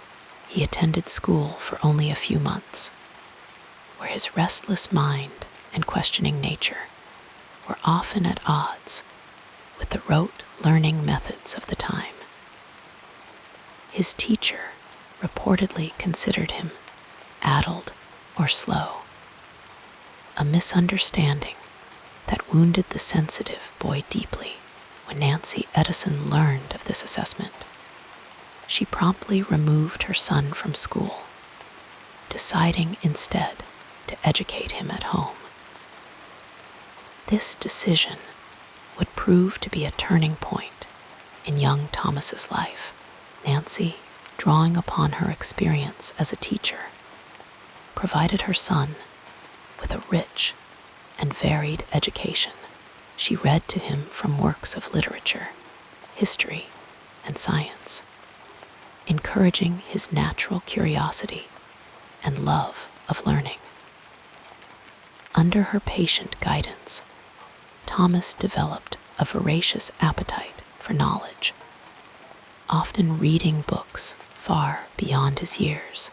G. Parker's Natural and Experimental Philosophy, which introduced him to the scientific method and basic principles of physics. The mid-19th century was a time of significant change in America. The country was expanding westward. Industrialization was beginning to transform the economy, and new technologies were emerging that would forever alter daily life. In this atmosphere of progress and possibility, young Thomas's imagination flourished, and Thomas's entrepreneurial spirit emerged early. At the age of 12, he convinced his parents to let him sell newspapers and snacks on the Grand Trunk Railroad that ran between Port Huron and Detroit. This was no small undertaking for a boy his age, requiring him to board a train before dawn and return late in the evening. But Thomas embraced the opportunity with characteristic enthusiasm. He would buy newspapers wholesale in Detroit and sell them at a markup to passengers eager for news as they traveled. The railroad provided more than just a source of income for the young entrepreneur. It was a classroom of sorts, where Thomas observed the workings of the steam engines that powered the trains, listened to the telegraph operators sending messages along the line, and engaged in conversations with a diverse array of travelers. The rhythmic clacking of the train wheels on the tracks, the hiss of steam, and the distant whistle became the soundtrack of his adolescence, a gentle, constant reminder of the mechanical world he was beginning to understand. It was during this period that Thomas experienced an event that would profoundly affect his life. While selling his newspapers, he saved the life of a station agent's young son who had fallen onto the tracks in front of an oncoming train. Hugh Mackenzie taught Thomas how to operate the telegraph, a skill that would open new doors for the inquisitive teenager. The telegraph, with its dots and dashes, conveying messages across vast distances, captivated Thomas's imagination. Here was a practical application of electricity, a mysterious force that would become the focus of much of his later work. Thomas's hearing began to deteriorate around this time, possibly due to a childhood bout of scarlet fever, or, as some accounts suggest, an incident where a conductor boxed his ears after he accidentally set fire to the baggage car with one of his chemical experiments. Whatever the cause, his partial deafness would be a constant companion throughout his life. Yet, rather than viewing it as a handicap, Thomas often spoke of it as an advantage, allowing him to concentrate deeply without distraction.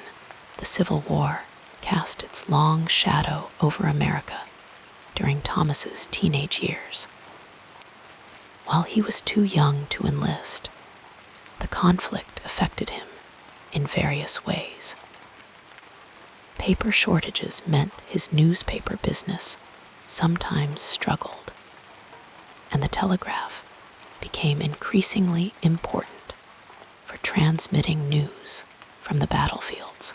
Thomas followed the progress of the war through the newspapers he sold, developing a keen interest in current events and politics that would stay with him throughout his life.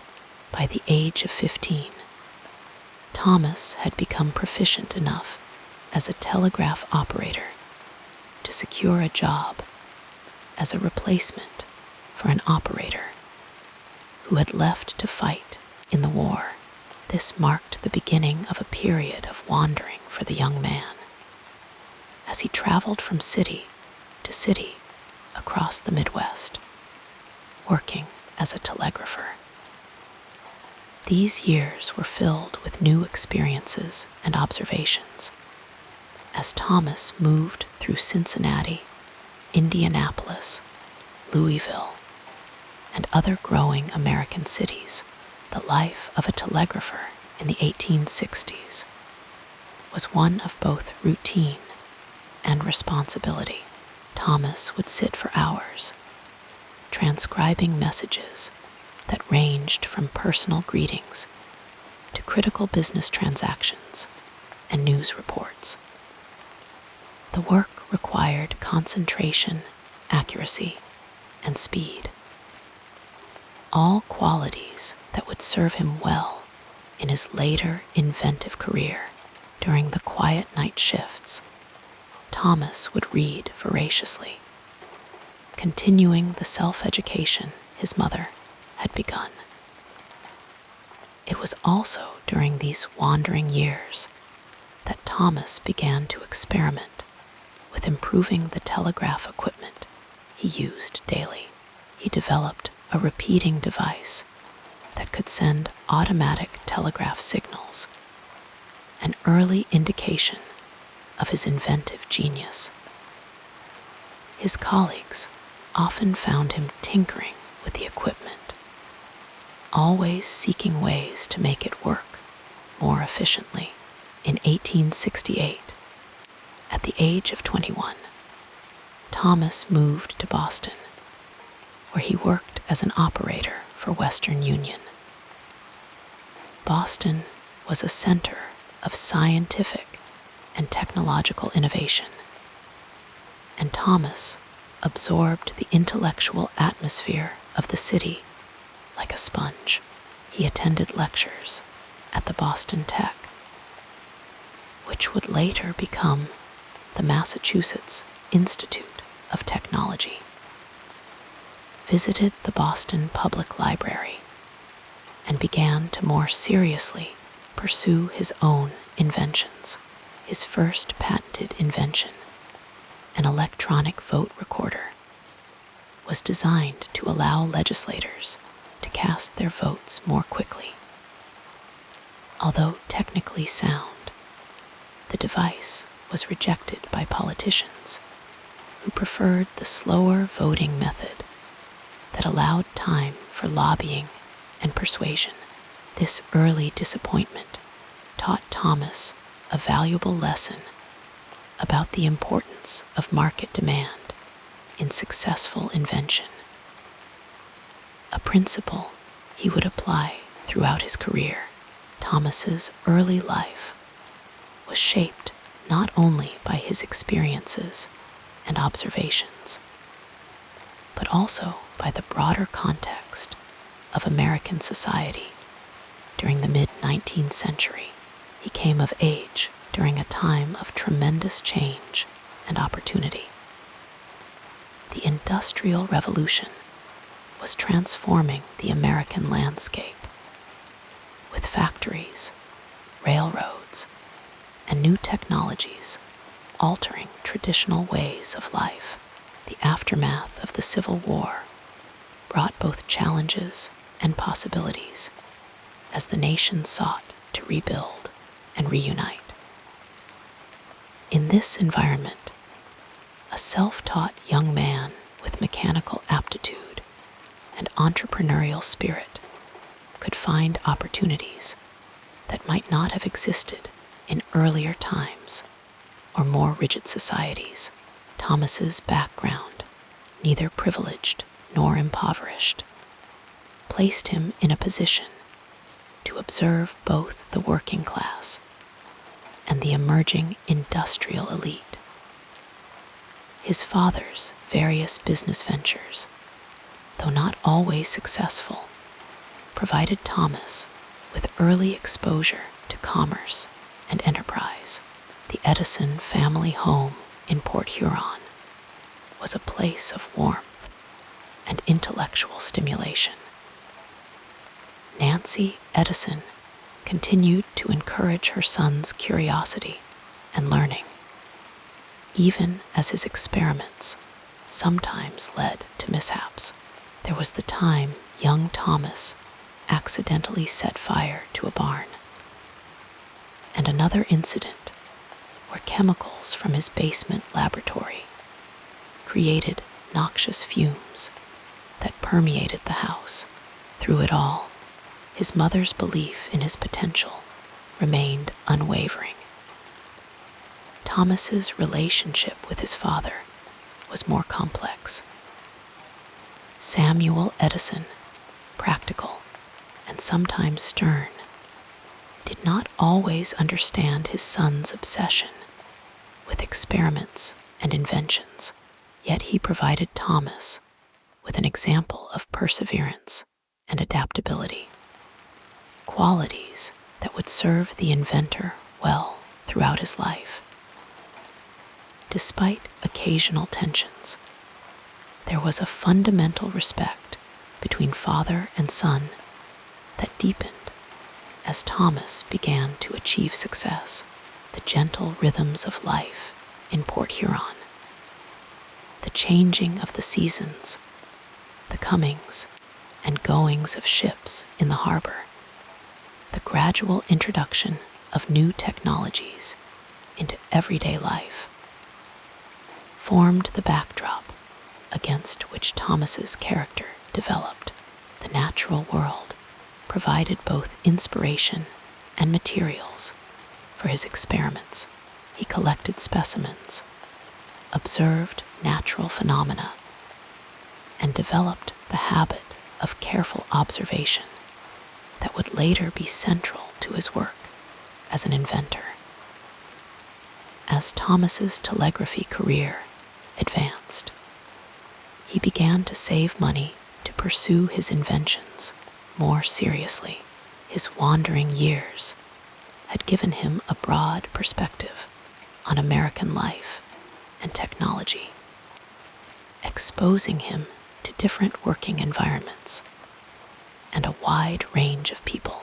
He had learned to be self-reliant, adaptable, and resourceful qualities that would serve him well in the challenging path of innovation that lay ahead.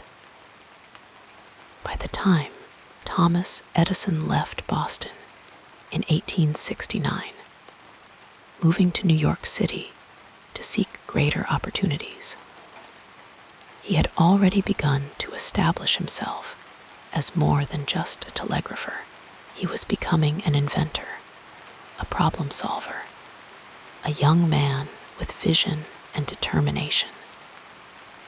The foundations laid in his childhood and youth, his mother's encouragement, his practical experience on the railroad and with the telegraph, his self-directed reading and experimentation, had prepared him for the remarkable journey that would follow. The quiet child from Milan, Ohio, who had once been labeled addled by his teacher, was on the cusp of becoming one of the most prolific inventors in human history. The world that had been illuminated by candles and oil lamps when he was born would, through his genius and persistence, soon be transformed by the steady, unwavering glow of the electric light. But that brilliant future was still to come.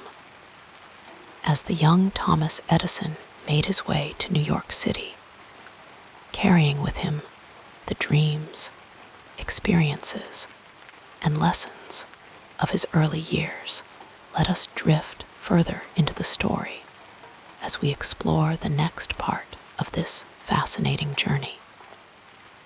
As Thomas's telegraphy career advanced, he began to save money to pursue his inventions more seriously. His wandering years had given him a broad perspective on American life and technology, exposing him to different working environments and a wide range of people.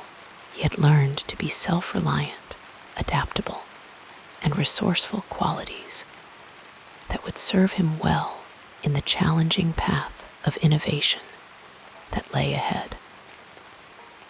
The formal education of Thomas Edison was remarkably brief. A gentle whisper in the long, soft story of his intellectual development. His time in a traditional classroom lasted only about 3 months, a fleeting moment in the winter landscape of his childhood. The schoolmaster, finding young Thomas to be restless and full of questions, suggested to his mother Nancy that perhaps the boy's mind was not suited for conventional learning. In the gentle amber light of their modest home, Nancy Edison made a decision that would shape the course of her son's life, and in time, the very texture of modern existence.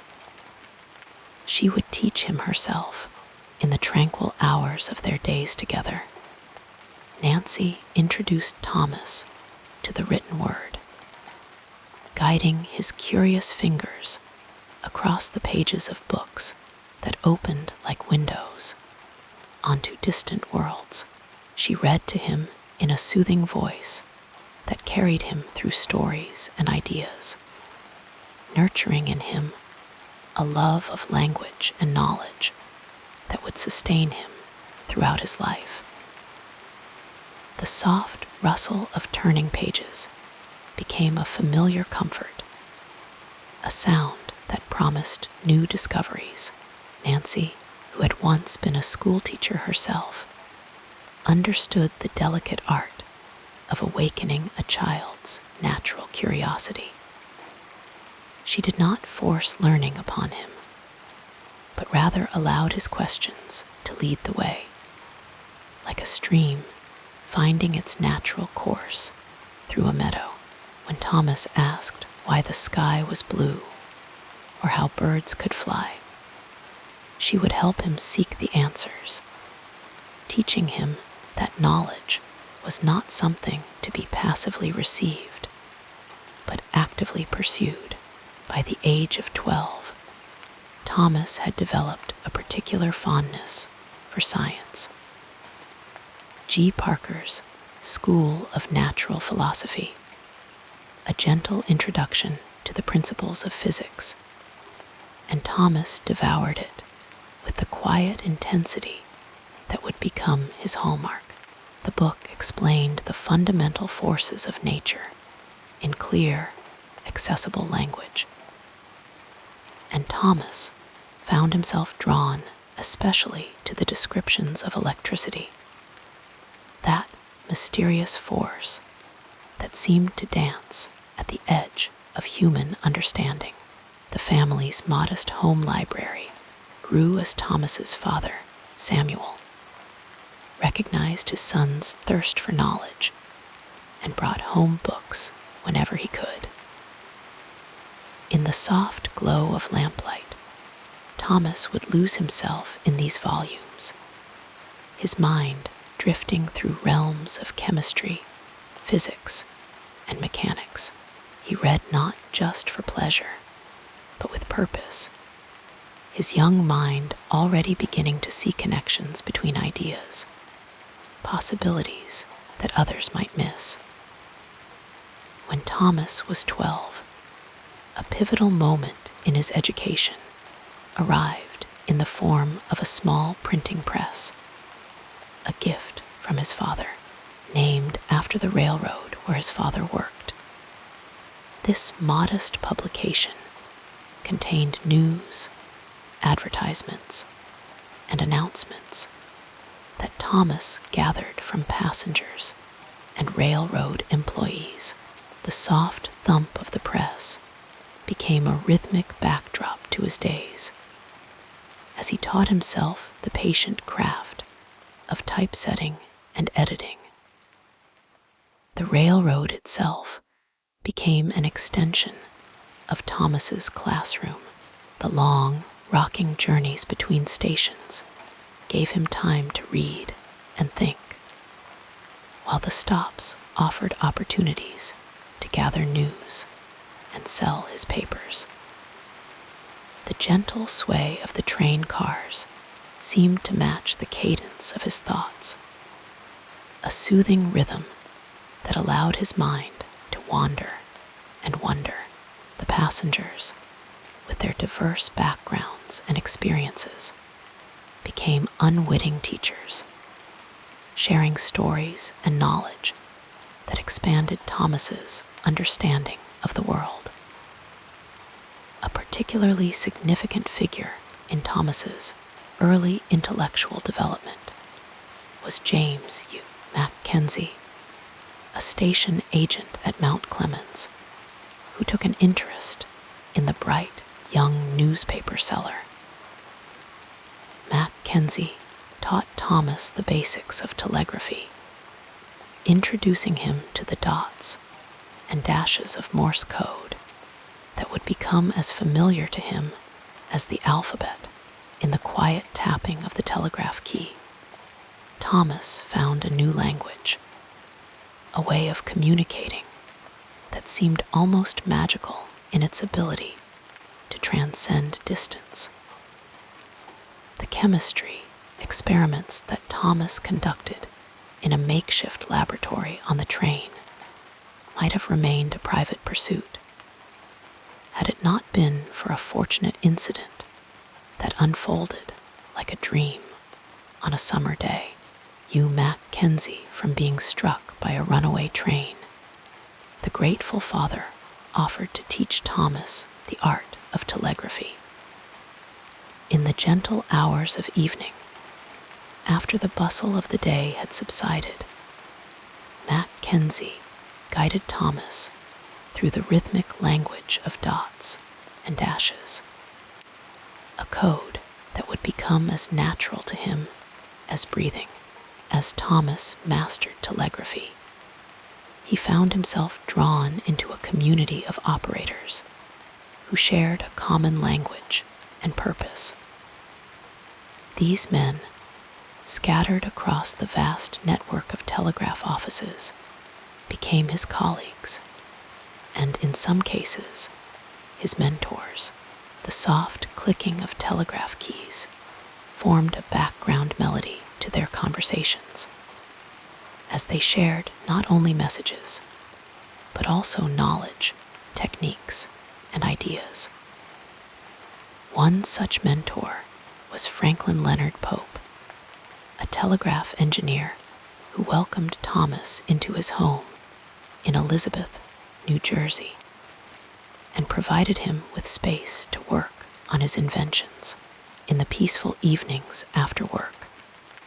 Pope would share his extensive knowledge of electrical engineering with Thomas, discussing theories and possibilities in conversations that often stretched into the early hours of morning. The gentle glow of oil lamps illuminated these discussions, casting soft shadows on the walls as ideas took shape between them. Thomas's time with Pope was a period of gentle but significant growth, living and working alongside an established inventor gave him insights into the practical aspects of developing and patenting new technologies. Pope's methodical approach to problem-solving influenced Thomas's own methods, teaching him the value of careful documentation and systematic experimentation. In the quiet of Pope's workshop, Thomas began to develop the disciplined approach to invention that would later become his signature.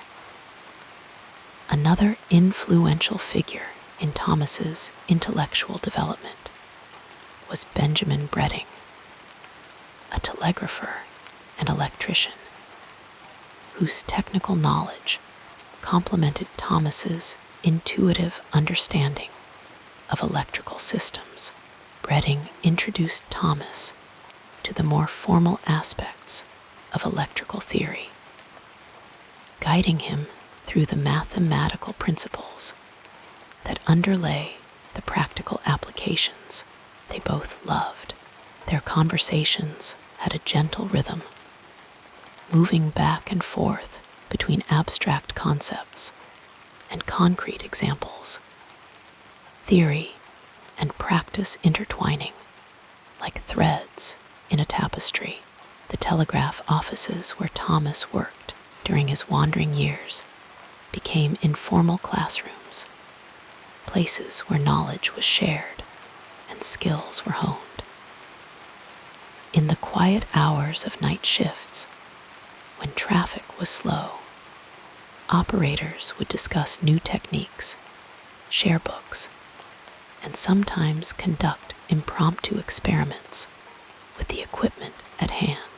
The soft hum of telegraph wires formed a soothing backdrop to these explorations, a constant reminder of the invisible forces they were learning to harness. Thomas's time in Boston proved particularly valuable for his intellectual development. The city, with its rich cultural and scientific life, offered resources that he had not encountered before. He visited the Boston Public Library, wandering through its hushed halls and running his fingers along the spines of books that contained knowledge from across the centuries. In the gentle stillness of the reading room, he absorbed information on electricity, chemistry, and mechanics, filling notebooks with ideas and questions that would later guide his research. While in Boston, Thomas also attended lectures at the Boston Tech, which would later become the Massachusetts Institute of Technology. Though not enrolled as a formal student, he slipped quietly into the back of lecture halls, listening intently as professors explained principles of physics and engineering. The soft murmur of scholarly discourse washed over him like a gentle wave, carrying with it insights and inspirations that he carefully gathered and stored away. It was during this period that Thomas began to develop a more systematic approach to invention. He started keeping detailed notebooks, recording not only his successful experiments, but also his failures, understanding that each unsuccessful attempt contained valuable lessons. In the soft light of his rented room, he would write late into the night, his pencil moving steadily across the page as he documented observations and ideas. These notebooks, filled with his neat, precise handwriting, became the foundation of his life's work. Thomas's first patented invention, an electronic vote recorder designed to speed up the legislative process, emerged from this period of intensive self-education. though the device was technically successful, it found no market among legislators who, as Thomas discovered, had little interest in speeding up the voting process. This gentle disappointment taught him an important lesson about the relationship between invention and practical need, a lesson he would carry with him throughout his career. Rather than being discouraged by this setback, Thomas adjusted his approach. He decided that henceforth he would only invent things that people wanted to buy. This pragmatic shift in thinking, this alignment of innovation with market demand, would become a defining characteristic of his approach to invention. In the quiet evolution of his methods, we can see the formation of a philosophy that would eventually transform him from a curious experimenter into a successful inventor and businessman, rather than relying solely on books or formal instruction. He learned by doing, by taking things apart and putting them back together, by testing ideas through careful experimentation. The gentle ticking of clocks often accompanied these explorations, marking the passage of hours that Thomas barely noticed as he lost himself in the flow of discovery. His approach to learning was not hurried or forced, but patient and persistent. He understood that knowledge, like the growth of a tree, could not be rushed, but required time and nurturing. When faced with a problem or question, he would approach it from multiple angles, trying different solutions until he found one that worked. This methodical persistence, this willingness to try and try again, became one of his greatest intellectual strengths. Thomas's intellectual development was also shaped by his growing network of professional connections. As he established himself in the field of telegraphy, he came into contact with investors, engineers, and scientists who recognized his potential and shared their knowledge with him. These relationships formed a web of support and stimulation, a community of minds that challenged and encouraged him. The gentle exchange of ideas within this network provided Thomas with perspectives and insights that broadened his thinking and refined his approach. By the time Thomas established his first small laboratory in Newark, New Jersey, in 1871, he had developed a distinctive approach to invention that combined intuitive understanding with methodical experimentation. He had learned to trust his instincts while also respecting the need for careful testing and documentation. In the quiet order of his laboratory, with its neatly arranged tools and materials, we can see the reflection of a mind that had found its own way of working, its own path to knowledge. The gentle unfolding of Thomas Edison's intellectual development, from curious child to self-taught inventor, reminds us that education takes many forms. His story invites us to consider the value of self-direction, of following one's curiosity wherever it might lead. In the soft glow of his achievements, we can see the power of a mind that never stopped questioning, never stopped seeking, never stopped imagining what might be possible. As sleep begins to embrace us, let us carry with us the image of young Thomas, bent over a book in the warm light of a lamp, his mind reaching out to grasp ideas that would one day change the world. In that quiet moment of learning, in that peaceful pursuit of knowledge, lies the heart of his genius. A genius not of sudden inspiration, but of patient, persistent inquiry. And in that gentle persistence, perhaps, lies a lesson for us all. The peaceful narrative of this life continues as we turn our attention to what happened next. The gentle unfolding of Thomas Edison's professional journey began in the most humble of circumstances, as many great stories often do. After years of self-education and curious exploration, Thomas found himself working as a telegraph operator, a position that would prove pivotal in shaping his future endeavors. The soft clicking of telegraph keys became the rhythm of his early working life, a soothing backdrop to his developing mind.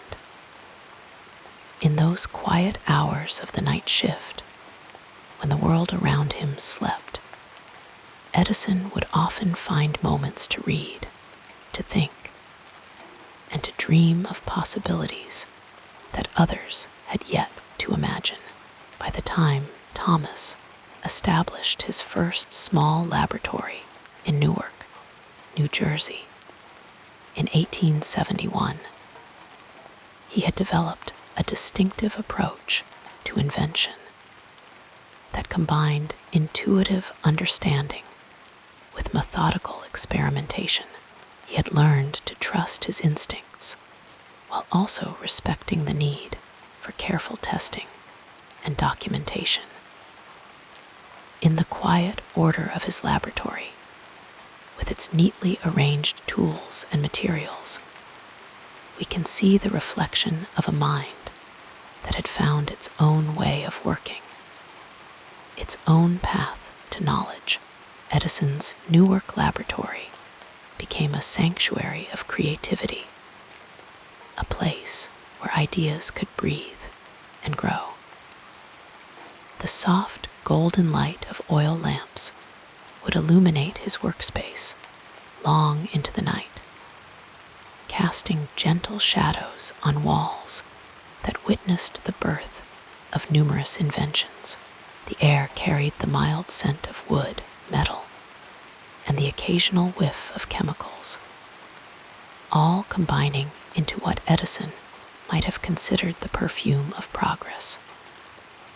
His fingers, slightly calloused from years of hands-on work, would move deliberately from one component to another, assembling, disassembling, and reassembling, until the creation matched the vision in his mind.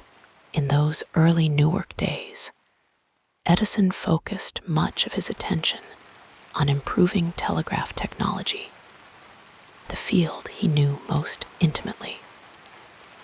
The telegraph, though revolutionary, was still in its adolescence as a technology, with much room for refinement and enhancement.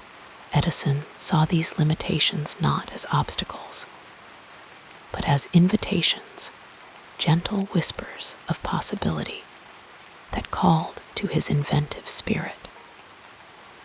His first patented invention, the electric vote recorder, though not commercially successful, demonstrated his ability to identify problems and craft innovative solutions.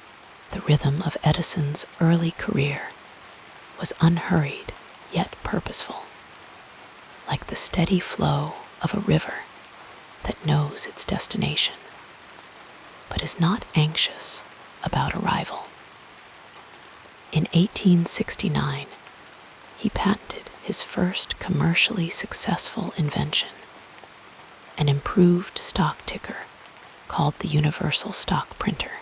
This device brought more accurate and reliable information to the financial markets, creating a smooth flow of data where once there had been confusion and delay. For this invention, the Gold and Stock Telegraph Company paid Edison the sum of $40,000, a considerable amount at that time, equivalent to nearly $1 million today. This financial windfall arrived like a gentle rain after a drought, nourishing Edison's ability to pursue his inventive dreams with greater freedom. With these funds, he established a small manufacturing facility in Newark, where he began to produce stock tickers and other telegraphic devices. The soft whirring of machinery and the quiet concentration of his small team of workers created an atmosphere of peaceful productivity, a harmony of human ingenuity and mechanical precision. Edison's approach to managing his early business ventures revealed much about his character. Unlike some industrialists of the era who ruled with iron fists, Edison created a more collaborative environment. He understood that innovation thrives in spaces where ideas can be shared freely, where questions are welcomed rather than discouraged. His employees, many of whom would remain with him for decades, worked not out of fear, but out of respect and shared purpose.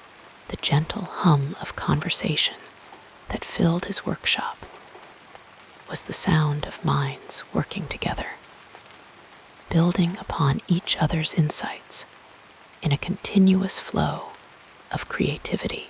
The historical context of Edison's early career provides a soothing backdrop to understand the significance of his work.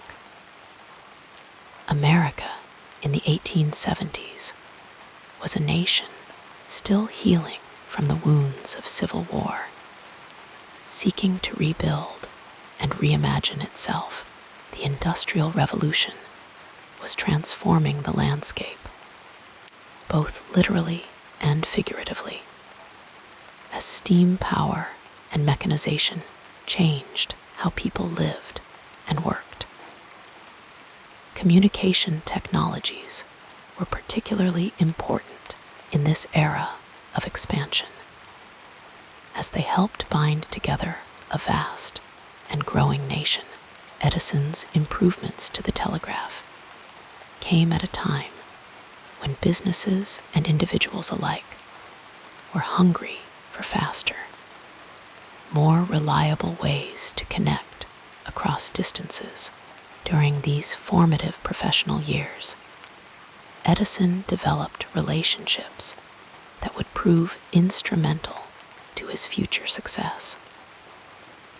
One such connection was with Franklin Pope, a telegraph engineer with whom Edison briefly partnered.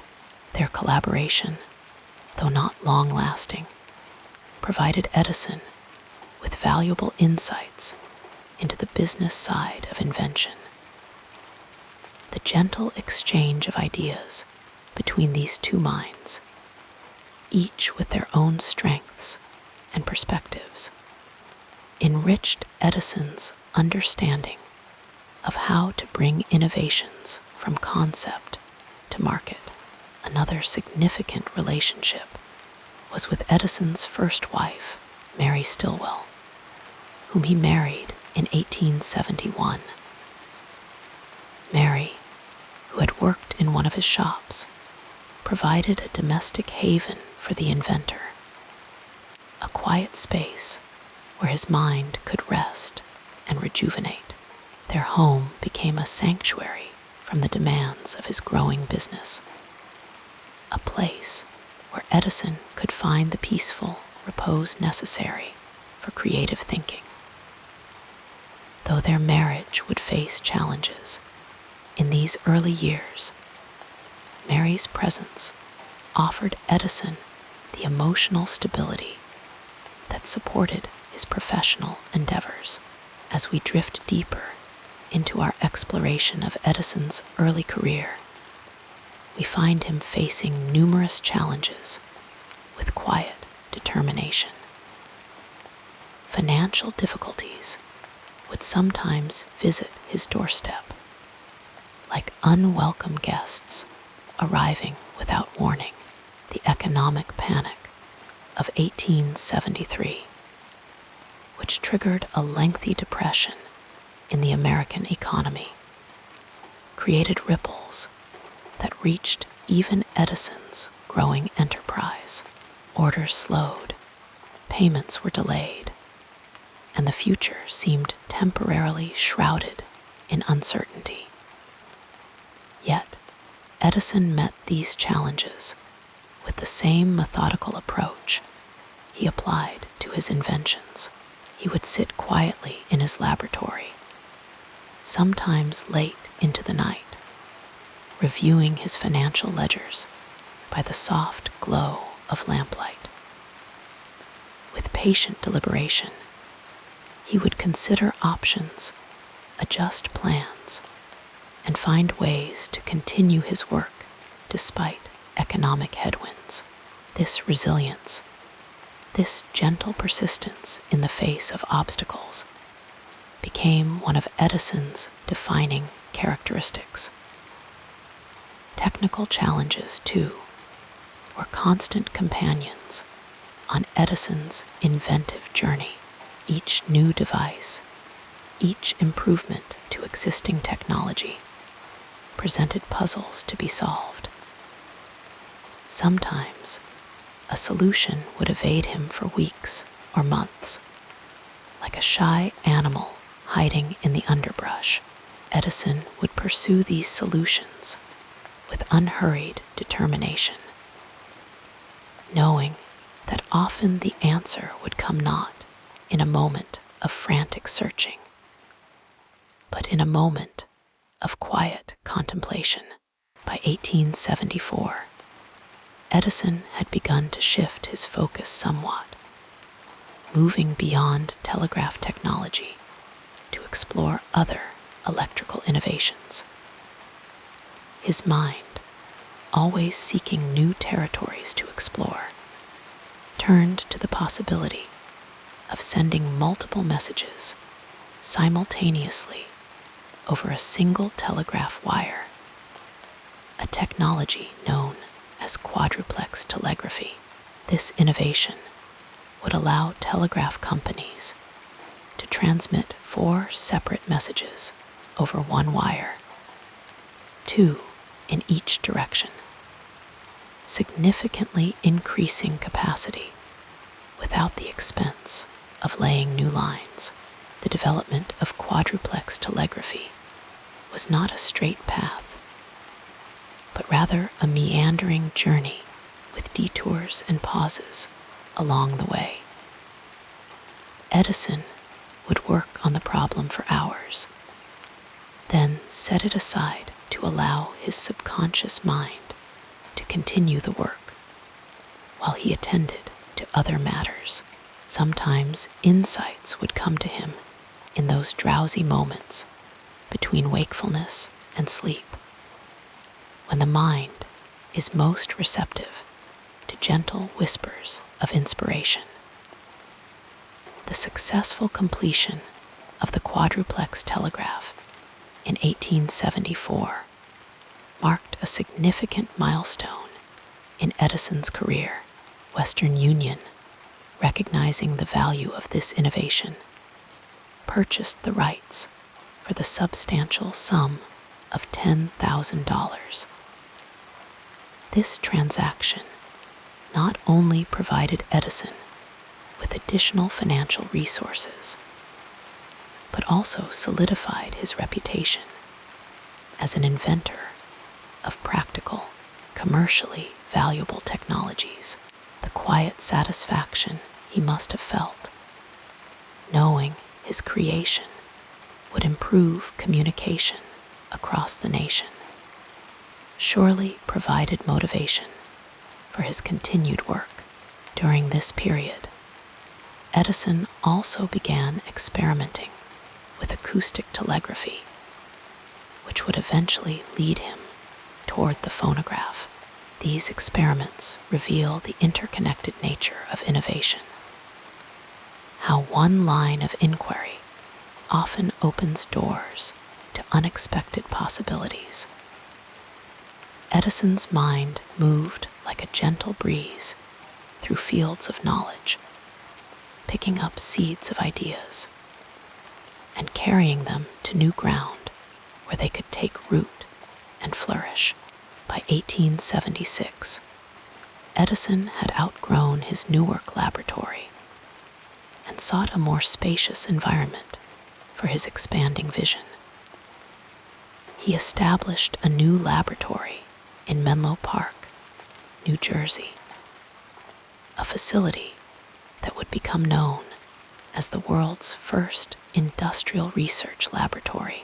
This transition marked the beginning of a new chapter in Edison's career, one in which his approach to invention would become more systematic, and his ambitions would grow to encompass lighting, sound recording, and eventually motion pictures.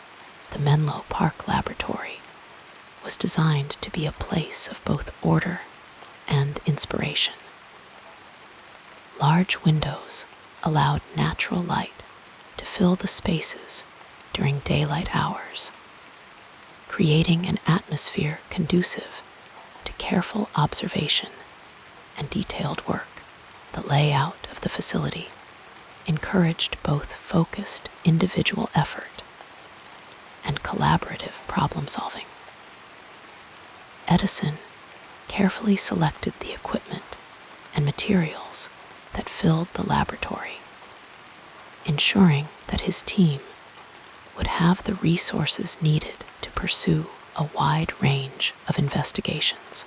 The team Edison assembled at Menlo Park represented another important aspect of his approach to invention.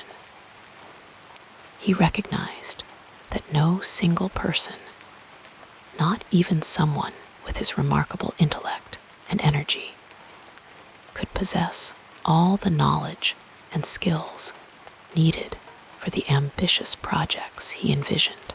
With careful consideration, he brought together individuals with complementary abilities: mathematicians, chemists, mechanics, and others whose expertise could contribute to the collective effort. Among these early collaborators was Charles Batchelor, a British mechanic whose precision and attention to detail perfectly complemented Edison's more intuitive approach. Their working relationship, built on mutual respect and shared purpose, exemplified the collaborative spirit that Edison fostered. In the quiet hours of experimentation, Batchelor's meticulous notes and careful observations provided the solid foundation upon which Edison's creative leaps could safely land. The move to Menlo Park coincided with Edison's growing interest in the telephone, recently invented by Alexander Graham Bell. Edison saw opportunities to improve this new technology, particularly in the transmitter component.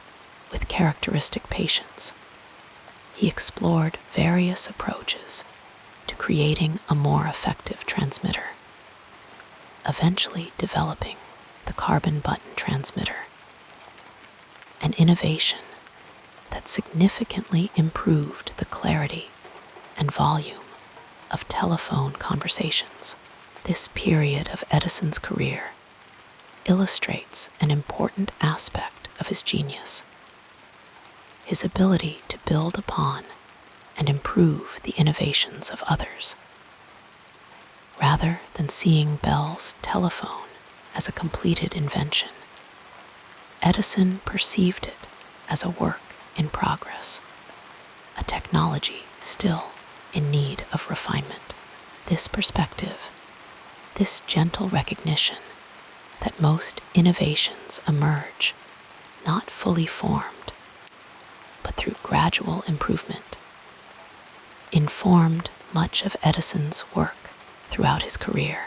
As our thoughts continue to drift through the landscape of Edison's early professional life, we find ourselves in 1877, the year Edison invented the phonograph.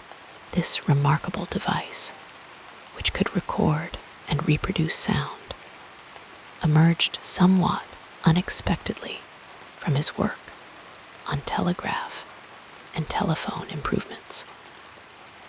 The soft wonder of hearing a human voice emanating from a machine for the first time must have been truly magical, even to Edison himself, who understood the scientific principles involved. Newspapers across the country reported on this seemingly miraculous invention, and Edison was invited to demonstrate it at the White House for President Rutherford B. Hayes. Yet amid this sudden celebrity, Edison maintained his focus and his methodical approach to invention. Fame was not his goal.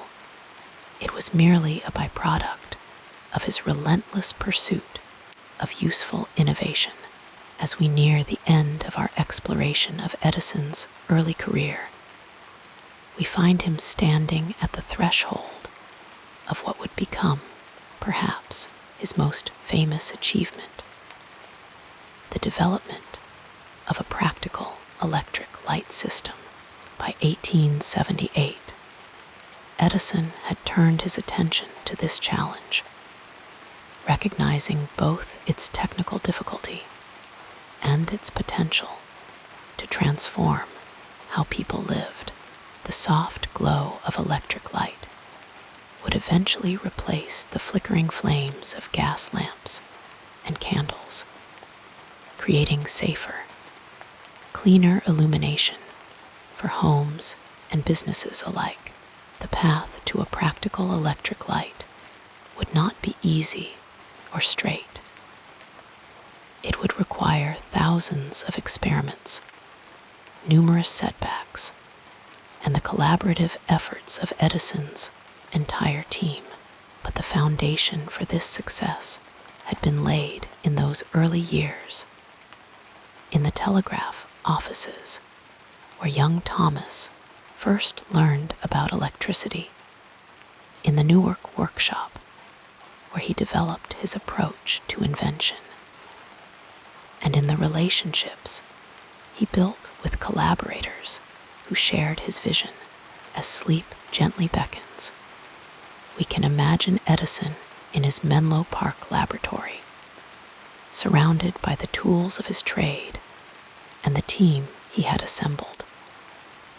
The soft scratching of pencils on paper, the quiet conversations about possibilities and problems, the patient testing and retesting of ideas.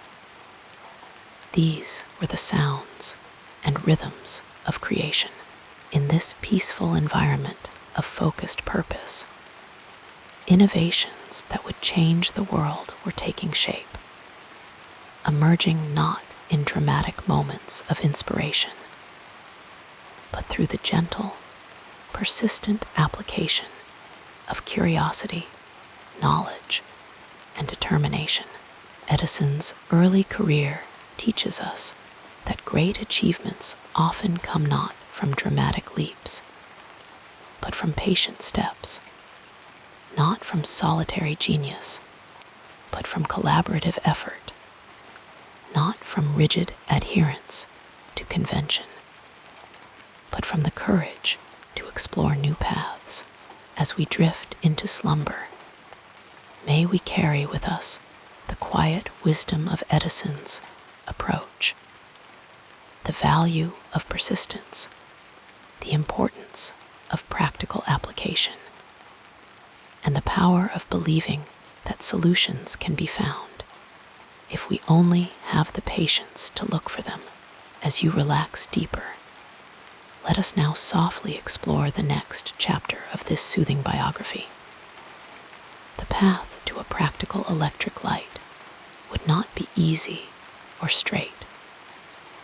It would require thousands of experiments, numerous setbacks, and the collaborative efforts of Edison's entire team. But the foundation for this success had been laid in those early years, in the telegraph offices, where young Thomas first learned about electricity, in the Newark workshop, where he developed his approach to invention, and in the relationships he built with collaborators who shared his vision. As the gentle evening shadows grew longer at Menlo Park, Thomas Edison would often remain in his laboratory. A soft glow of gas lamps illuminating his workspace as he pursued what many considered impossible: a practical electric light for everyday homes. The year was 1878, and Edison had already established himself as an inventor of note. But the challenge before him now was perhaps his most daunting. Previous attempts at electric lighting had produced only brief, brilliant flashes or impractical arcs of light too harsh and dangerous for home use. Edison, however, approached the problem with his characteristic patience and methodical nature. In the quiet of his laboratory, Edison would often sit contemplating the nature of electricity itself, watching the way it moved through various materials, observing its behavior with the careful attention of someone who understood that nature reveals her secrets slowly to those willing to listen. His breath would create small clouds in the cool night air as he worked through the winter months, testing one material after another for the perfect filament that would glow without quickly burning away. Edison's process was one of gentle persistence. He would try a material, perhaps a thin strip of platinum, or later, a delicate thread of carbonized bamboo. Place it carefully in a glass bulb from which the air had been removed, and then connect it to his electrical source. Sometimes the material would glow briefly before failing. Other times it would not light at all. Each attempt was carefully recorded in notebooks that filled shelf after shelf, the pages turning softly under his fingers as he reviewed previous experiments, looking for patterns, for clues, for the whispered hints that would guide him forward. The Menlo Park laboratory itself was a place of quiet innovation. Unlike the chaotic, solitary workspace one might imagine, Edison had created something new, a collaborative research facility where specialists in various fields worked together, sharing insights, building upon each other's discoveries. The gentle murmur of voices discussing glass-blowing techniques, electrical resistance, or vacuum pumps created a soothing background to the work at hand. Edison understood that innovation flourished in this atmosphere of shared purpose and complementary skills. As days turned to weeks and weeks to months, Edison and his team tested hundreds, then thousands of materials. Each failure was met not with frustration, but with the calm acceptance that they had simply found another way that would not work. This peaceful persistence, this unhurried determination, was perhaps Edison's greatest strength. The ability to continue moving forward without being disturbed by setbacks. The search for the perfect filament took them around the world, at least in spirit. They tested fibers from plants, from distant continents, delicate threads of metals, carbonized versions of everything from cotton thread to fishing line. Each material was carefully prepared, shaped, and tested in the quiet of the laboratory, where the only sounds might be the gentle hiss of the vacuum pump, the soft click of electrical connections being made, or the occasional whispered observation. It was in October of 1879 that Edison's team finally achieved a breakthrough with a carbonized cotton thread that glowed for nearly 14 hours before burning out. The soft, warm light it produced was nothing like the harsh glare of arc lamps or the brief, brilliant flash of earlier experiments. Instead, it was a gentle illumination that one could imagine in a family home, casting its golden glow over evening activities, extending the productive hours beyond sunset without the dangers of gas lighting or the inconvenience of oil lamps. This success, however, was just the beginning of a longer journey. Edison knew that 14 hours was not enough for a truly practical light bulb. With the same unhurried patience that had characterized his earlier work, he continued searching for better filament materials. The laboratory continued its gentle rhythm of experimentation, observation, and refinement. Eventually, they discovered that Japanese bamboo, properly carbonized, could last for over 1,200 hours. A remarkable achievement that made electric lighting truly practical for the first time. But Edison's vision extended far beyond the light bulb itself. With the same methodical approach, he set about designing an entire system for delivering electricity to homes and businesses. In the peaceful evening hours, he would sketch out plans for generators, distribution networks, meters, and safety devices. Each component was considered not in isolation, but as part of a harmonious whole, a complete system that would bring the benefits of electric light to ordinary people. In 1882, Edison's Pearl Street station began providing electricity to 59 customers in Lower Manhattan. The generators hummed with a soothing consistency, converting mechanical energy to electrical current that flowed through carefully insulated wires to businesses and homes nearby. The soft glow of electric lights began to replace the flickering flames of gas lamps, changing not just how people saw at night, but how they lived and worked. The path to the electric light was emblematic of Edison's approach to all his inventions.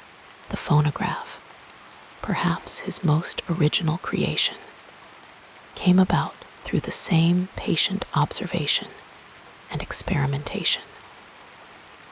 In the quiet of his workshop, Edison had noticed that the vibration of a telephone diaphragm created indentations in a piece of paper.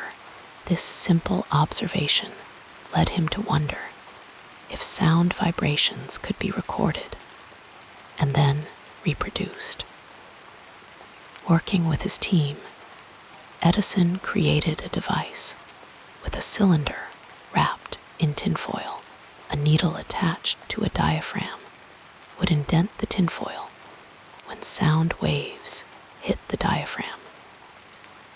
By reversing the process, running the needle over the indentations while connected to another diaphragm, the original sounds could be reproduced.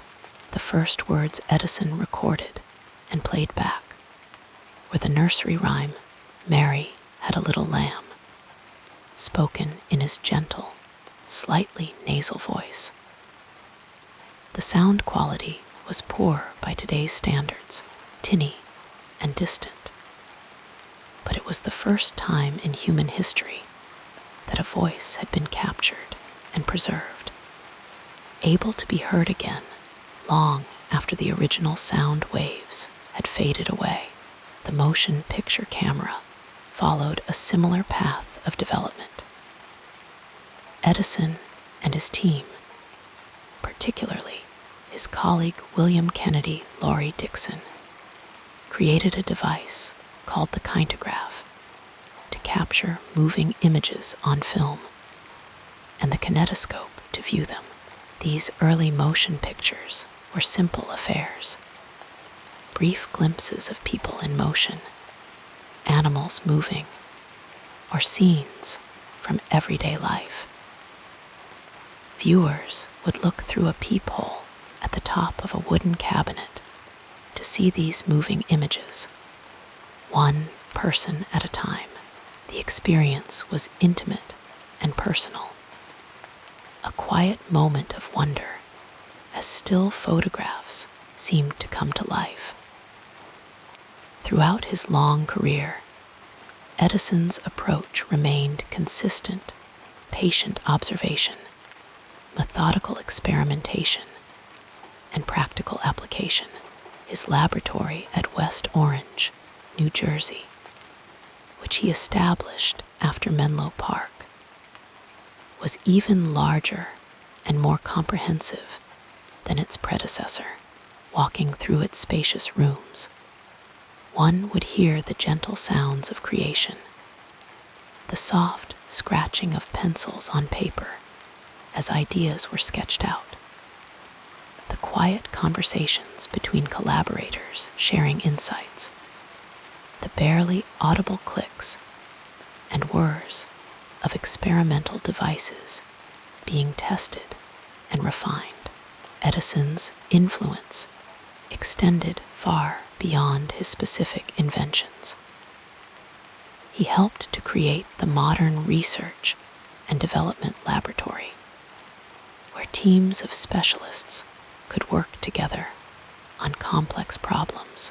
The soft-spoken inventor understood that innovation flourished in an environment where ideas could be freely shared, where different perspectives could be brought to bear on a problem, and where failure was seen not as an endpoint, but as a stepping stone to eventual success.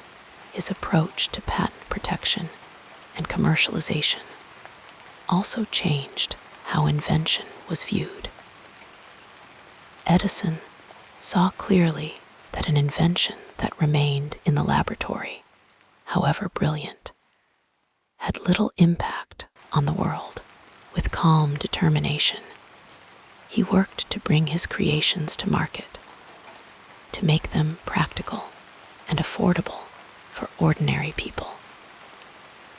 The gentle glow of electric lights in homes across America was testament to his success in this endeavor. As the years passed, Edison's hearing continued to deteriorate, a condition that had begun in his childhood. Rather than viewing this as a handicap, he often spoke of it as an advantage, allowing him to concentrate deeply without distraction in the peaceful quiet of his own world. He could focus entirely on the problem at hand, undisturbed by the noise and commotion that might distract others. Edison's work ethic was legendary, but it was not the frantic pace of someone driven by anxiety or ambition. Rather, it was the steady, unhurried application of attention and effort toward goals he found meaningful.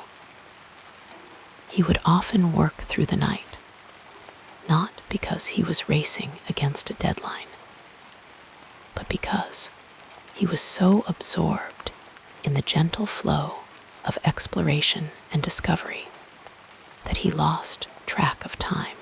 His assistant would sometimes find him in the morning, asleep on a workbench, a half-completed experiment before him, his breathing deep and regular in the quiet of the laboratory.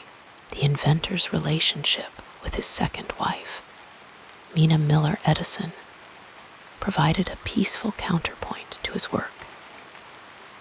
In the evenings when he did return home, they would often sit together in the library of their home, Glenmont, in West Orange, New Jersey. The room would be lit by the soft glow of electric lights, his own invention, as they read together or discussed the events of the day. Mina, an accomplished pianist, would sometimes play for him, though his hearing loss meant he experienced the music more through vibration than sound. These quiet domestic moments provided a necessary balance to the intellectual challenges of his work. As Edison aged, his pace slowed, but his curiosity never dimmed. Even in his 70s and 80s, he continued to explore new ideas and refine existing ones. Government, bringing his methodical approach to problems of national security. After the war, he became interested in finding domestic sources of rubber, testing thousands of plants for their rubber content with the same patient persistence he had shown in searching for the perfect light bulb filament decades earlier. Throughout his life, Edison maintained a special relationship with nature. Despite being known for technologies that in some ways separated people from the natural world, he himself found great peace and inspiration in natural settings. He would often take breaks from his work to walk through the grounds around his laboratory or his home, observing plants and animals with the same careful attention he brought to his experiments. The gentle rustle of leaves, the soft calls of birds, the play of light and shadow beneath the trees. These natural rhythms seemed to restore and refresh him. Edison's final years were spent largely at his winter home in Fort Myers, Florida, where he had established a laboratory and botanical garden. Here, surrounded by tropical plants and bathed in warm sunshine, he continued his research into natural rubber sources. The pace was unhurried, the atmosphere tranquil. Friends who visited noted that he seemed content, his mind still engaged with problems that interested him, his curiosity undiminished by age. When Thomas Edison passed away on October 18, 1931, at the age of 84, the world dimmed its lights in his honor. In a touching tribute, people across America turned off their electric lights for 1 minute, acknowledging the man whose patient work had brought illumination to their homes and workplaces. It was perhaps the most fitting memorial possible, a brief return to darkness that highlighted the gift of light he had given the world. Edison's legacy lives on not just in his specific inventions, the practical electric light, the phonograph, motion pictures, and many others, but in his approach to innovation, his patient persistence, his methodical experimentation, his collaborative approach, and his focus on practical applications that could improve everyday life continue to inspire inventors and innovators around the world. As we drift toward sleep, we might imagine Edison in his laboratory, surrounded by the tools of creation, his mind engaged with possibilities, his hands busy with experiments.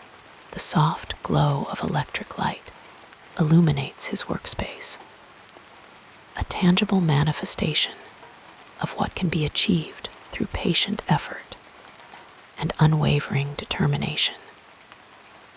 In this peaceful image, there is a lesson for us all that great achievements often come not in dramatic moments of inspiration, but through the gentle, persistent application of curiosity, knowledge, and purpose. And with this soothing thought, we can allow ourselves to slip into restful slumber, carried on the soft currents of dreams toward tomorrow's possibilities. Our soothing biography continues with a look at the next important period in this incredible life, beyond the bustling laboratories and the constant hum of invention. Thomas Edison lived a rich personal life filled with quiet moments, meaningful relationships, and simple pleasures that brought him joy. As we settle in and allow our minds to drift toward the more intimate aspects of the great inventor's life, let us gently explore the man behind the patents, the father behind the phonograph, the husband beyond the headlines, in the comfort of his home, away from the public eye. Edison revealed himself to be a man of simple tastes and endearing habits. Each morning, he would rise with the sun, often after just 4 or 5 hours of sleep, a pattern he maintained throughout his adult life. He believed that sleep was merely a habit, one that could be trained and minimized to allow more time for living and working. As you rest now, imagine Edison in those early morning hours, moving quietly through his home in West Orange, New Jersey, perhaps pausing by a window to observe the first light touching the trees outside, his mind already turning over new ideas like leaves in a gentle breeze. Edison's breakfast was typically modest, some fruit, perhaps, and a cup of milk. He favored simple foods throughout his life, often eating little during periods of intense work. Unlike many of his contemporaries, he abstained from alcohol and tobacco, finding that they dulled his senses and diminished his productivity. Instead, he indulged in an almost constant consumption of chewing gum, a habit that helped him think, and copious amounts of coffee, which fueled his legendary work sessions that sometimes stretched across days without formal rest. In his personal relationships, Edison revealed a complexity that mirrored his inventive mind. And William, but also periods of separation as Edison's work consumed him. Mary, 16 years his junior when they wed, found herself married to a man whose mind often seemed to reside in his laboratory rather than in their home. She passed away in 1884 at the young age of 29, leaving Edison a widower with 3 children and a growing empire of innovation to manage.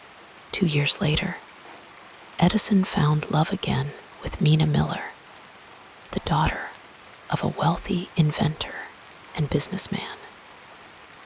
Their courtship was sweetly unconventional. Edison taught Mina Morse code, and during social gatherings, they would tap messages to each other on their hands, sharing private conversations amid crowded rooms. This secret language between them symbolized the deep connection they would maintain throughout their marriage. With Mina, Edison had 3 more children, Madeline, Charles, and Theodore, completing his family of 6 children who would grow up in the shadow of their father's fame, but also in the warmth of his affection. At home with Mina and their children at Glenmont, their estate in West Orange, Edison revealed a softer side than his public persona suggested. He delighted in simple family pleasures, reading to his younger children, taking long walks through the grounds with Mina, playing the piano, though not particularly well, and entertaining guests with his surprisingly good singing voice. His home became a refuge from the demands of his work, though the line between personal and professional often blurred, with Edison frequently bringing problems from the laboratory home to ponder during quiet evening hours. Edison's relationship with his children was complex and evolving. With his older children from his first marriage, he was often an absent figure during their early years, consumed by the demands of his work during a period of intense invention. As they grew older and he remarried, he made efforts to involve them in his business enterprises, particularly his sons Thomas Jr. and William, though these relationships sometimes became strained under the weight of his expectations and their desire for independence. With his second family, Edison was more present, perhaps mellowed by age and success. He took particular delight in his daughter Madeline, who shared his curiosity and intelligence. Charles, his middle son with Mina, would eventually take over much of his father's business interests, while Theodore carved his own path, showing the independent spirit that seemed to run through the Edison bloodline. In quiet moments between his inventive pursuits, Edison found joy in several personal interests that helped balance his intensely focused work life. He was an avid reader with a voracious appetite for knowledge. His personal library contained thousands of volumes on subjects ranging from practical science and engineering to philosophy, history, and literature. He often read late into the night, absorbing information that might later find application in his work, or simply satisfying his boundless curiosity about the world. Music brought Edison particular pleasure, which is perhaps unsurprising given his work on the phonograph. He enjoyed listening to recordings of classical pieces and opera, sometimes closing his eyes to focus entirely on the sounds that his own invention had made possible to capture and replay, though his hearing was significantly impaired from childhood, the result of scarlet fever, a train accident, or perhaps both. He could still appreciate music by feeling its vibrations, or by listening through specially designed headphones that compensated for his hearing loss. Nature offered Edison another source of rejuvenation. Despite his reputation as a tireless worker who could spend days in his laboratory without leaving, he valued time outdoors at his winter home in Fort Myers, Florida, which he purchased in 1885. Edison established a garden of exotic plants and trees, experimenting with various species, much as he did with materials in his laboratory. These excursions into the countryside allowed Edison to disconnect from the demands of his work and reconnect with the natural world that had fascinated him since childhood. Edison's philosophical outlook was shaped by his experiences and his inherently practical nature. He considered himself a free thinker rather than an adherent to any formal religion, though he expressed belief in a higher power or intelligence behind the universe's design. His views on spirituality evolved throughout his life, particularly as he aged and contemplated mortality more directly.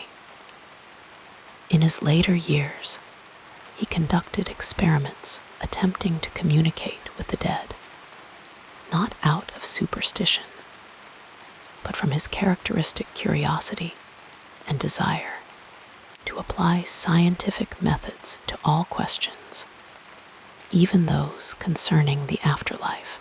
His personal philosophy emphasized the value of hard work, persistence, and practical application over theory. This belief informed not only his approach to invention, but his view of life itself, that meaningful achievement came through sustained effort rather than momentary flashes of brilliance. As you rest now, consider how comforting this perspective might be. That greatness lies not in rare moments of inspiration, but in the patient application of effort day after day. Edison's daily habits reflected his pragmatic nature. He was methodical in his approach to both work and personal life, keeping detailed notebooks of his ideas and observations. These journals, which numbered in the thousands by the end of his life, contained not only technical sketches and experimental results, but personal reflections, observations about nature, and occasional poetry.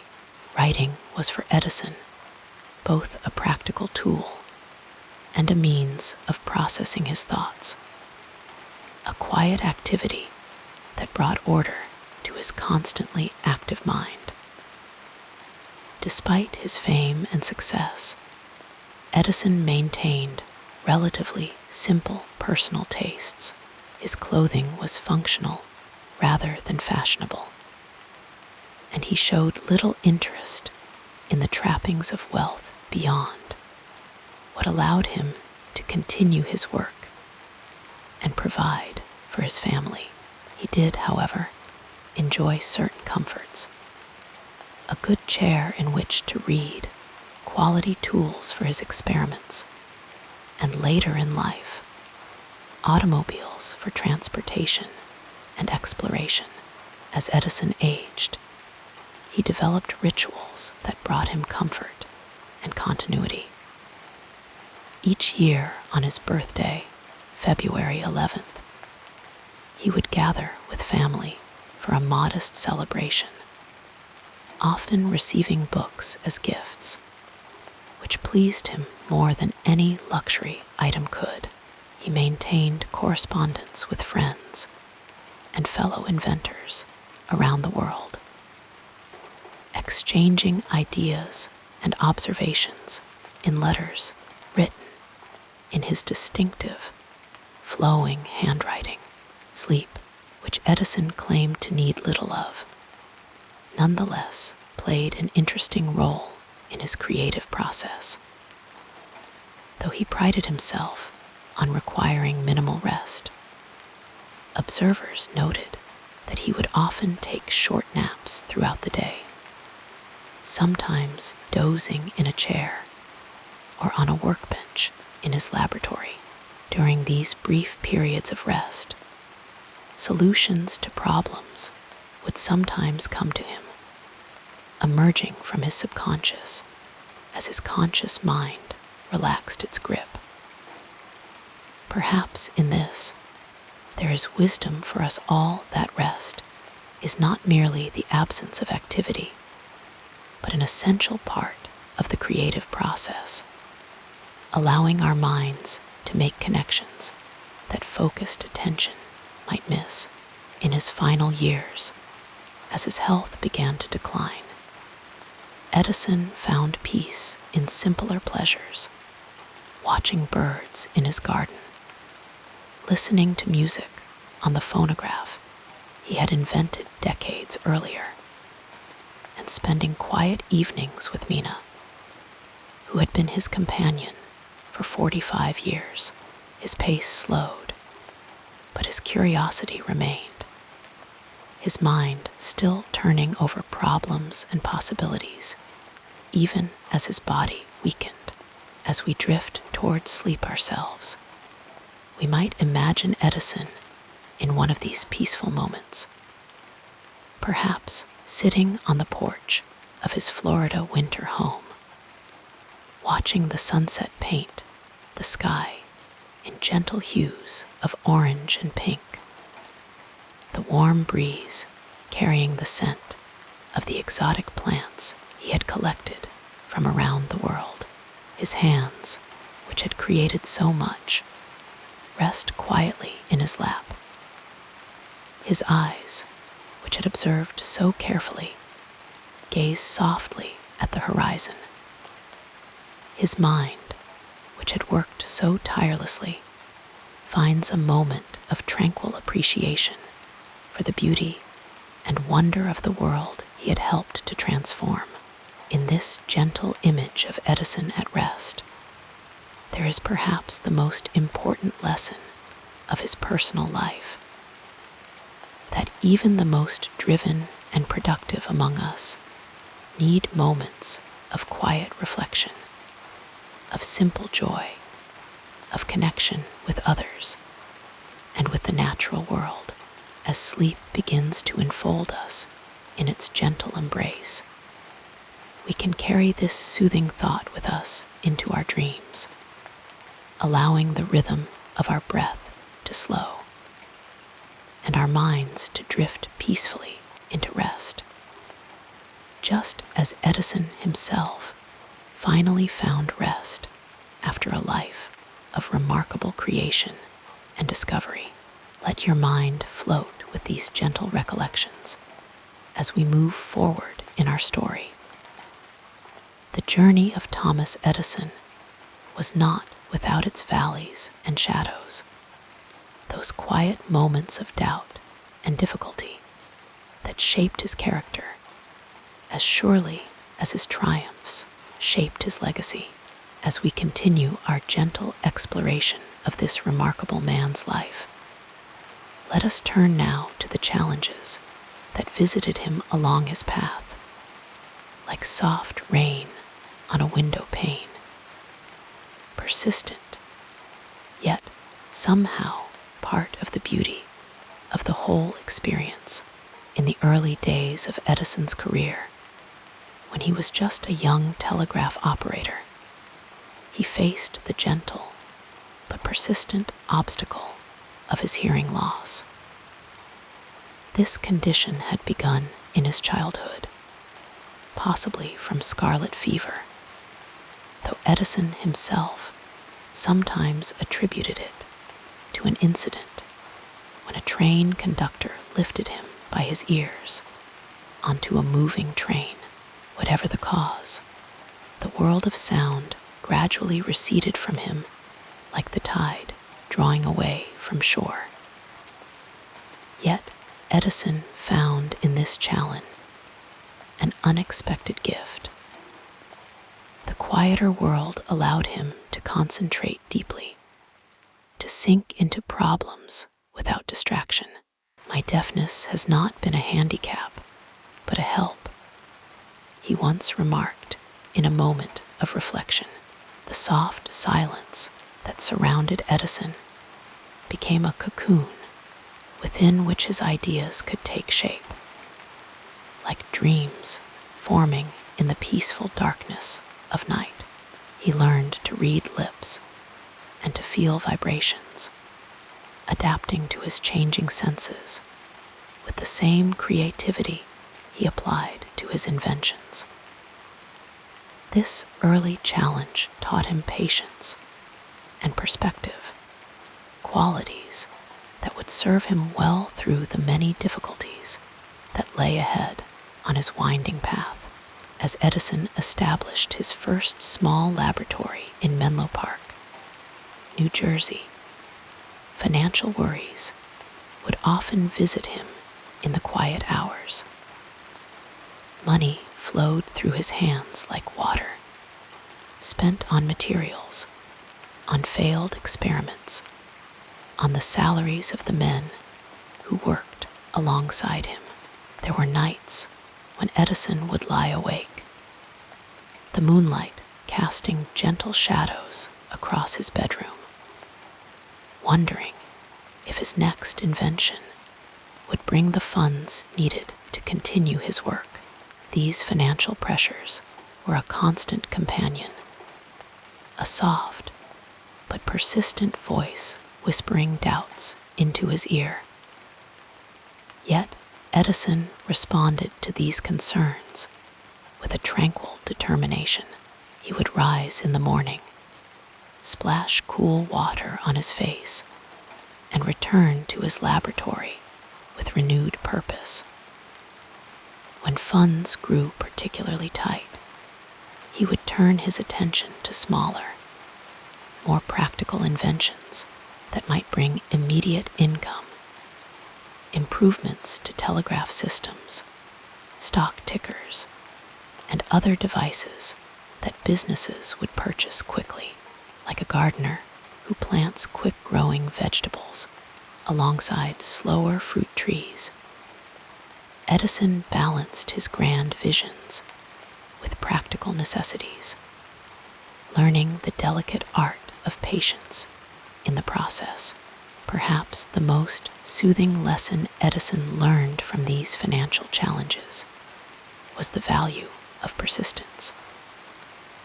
Many of life's failures are people who did not realize how close they were to success when they gave up. He once observed, in a quiet moment of reflection, this gentle wisdom came not from easy success, but from the many times he had pushed through difficulty, continuing his work even when resources seemed as scarce as stars on a cloudy night. The fire that consumed Edison's laboratory in December of 1914 represents one of the most profound challenges he faced in his long career.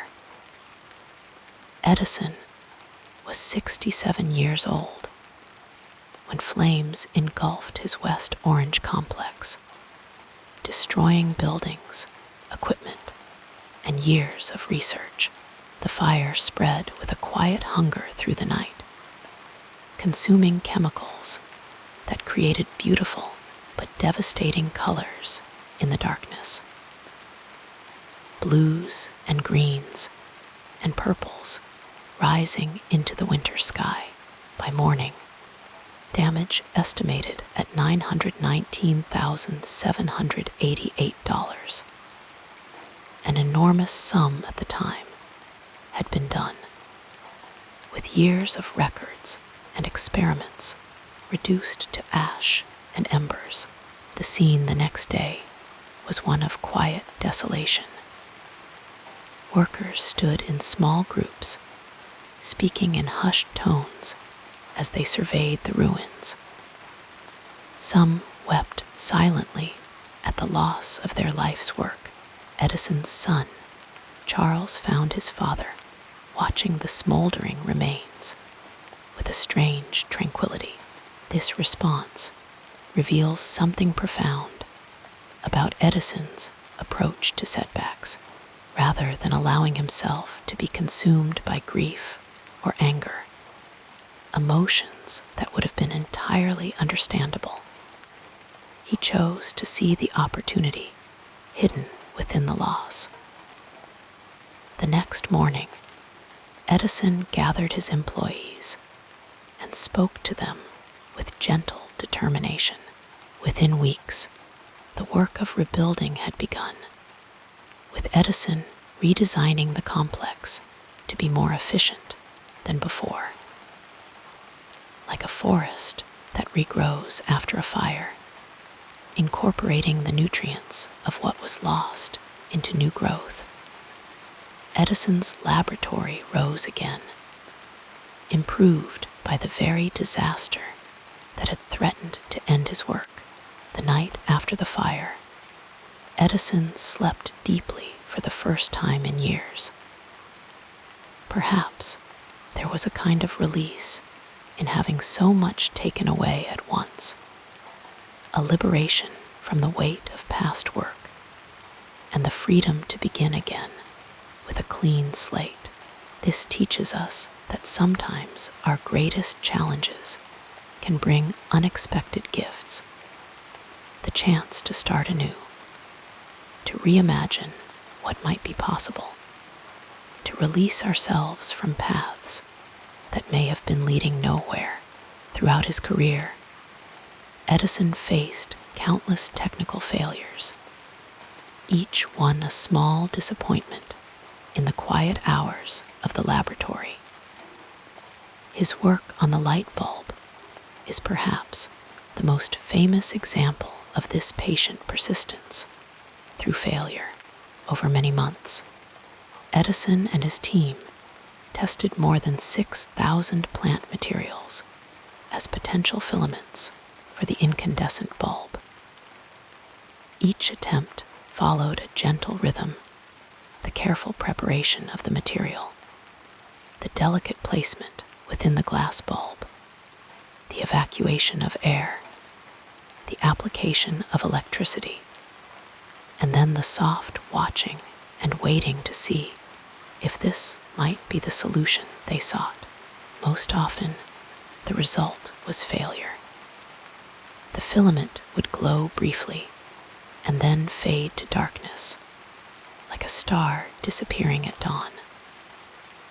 Or it would burn too brightly and then vanish in a flash, leaving only a puff of smoke within the glass.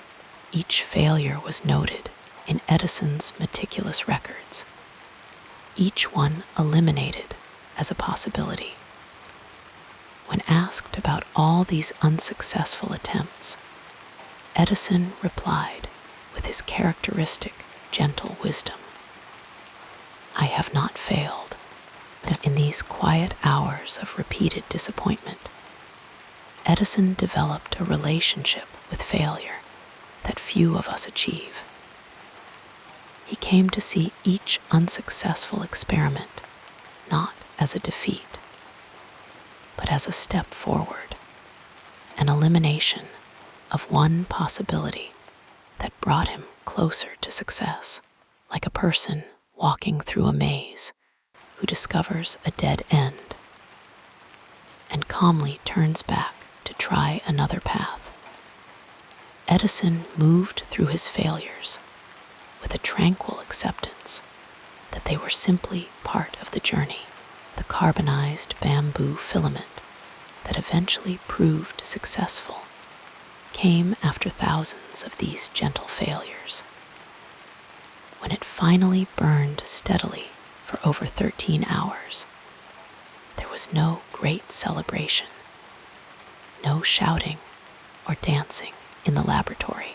Instead, there was a quiet satisfaction, a peaceful acknowledgement that patience had been rewarded. Edison sat watching the glowing bulb in the darkness, his face illuminated by the soft light of his perseverance.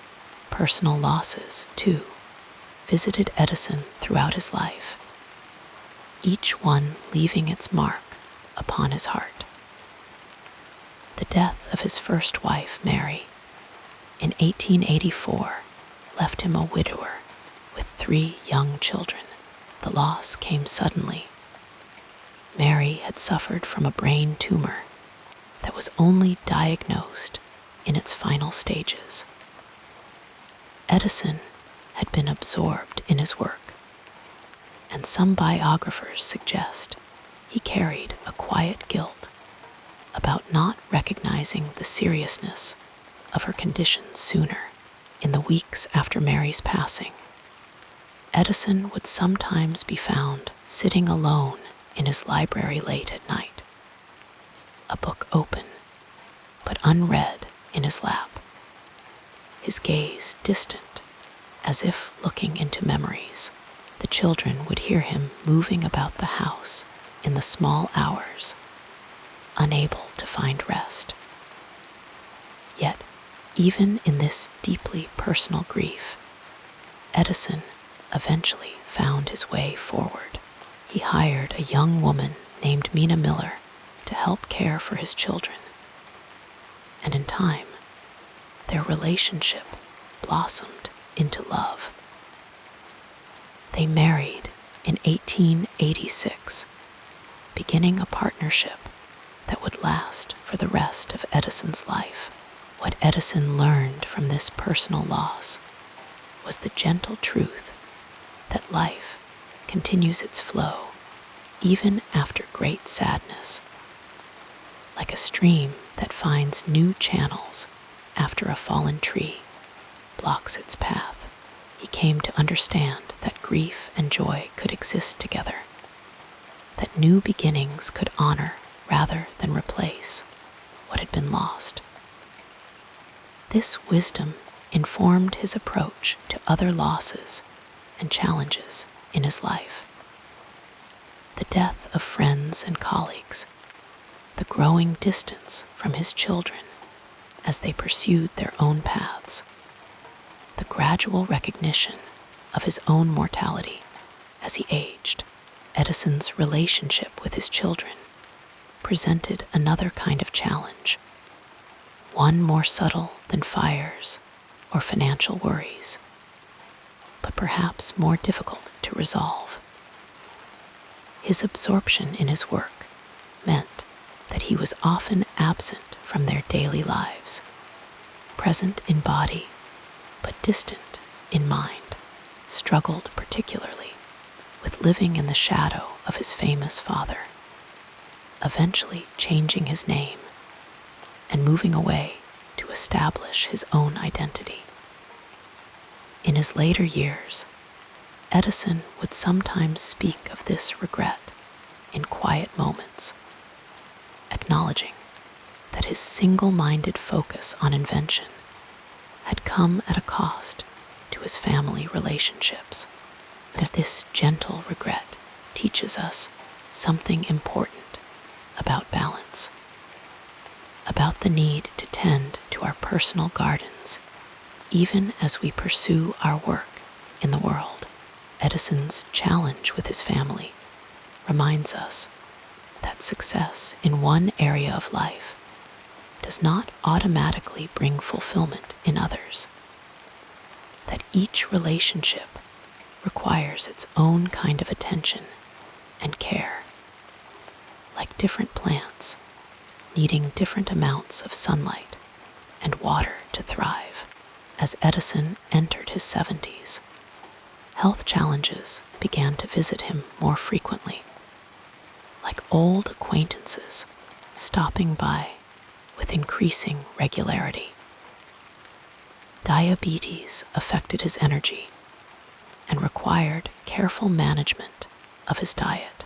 His eyesight, which had served him so well in his detailed work, began to dim slightly, requiring stronger glasses and better lighting.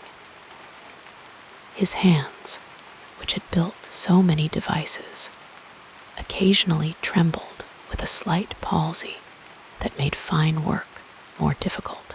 Edison approached these physical changes with the same quiet adaptability he had shown throughout his life. When his eyesight weakened, he designed better lighting for his workbench.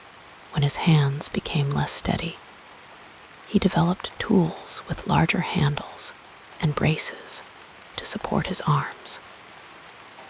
When diabetes restricted his diet, he approached the challenge with scientific curiosity, researching nutrition and developing new recipes that satisfied both his health needs and his taste preferences.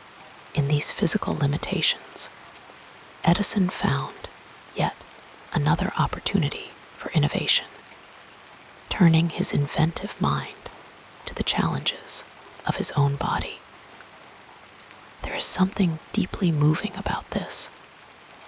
The man who had created so many devices to extend human capabilities, now creating quiet adaptations for his own diminishing ones.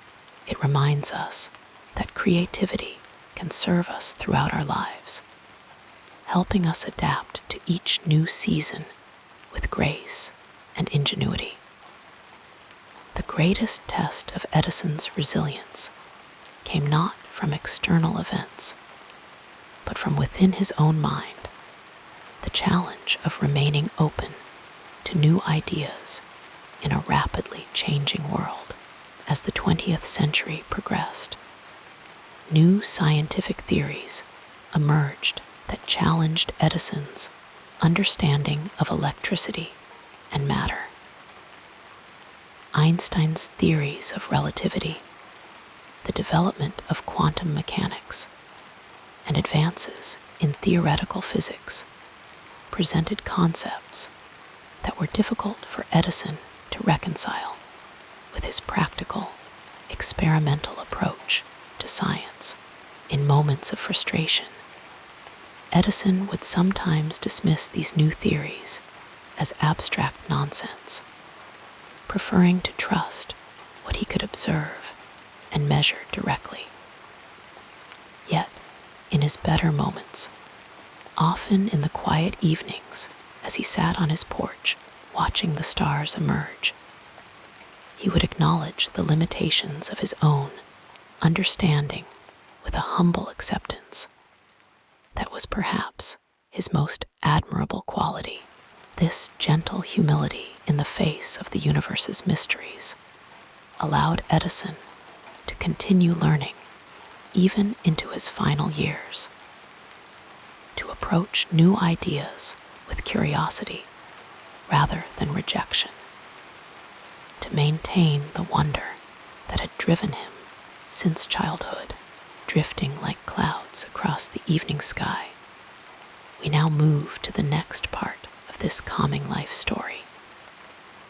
In the gentle glow of early evening light, when the world seems to slow its hurried pace, we might find ourselves drifting back to another time, another place, where the modern world, as we know, it was just beginning to take shape.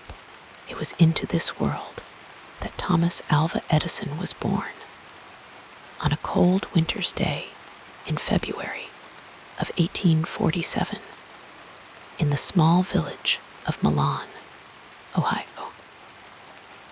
As we settle in and allow our minds to wander through the corridors of time, let us explore the tapestry of history that surrounded this remarkable inventor.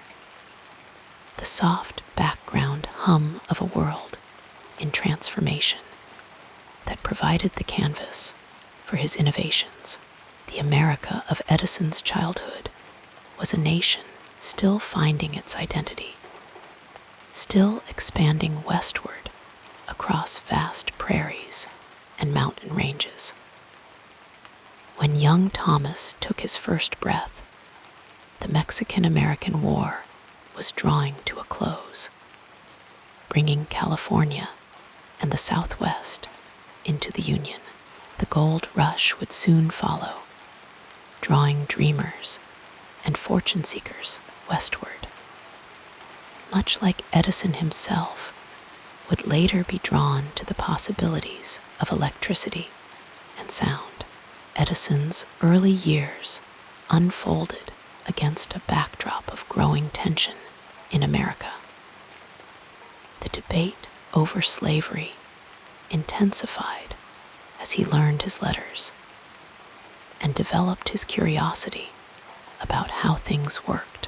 By the time he was a teenager, selling newspapers on trains, the nation had torn itself apart in civil war. One can imagine young Thomas, with his hearing already diminished from a childhood illness, perhaps experiencing the war differently than others, feeling the vibrations of cannon fire through the ground rather than hearing their distant thunder, reading about battles in the very newspapers he sold rather than listening to excited talk about the latest news. The pace of life in those days moved with a certain gentleness that we might envy now. Candles and oil lamps provided soft, warm illumination as darkness fell. Communication traveled at the speed of a horse's gallop or a steam engine's steady progress. The telegraph, which would become Edison's first serious technological interest, was still a marvel, sending messages with unprecedented speed across growing distances. As we breathe deeply and settle further into our comfortable rest, we can picture young Edison learning Morse code, his fingers tapping out messages, his mind already wondering how this technology might be improved. The post-Civil War era, known as the Reconstruction period, coincided with Edison's early adulthood and first inventive efforts. As the nation attempted to heal its wounds and rebuild, Edison too was constructing something new, a career as an inventor. The rhythms of American life were changing during this time. Cities grew larger and more crowded as immigration increased. Industry expanded, with factories, railroads, and mining operations transforming the landscape and creating new possibilities for technological innovation. The gentle tick of a pendulum clock might remind us of how Edison's early work as a telegrapher shaped his understanding of time and precision.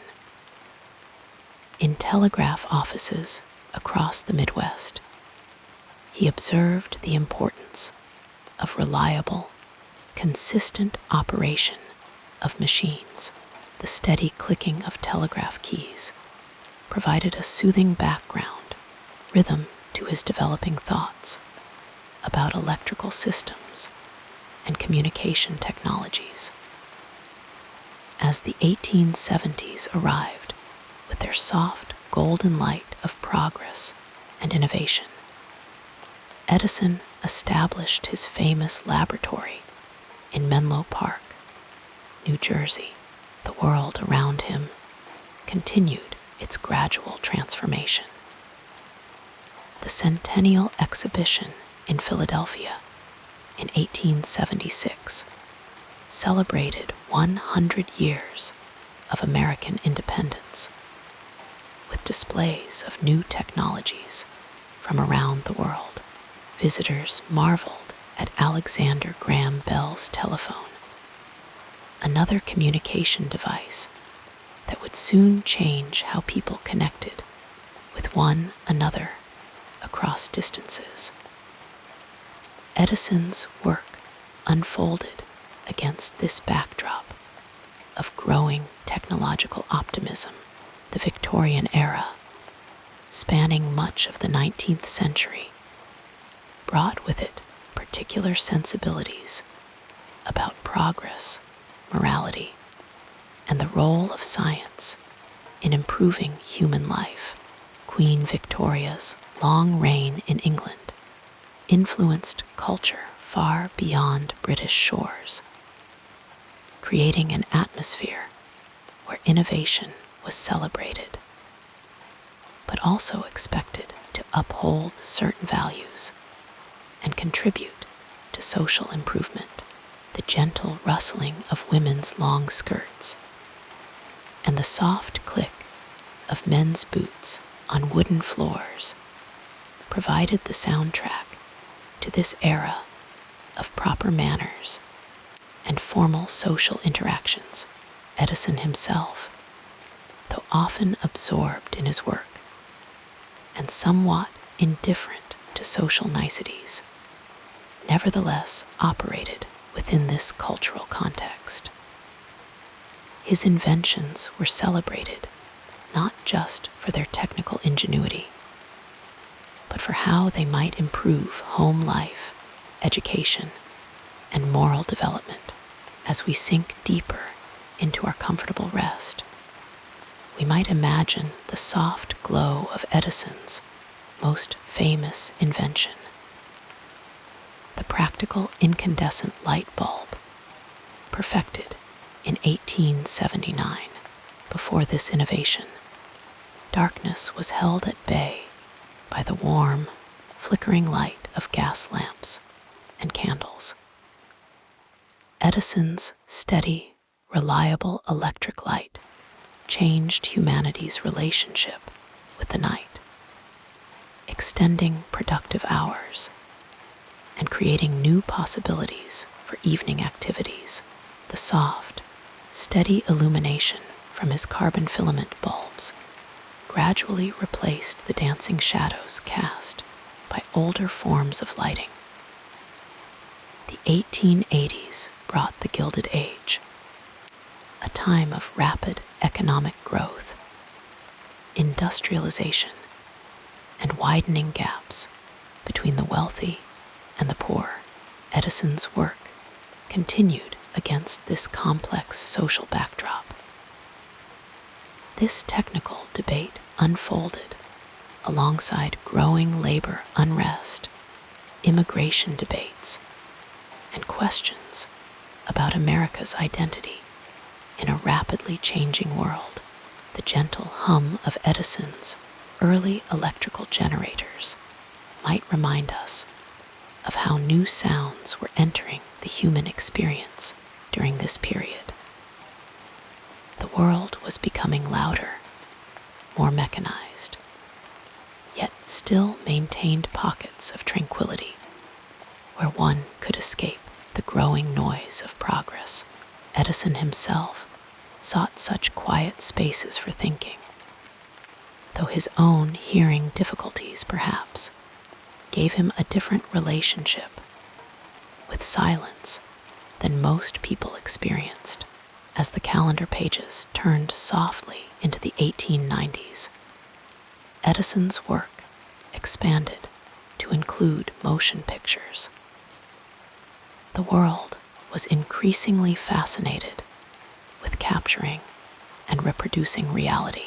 Photography had already transformed how people preserved memories, and now Edison's kinetoscope offered moving images brief glimpses of dancers, athletes, and everyday scenes that viewers could watch with wonder.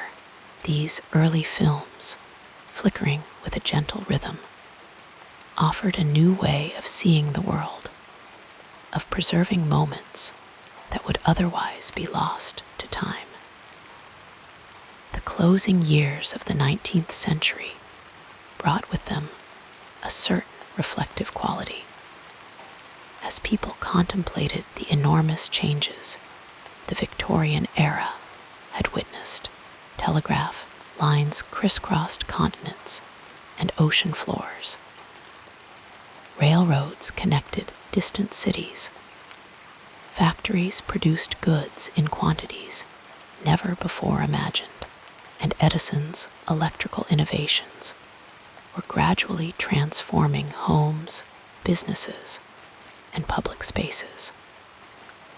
As the new century dawned with its soft, promising light, Edison was already in his 50s, an established inventor with hundreds of patents to his name. The world around him continued to change, sometimes at a pace that could feel unsettling. The Wright brothers took to the air in 1903. Einstein published his special theory of relativity in 1905. The first Model T Ford rolled off the assembly line in 1908. The world was accelerating, moving from the stately pace of the Victorian era to the more frenetic rhythms of the 20th century. Edison's later years coincided with profound global changes. The gentle turning of Earth's seasons continued, but human events moved with increasing speed and sometimes violence. World War I erupted in 1914, bringing mechanized warfare on an unprecedented scale. Edison contributed to the war effort, working on various defense projects and chairing the Naval Consulting Board. The conflict's end in 1918 left a changed world. Empires had fallen, boundaries redrawn, and millions of lives lost. The 1920s brought their own distinctive atmosphere, jazz rhythms, changing social norms, and economic prosperity that preceded the devastating crash of 1929. Edison, now in his 70s and 80s, witnessed these changes with the perspective of one who had seen America transform from a largely agricultural nation to an industrial and technological powerhouse.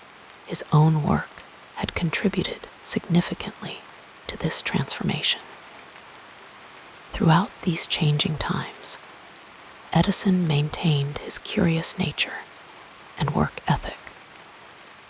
The soft scratching of his pencil on paper as he sketched new ideas continued well into his later years. The gentle click of switches and hum of equipment in his laboratory provided a constant backdrop to his thinking. Even as newer scientific theories emerged that challenged his understanding of electricity and matter, Edison continued to approach the world with wonder. The greatest test of Edison's resilience came not from external events, but from within his own mind. The challenge of remaining open to new ideas in a rapidly changing world. As the 20th century progressed, new scientific theories emerged that challenged Edison's understanding of electricity and matter. Einstein's theories of relativity, the development of quantum mechanics, and advances in theoretical physics presented concepts that were difficult for Edison to reconcile with his practical, experimental approach to science. In moments of frustration, Edison would sometimes dismiss these new theories as abstract nonsense, preferring to trust what he could observe and measure directly. Yet, in his better moments, often in the quiet evenings as he sat on his porch watching the stars emerge, he would acknowledge the limitations of his own understanding with a humble acceptance that was perhaps his most admirable quality. This gentle humility in the face of the universe's mysteries allowed Edison to continue learning even into his final years, to approach new ideas with curiosity rather than rejection, to maintain the wonder that had driven him since childhood. As we continue our peaceful journey through Edison's era, we might imagine the soft evening breeze rustling through trees outside his home in West Orange, New Jersey. The world had changed dramatically during his lifetime. When he was born, messages traveled by horseback. When he died in 1931, radio waves carried voices instantly across continents and oceans. The soft glow of electric lights that we now take for granted was one of his most significant contributions to modern life. Edison's final years unfolded against the backdrop of the Great Depression, a time of economic hardship that tested American resilience. Though his own health was declining, Edison continued to think about problems and possibilities, the gentle rhythm of his breathing becoming more labored as his health failed, eventually stilled on October 18, 1931. As a tribute to his contributions, electric lights were dimmed across America for 1 minute on the evening of his funeral. A moment of soft darkness, acknowledging how much light he had brought into the world. The technological world we inhabit today grew from seeds planted during Edison's lifetime. The gentle glow of our screens, the soft hum of our devices, the recorded voices and images that surround us, all have their origins in innovations that Edison helped to develop or inspire. As we drift toward sleep, we might reflect on how the past flows into the present like a gentle stream, carrying ideas and innovations forward through time. Edison's life reminds us that progress often comes not in dramatic leaps, but through persistent, patient effort, much like the slow, steady breathing that carries us toward restful sleep. His thousands of experiments, many unsuccessful, demonstrate the value of gentle perseverance. The soft light of his incandescent bulbs reminds us that even the most transformative innovations can bring a certain warmth and comfort to our lives. As our thoughts grow quieter and our breathing deepens, we might imagine Edison in his laboratory, surrounded by the tools of his trade, working by the soft light of his own invention, pursuing questions with the same curiosity that had driven him since childhood. In this peaceful image, we find not just a historical figure, but a reminder of the quiet persistence that often underlies humanity's greatest achievements. As your breathing becomes more regular, Let us continue with the next chapter of our biography in the gentle twilight hours of a February evening in 1847. A child named Thomas Alva Edison came into this world in the small town of Milan, Ohio. The soft lamplight of oil lamps would have illuminated the room where young Thomas first opened his eyes, unaware that he would one day transform how humanity experiences darkness and light as we settle in and allow our thoughts to drift toward this remarkable life. Let us wander unhurriedly through the quiet gardens of Edison's journey, pausing here and there to admire the blooms of his creativity and perseverance. Thomas was not a conventional child. His mind seemed to float in directions all its own, like autumn leaves carried gently on a stream. His teachers found him difficult to manage, mistaking his different way of thinking for slowness. After only 3 months of formal education, his mother Nancy decided to teach him at home, where his curiosity could unfold at its own natural pace. In the soft embrace of his mother's patience, young Thomas discovered the joy of books, reading works by Shakespeare and Dickens before he was 12 years old. As we breathe deeply and relax into this story, we might imagine the young boy sitting by a window, the pages turning slowly as his imagination expanded with each word. There is a soothing symmetry in how Edison's hearing loss, which began in childhood, may have helped him develop the deep concentration that would serve him throughout his life. The world for Edison became a quieter place, allowing him to sink deeply into his thoughts without distraction.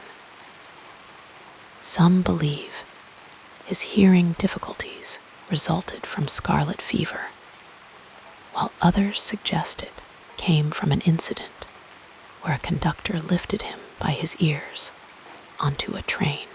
Whatever the cause, Edison never viewed this as a limitation, but rather as a quality that allowed him to work in peaceful focus. As we rest and listen to this tale, we might appreciate how life's challenges can sometimes become unexpected gifts. When he was just 12 years old, Thomas began selling newspapers and candy on the Grand Trunk Railroad. The rhythmic movement of the train cars, gently rocking back and forth along the tracks between Port Huron and Detroit, became the backdrop for his early entrepreneurial ventures. In a quiet corner of a baggage car, young Edison set up a small laboratory where he could conduct experiments during the long, meandering journey. The soft chugging of the locomotive and the distant whistle created a lullaby for his scientific dreams. One day, as the train rocked soothingly along its iron path, a phosphorus bottle in Thomas's makeshift laboratory fell and caught fire. The conductor, understandably concerned, evicted both Thomas and his laboratory from the train. As we sink deeper into relaxation, we might smile gently at this image of the young inventor, standing beside the tracks with his precious equipment, undeterred by this momentary setback. This pattern of facing obstacles with calm persistence would become a hallmark of Edison's approach to life. In the soft glow of memory, we find Edison as a young telegraph operator, his fingers tapping out messages across the wires that connected distant places. The gentle rhythm of Morse code became a soothing cadence in his life. During the quiet overnight shifts, when the world around him slept, Edison would experiment and read, making use of the peaceful hours to expand his knowledge. There is a story that he developed a device that would automatically send a signal to his supervisor every hour, allowing him to nap between signals. Whether true or apocryphal, this tale speaks to Edison's creative approach to solving life's little challenges. Edison's first patented invention came in 1869, a gentle electronic vote recorder intended for legislative bodies. Though technically successful, the invention found no market. Legislators, it seemed, preferred the slower pace of traditional voting, which allowed time for political maneuvering. This early disappointment taught Edison a valuable lesson that would guide his future endeavors. Invention must meet genuine needs to find success. As we breathe slowly and deeply, we might reflect on how even disappointments can guide us toward better paths if we remain open to their lessons. In the warm summer of 1869, Edison arrived in New York City with little money in his pockets, but a mind rich with ideas. A fortunate opportunity arose when he repaired a broken stock ticker at the Gold Indicator Company. His skillful hands, working with gentle precision, so impressed the company that they hired him to manage their equipment. As the soft evening light fades and our bodies grow heavier with approaching sleep, we might imagine Edison's careful movements as he restored the delicate mechanism to working order, unaware that this moment would open doors to his future. The rhythm of Edison's life took on a new cadence when he established his first small laboratory in Newark, New Jersey. There, surrounded by the tools of creation, he began to develop improved stock tickers and telegraph equipment. The quiet clicking of these devices must have created a soothing backdrop as Edison worked into the night, his mind flowing from one idea to the next like a stream, finding its way through a peaceful meadow. In 1876, Edison created a special place that would nurture his greatest achievements, his laboratory in Menlo Park, New Jersey. As we sink deeper into comfort, picture this unique space filled with bottles of chemicals lining the walls, apparatus of glass and metal catching the light, and the soft murmur of assistants working on various projects. The air would have been filled with the gentle scents of chemicals, warm metal, and the oil from the lamps that illuminated their work. It was at Menlo Park that Edison and his team created the phonograph in 1877. Imagine the wonder of that moment when, for the first time in human history, a human voice was captured and then released back into the world. The first words Edison recorded were the simple nursery rhyme, "Mary Had a Little Lamb," spoken in his calm, measured voice into the mouthpiece of his new creation. When the machine played back those same words, it must have seemed like a kind of magic. As we rest and listen to this story, we might appreciate how sounds from the past, perhaps even the sound of our own breathing, drift through time like gentle echoes. Edison's work on the incandescent light bulb unfolded with the patient persistence that characterized his approach to invention. Over many months, he tested thousands of materials, seeking the perfect filament that would glow with warm light without quickly burning out.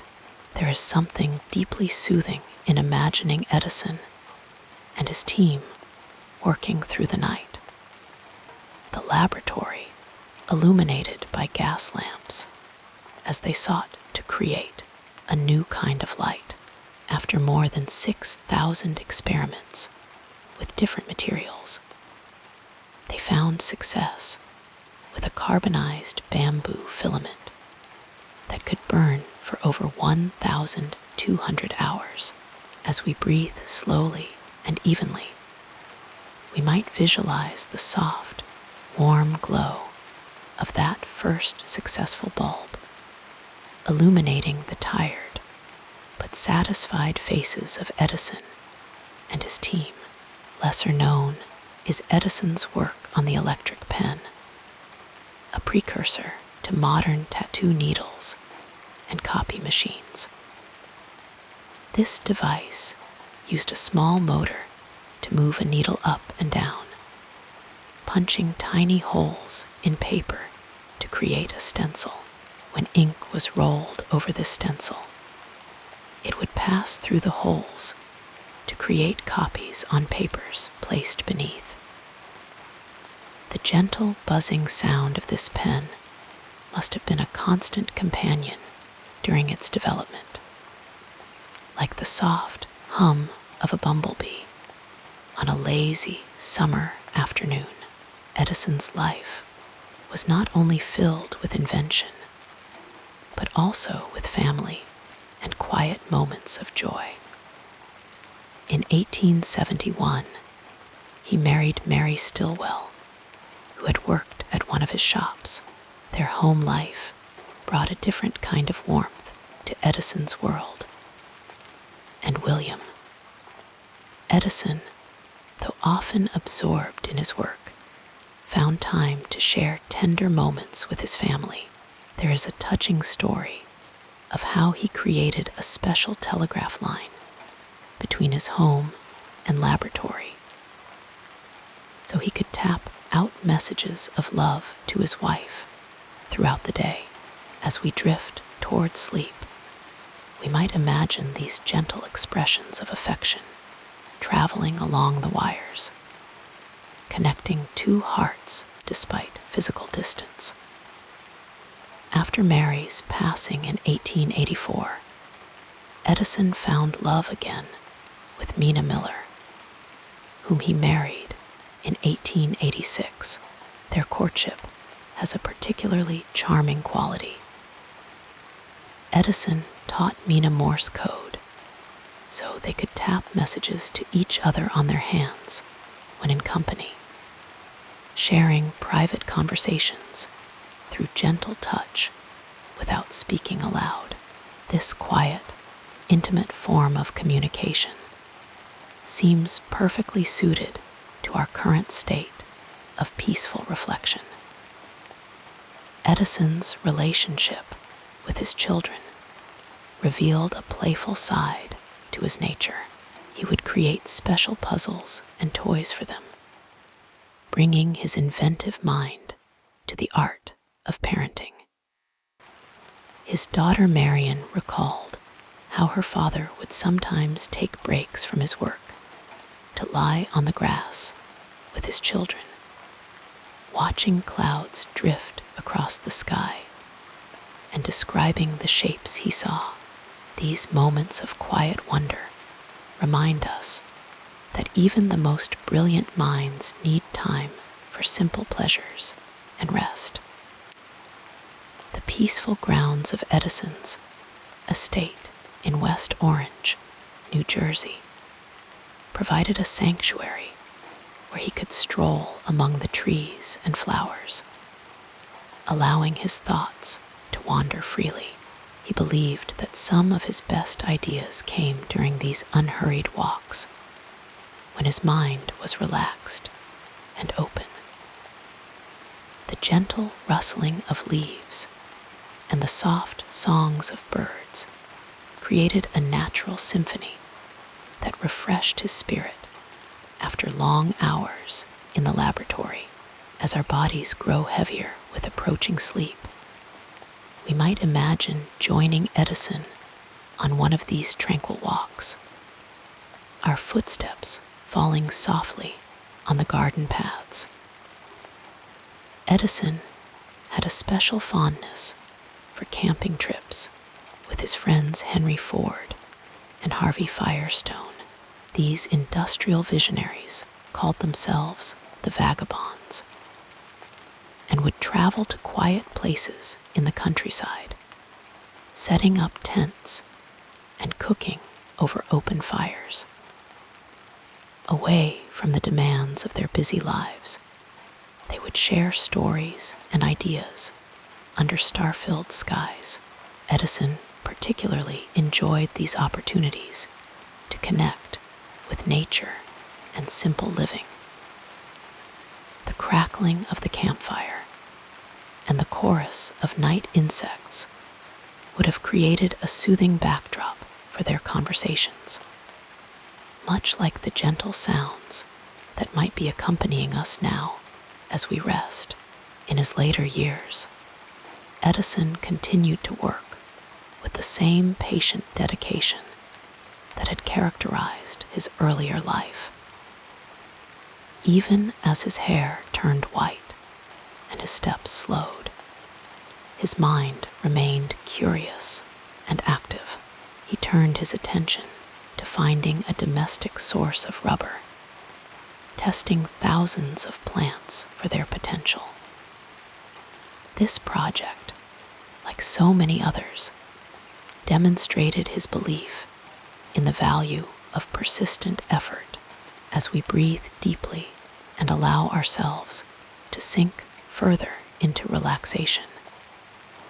We might appreciate how Edison's life reminds us that creativity has no age limit. Thomas Edison passed from this world on October 18, 1931, leaving behind a legacy of innovation that continues to touch our lives.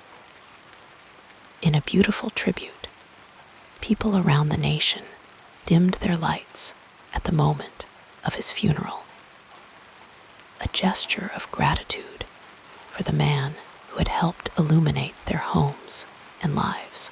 As we drift toward sleep, we might imagine those countless bulbs being dimmed, a wave of gentle darkness flowing across the country in honor of the man who had given so much light. Edison's life reminds us that the journey of discovery unfolds one day at a time, one experiment after another, with patience and persistence.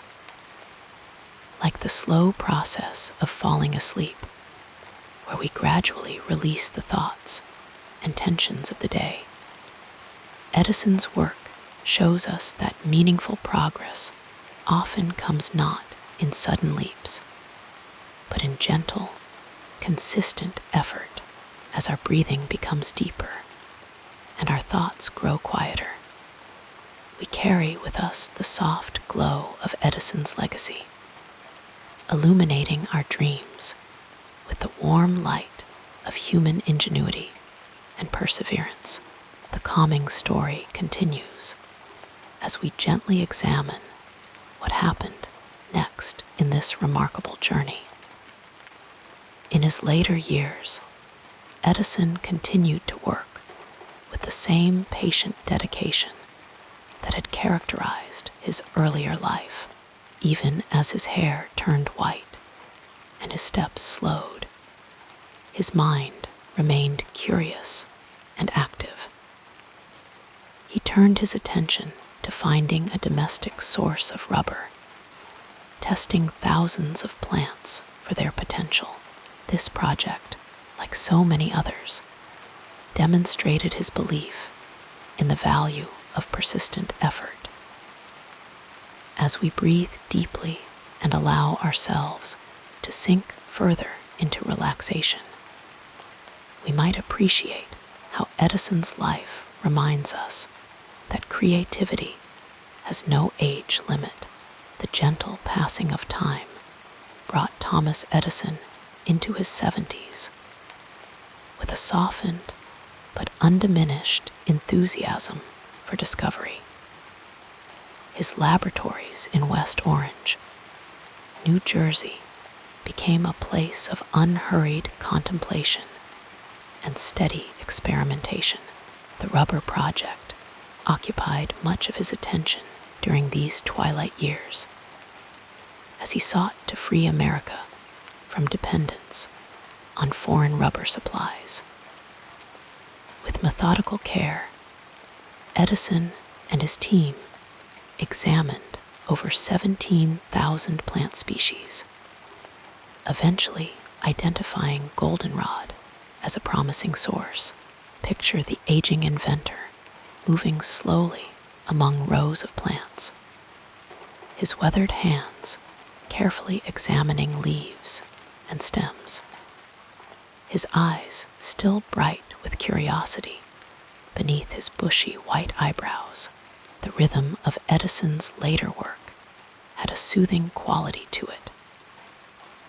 No longer driven by the frenetic pace of his younger years, he allowed himself to savor the process of discovery. His days began early, often with the soft golden light of dawn streaming through his laboratory windows. He would settle into his favorite chair, a worn leather seat that had molded itself to his form over decades, and review notes from the previous day's experiments. His breathing was slower now, his movements more deliberate, but his mind continued to wander down unexplored pathways of thought. Edison's relationship with his collaborators deepened during these gentle final years.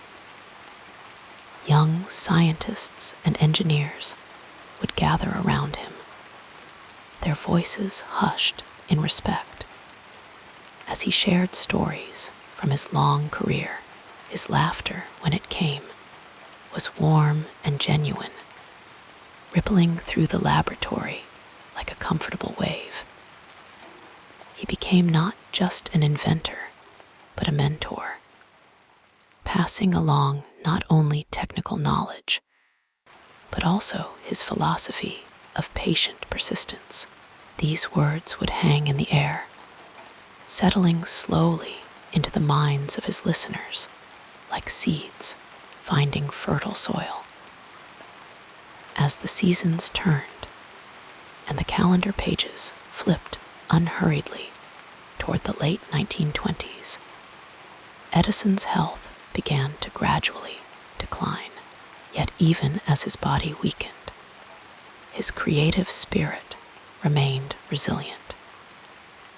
He continued to visit his laboratory whenever his strength allowed, sometimes simply sitting quietly among his inventions, like old friends keeping him company. The familiar sense of the laboratory, warm metal, paper, and the faint tang of chemicals provided comfort to him, a sensory reminder of a life well lived in pursuit of knowledge. The world around Edison was changing rapidly. Radio had become commonplace in American homes. Automobiles were transforming transportation, and moving pictures, an industry he had helped create, were now shown with synchronized sound. Edison watched these developments with a mixture of wonder and satisfaction, knowing that many of these innovations had roots in his own work. There is something deeply comforting in seeing how one's contributions continue to grow and evolve, like watching the gentle spreading of ripples from a stone dropped into still water. In 1928, Edison received the Congressional Gold Medal for his contributions to human welfare. The ceremony was quiet and dignified. Much like the man himself had become, he accepted the honor with humble gratitude, his voice barely audible as he thanked those who had supported his work throughout the decades. The medal rested heavily in his hands, hands that had built, shaped, and created so much, a tangible symbol of a nation's appreciation. Edison's relationship with his family grew increasingly precious to him as the sands in his hourglass continued their gentle descent. His second wife, Mina, provided unwavering support, creating a peaceful home environment where he could rest between his periods of work. His children and grandchildren would visit, filling the house with soft laughter and the patter of small feet. Edison would watch them with a serene smile, seeing in their curious eyes and nimble minds the same spark that had guided him throughout his life. As the Great Depression cast its long shadow across America, Edison's optimism remained a beacon of hope.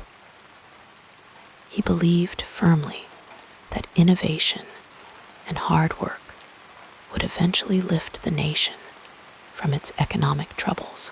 In interviews given during this period, his voice carried a soothing reassurance that better days would come again. These words, spoken without hurry or worry, carried the weight of a man who had seen the nation weather many storms throughout his long life. The final project to occupy Edison's thoughts was perhaps his most reflective. He began compiling notes for an autobiography, wanting to share not just his inventions, but the philosophy that had guided his work. Each evening, as twilight painted the sky in gentle purples and blues, he would dictate memories to a secretary or to Mina. His voice would grow softer as the evening progressed, his words flowing like a peaceful stream, carrying the treasures of a lifetime's experiences. Though this work remained unfinished at his passing, the fragments that survive provide a window into the soul of a man who valued simplicity, perseverance, and wonder. Edison's health continued its gradual decline throughout 1931. Summer faded into autumn, and the leaves around his New Jersey home turned to warm golds and reds, then drifted slowly to the ground. As his strength diminished, Edison spent more time in quiet contemplation, often sitting by a window watching birds visit the feeders in his garden. His breathing became more labored, but his mind remained clear, like a still pond reflecting the sky above. He spoke less frequently, but with greater purpose, each word chosen with care and delivered without haste. On October 18, 1931, as the world was wrapped in the quiet embrace of night, Thomas Alva Edison took his final breath at his home in West Orange. He was 84 years old, The news spread across the nation and around the world with a hushed reverence. President Herbert Hoover asked Americans to dim their lights on the evening of Edison's funeral, a fitting tribute to the man who had helped illuminate the modern world. For 1 minute, millions of people paused in their evening activities as electric lights were lowered, creating a wave of gentle darkness that acknowledged the passing of a gentle light. Edison's funeral was attended by many of the century's most prominent figures, including Henry Ford, who had been a close friend for many years. Ford had collected the last breath of Edison in a test tube, a curious but touching gesture that spoke to the deep impact Edison had made on those who knew him well. As Edison was laid to rest, autumn leaves drifted down in a soft, natural benediction, returning to the earth just as this great man was returning to the elements from which all life emerges. The legacy Edison left behind continues to envelop our world like a comfortable blanket. Every time we turn on a light switch, listen to recorded music, or watch a film, we are touching the edges of his vast contribution. His 1,093 patents represent not just inventions, but doorways to new possibilities. Each one opened through patient, methodical exploration. The modern research laboratory, a place where teams of scientists and engineers collaborate on solving problems, evolved from the Model Edison created at Menlo Park and West Orange. This approach to innovation has become so fundamental to our progress that we hardly notice it, like the gentle background hum of electricity that powers our homes. Edison's impact on how we experience the world is profound, yet often overlooked in our daily lives. The ability to record and play back sound, first demonstrated with his phonograph in 1877, transformed our relationship with music and the human voice. Before Edison, music was ephemeral, existing only in the moment it was performed.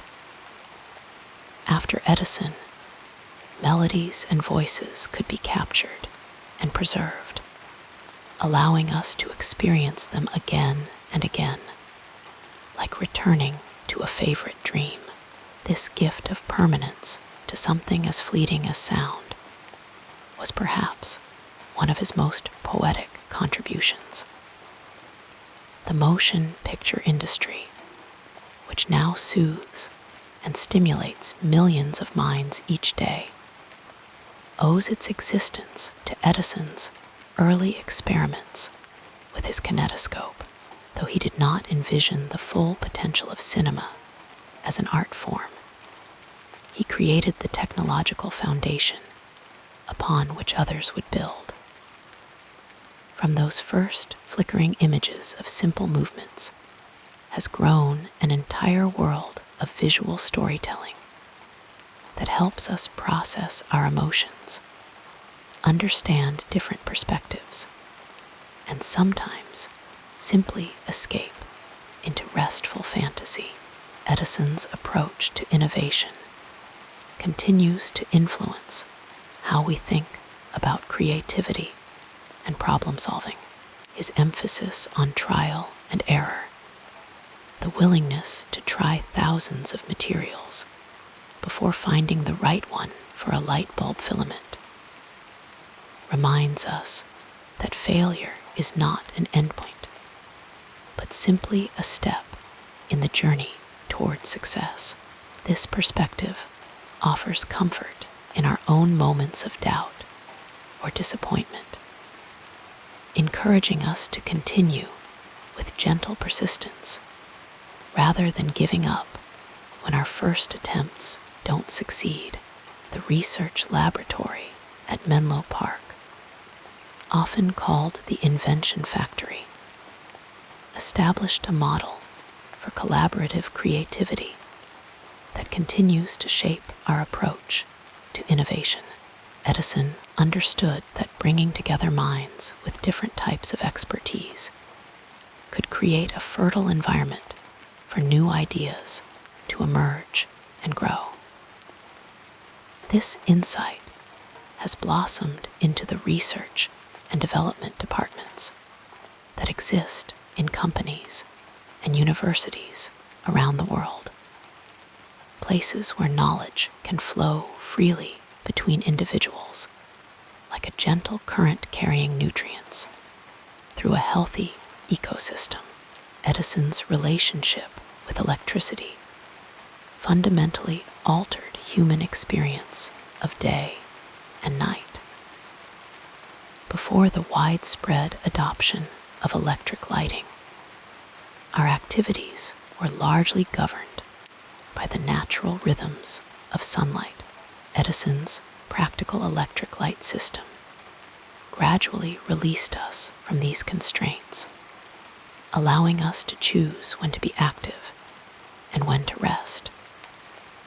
There is something profoundly soothing in this gift of choice, the ability to extend a pleasant evening with friends, to read comfortably in bed, or to move through our homes at night without the hazards of candles or oil lamps. The quality of Edison's fame was different from many of his contemporaries. He became known not just for what he created, but for how he created the patient, methodical approach to solving problems that made innovation seem accessible rather than mysterious. Children growing up in the early 20th century were encouraged to follow Edison's example, to experiment and observe the world around them with curious attention. His name became synonymous with the idea that extraordinary achievements come from ordinary beginnings through extraordinary persistence. As decades have passed since Edison's departure from this world, his contributions have become so deeply woven into the fabric of modern life that we seldom pause to consider their origin. The technologies he pioneered have evolved far beyond what he might have imagined, yet they retain the essence of his vision: to make life more comfortable, more connected, and more illuminated in both literal and figurative senses. His legacy continues to unfold like a slowly opening flower, revealing new petals of influence with each generation. Perhaps the most enduring aspect of Edison's legacy is not any single invention, but the spirit of possibility he embodied. He demonstrated that with curiosity, persistence, and methodical effort, the unknown could become known, the impossible could become possible. This gentle optimism, this faith in human capacity to understand and shape our world, remains a soothing counterbalance to the anxieties and uncertainties that sometimes trouble our thoughts as we lie awake at night. As we drift toward sleep, we might imagine Edison in his later years, sitting quietly in his garden as evening approaches. His face is lined with age, his white hair catching the last golden rays of sunlight. His eyes still hold that spark of curiosity, even as his body has slowed. He watches as, one by one, lights begin to glow in neighboring windows, each one a small testament to his life's work. The air is cool and still, filled with the soft chirping of crickets and the distant sound of a phonograph playing somewhere down the street. Edison smiles, content in knowing that his efforts have helped shape this peaceful moment, and countless others like it, in ways both seen and unseen. And as darkness gently embraces the world, the lights he helped create continue to shine, guiding humanity forward with their steady, comforting glow. Allow yourself to sink deeper into comfort as we explore the next phase of this soothing biography. As the evening shadows lengthen across the landscape of history, we find ourselves reflecting on the remarkable journey of Thomas Edison, whose life flickered out in 1931, yet whose light continues to illuminate our world in countless ways. The gentle passage of time has transformed Edison from a man into something more ethereal, a symbol of human ingenuity and perseverance that transcends the boundaries of his own era. In the quiet hours when sleep beckons, there is something deeply comforting about contemplating Edison's legacy. Like a warm blanket on a cool evening, his contributions wrap around our daily lives, so familiar now that we scarcely notice their presence. The soft glow of electric light that keeps the darkness at bay, the recorded music that soothes our troubled minds, the moving images that transport us to other worlds. All these began, in some form, with the patient work of Edison's hands and the curious wanderings of his mind. As you rest your head upon your pillow tonight, perhaps you might take a moment to notice the gentle click of a light switch, that most mundane of modern miracles. In that simple action lies the echo of Edison's most celebrated achievement, the practical electric light that transformed human existence. Before Edison, darkness claimed dominion over much of human life.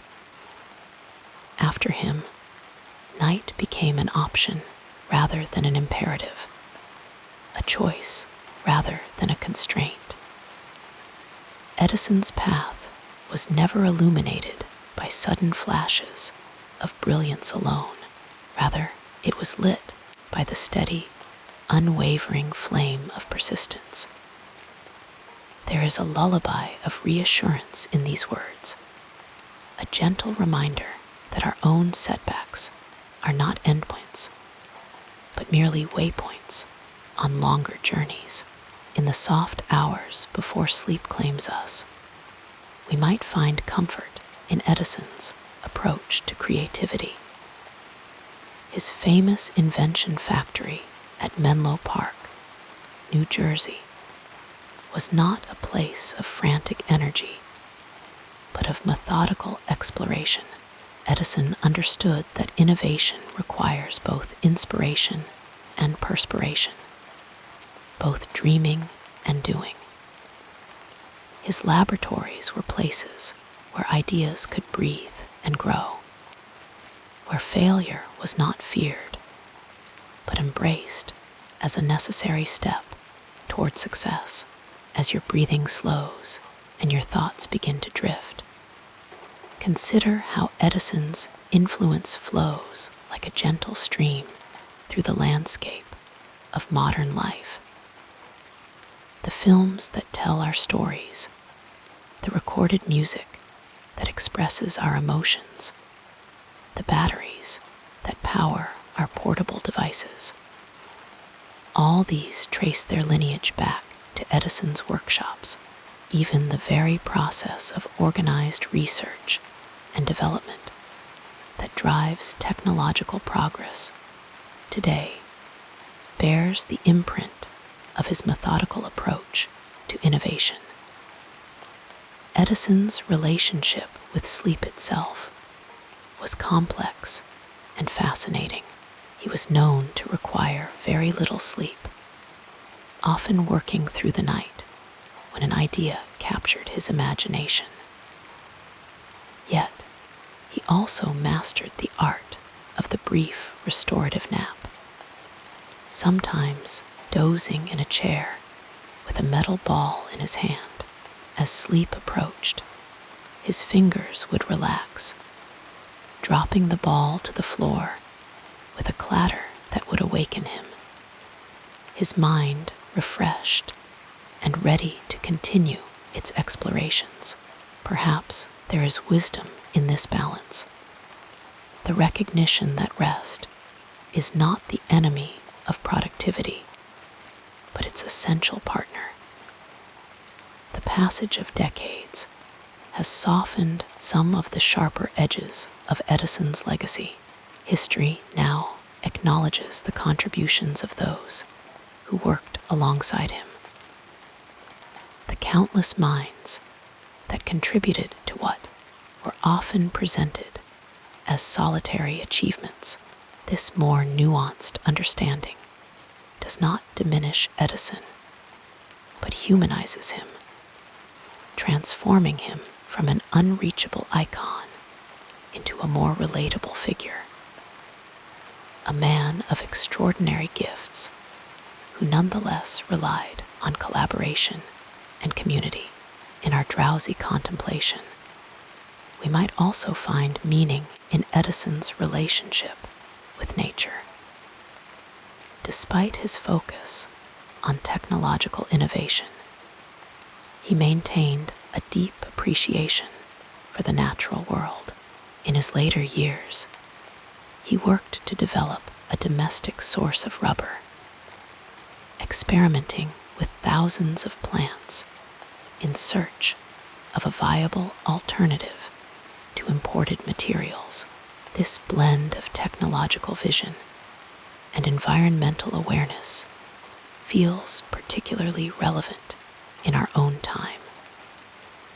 A gentle reminder that progress need not come at the expense of our connection to the natural world. Edison's friendship with other great minds of his era, figures like Henry Ford and Harvey Firestone, reminds us of the value of intellectual companionship. These men, titans of American industry, would sometimes escape together on camping trips, sitting around evening fires to share ideas and dreams beneath star-filled skies. There is something deeply soothing in this image, a reminder that even the most dedicated innovators need moments of quiet connection and contemplation. As your eyelids grow heavier, consider how Edison's legacy continues to evolve in unexpected ways. The phonograph that he created to record sound has transformed through generations of technology into the digital music that might be playing softly beside you now. The motion pictures he helped pioneer have evolved into the streaming content that entertains and informs us.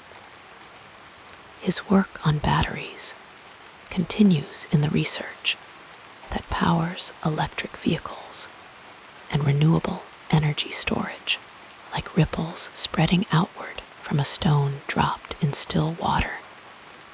His influence continues to expand in ever-widening circles. Edison's later years were marked by both acclaim and setbacks. The business empire he built faced challenges from newer technologies, and competitors. Yet, through it all, he maintained his essential curiosity, working on new projects well into his 80s. There is a gentle lesson here about the nature of life's seasons, a reminder that purpose and meaning need not diminish with age, that the creative spirit can remain vibrant even as physical energies wane. In museums across America, Edison's inventions rest in quiet dignity behind glass, simultaneously antique and timeless. Children gaze with wonder at the original phonographs and early light bulbs, connecting across time with the spirit of innovation they represent. In schools, young minds learn of Edison's perseverance, absorbing not just the facts of his achievements, but the more essential lesson of his methodology. That patient, systematic exploration can unveil the mysteries of our world as sleep begins to embrace you in its gentle arms. Imagine Edison in the autumn of his life, sitting on the porch of his Florida winter home, watching the sunset paint the sky in colors no electric light could match. His mind, even then, was likely turning over some new problem, some fresh possibility. Yet, there must have been moments of quiet satisfaction, moments when he simply observed the world he had helped to transform. Content in knowing that millions of lives were brighter because of his efforts. The true measure of Edison's legacy lies not just in what he created, but in what he inspired others to create. Each new innovation that builds upon his work, each fresh discovery that employs his methods, each young mind that awakens to the possibilities of science and technology. These are the living embodiments of his influence, more lasting than any monument of stone or bronze. As you drift toward the peaceful shores of sleep, may you carry with you the gentle inspiration of Edison's example. May your dreams be illuminated by the same curiosity that drove his lifelong exploration. May you find comfort in knowing that the human spirit's capacity for wonder and creation continues undiminished across the generations. And may you awaken tomorrow refreshed and renewed, ready to observe your world with the same patient attention that allowed one man to see possibilities where others saw only darkness.